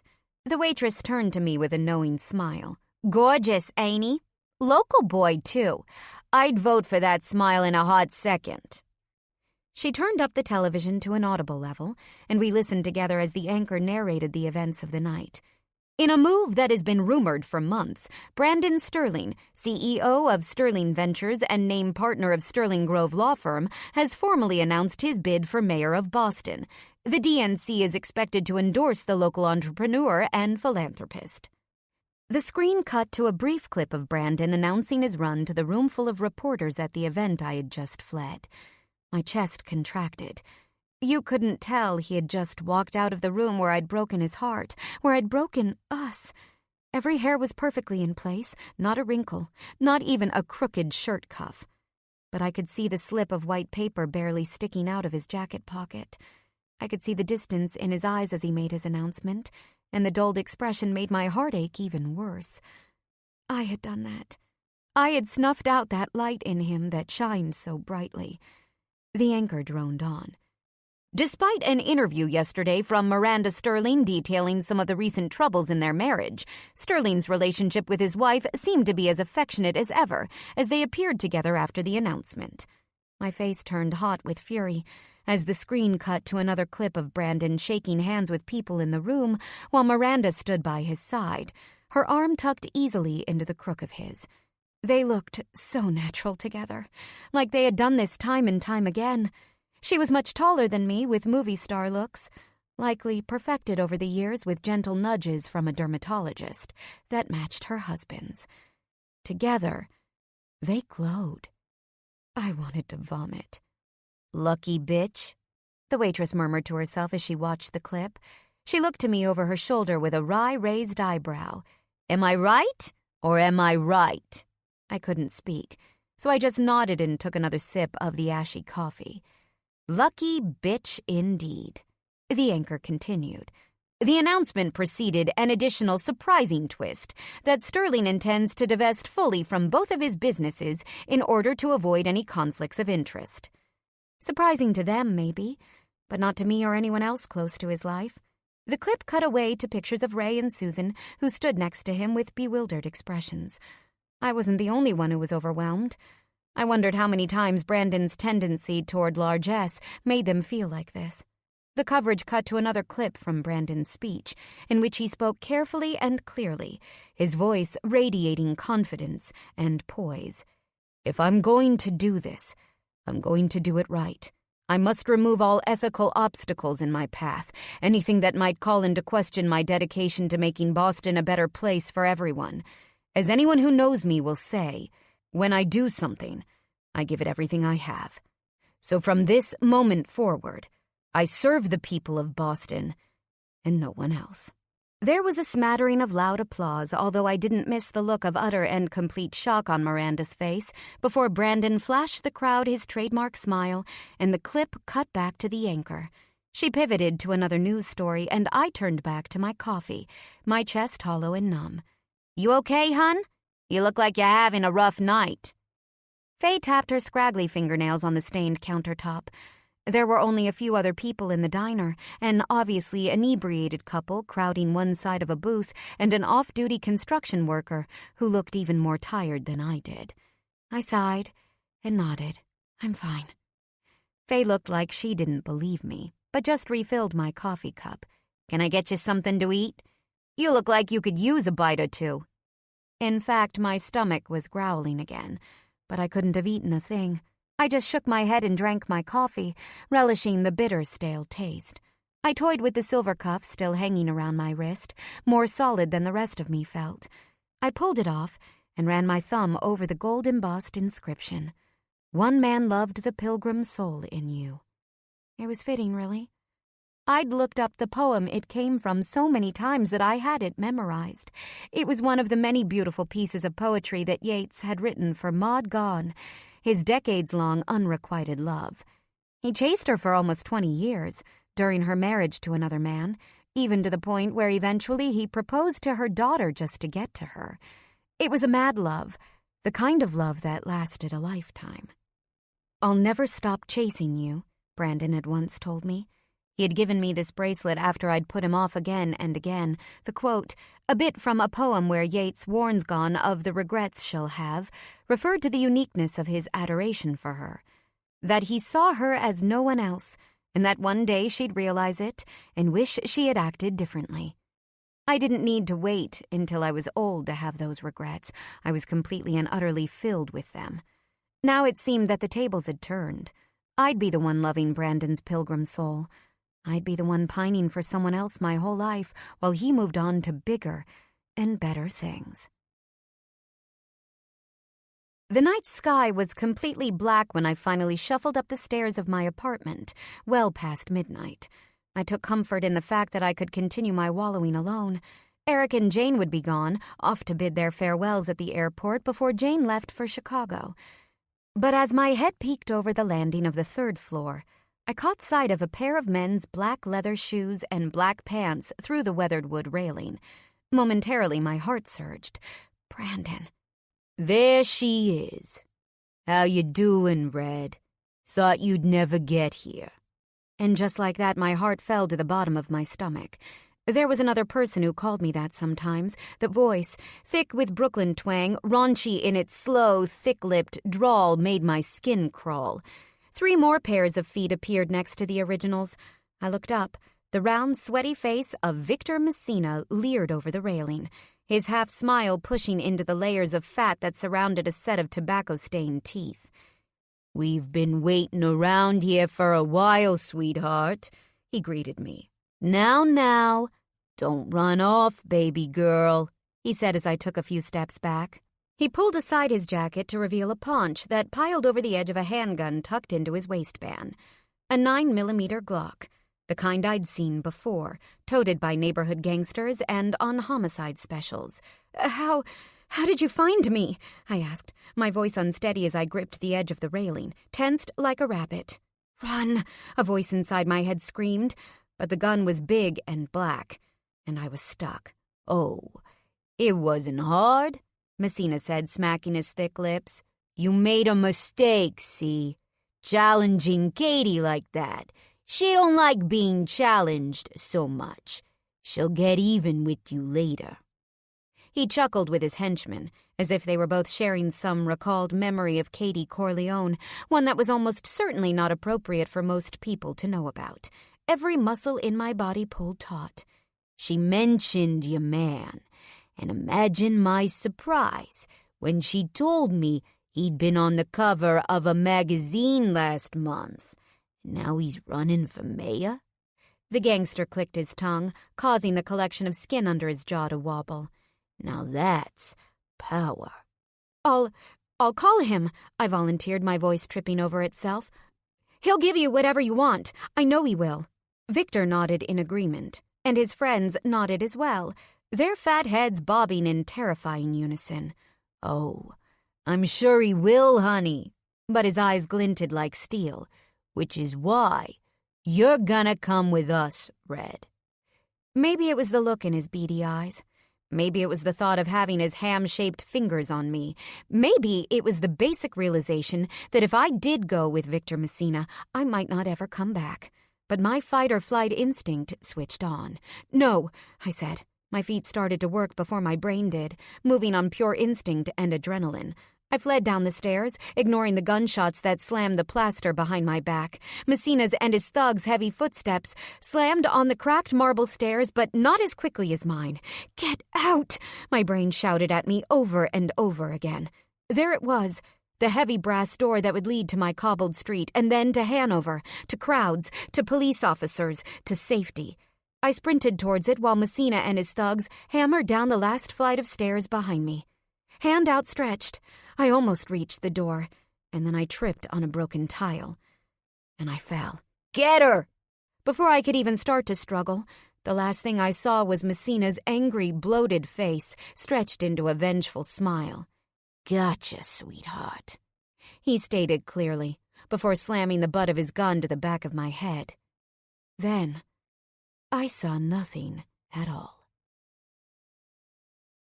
Epilogue. David pulls the Mercedes in front of Skylar's brick building, a black SUV of security right behind us. It's not a building I like much. The dilapidated outside with its crumbling mortar and casual graffiti on the corners reminds me too much of the kinds of places where I grew up, before finding some peace and stability at the Petersons' house. Places where I was crammed into bunk beds a foot too short for my legs. Places where sometimes I get the harsh end of a belt if I cried too hard or chewed too loud.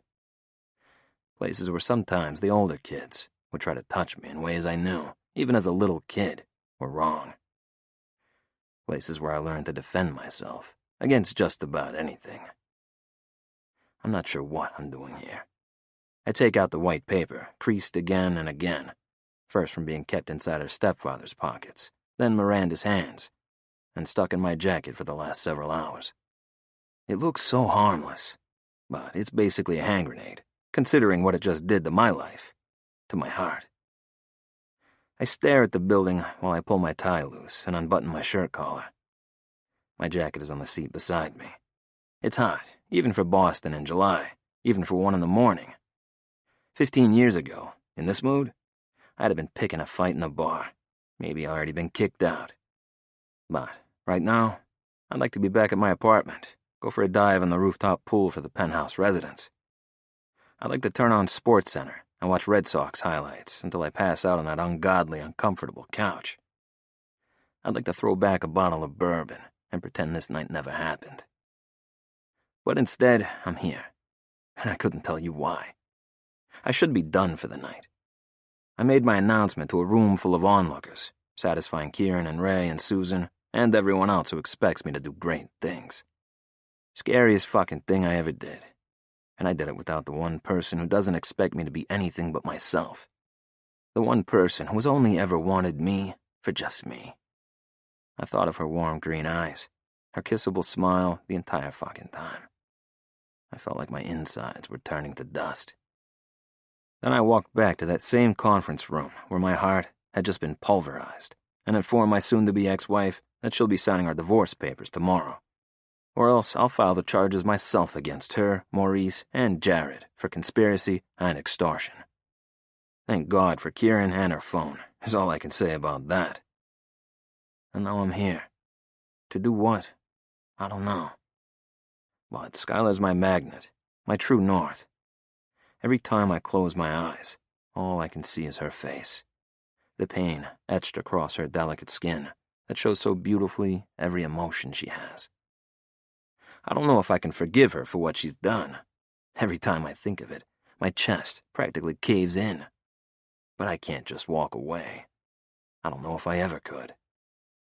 Getting out, sir? David has opened my door and smiles at me with a kind face, the kind of expression I've always hoped to see from Ray, and once upon a time, my own father, who was still rotting in prison. I shove the paper back in my pocket and get out. The door to the building is hanging ajar again. It's something I've been wanting Skylar to take up with her landlord for a while. I don't like the idea of her staying in an unsecured building, especially with everything up in the air about her dad's issues. I push open the door and enter the building, but I hesitate. Maybe I should wait. Tensions are high and my chest still feels like I can't breathe. It might be better if I wait until tomorrow, until I've taken out my pain and frustration on my trainer, until I can approach the situation with a clearer head. Things are always better in the morning. But then I see it. The small leather pouch that looks completely familiar lying at the bottom of the big, cracked stairwell.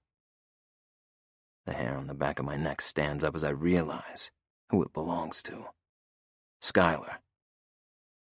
Slowly, I crouch down to pick it up. It's missing its wallet, and one side of the strap has been torn from its stitching. I turn toward the glass entrance and beckon my security manager, Craig. Craig is former military and also a former cop. He knows his shit, which is why I hired him. He also has about as much warmth as a refrigerator. Sir? He asks as he strides into the lobby. He takes one look at the purse in my hands and starts scanning the area for the same things I am, signs of a struggle. My whole body turns cold as I find what I'm looking for. A streak of blood on one of the stained white tiles. Craig sees it too. Immediately, he presses the button on his earpiece. We've got a 207 Adam with signs of a struggle. I'm already bounding up the stairs, stumbling as I see the clear blasts in the plaster walls, a few empty shells lying on the floor. Her apartment door is open, its lock clearly broken. Skylar's phone is sitting on her desk, which tells me one thing. She never actually made it inside. Cardinal's absent from the scene, Craig says behind me. Clear, 207. But I can barely hear him. No, I can't think of anything else. Not a baby that never was. Not the fact that I just became a politician. All I can think is, I gotta find my girl. This concludes Legally Mine by Nicole French, narrated by Aaron Shedlock and C.J. Bloom. Copyright 2017 by Raglan Press. This unabridged audiobook is published by arrangement with Nicole French, care of Hirschman Rights Management, LLC, and was produced in the year 2019 by Tantor Media Incorporated, a division of Recorded Books, which holds the copyright thereto. Please visit Tantor.com for more information on our growing library of unabridged audiobooks.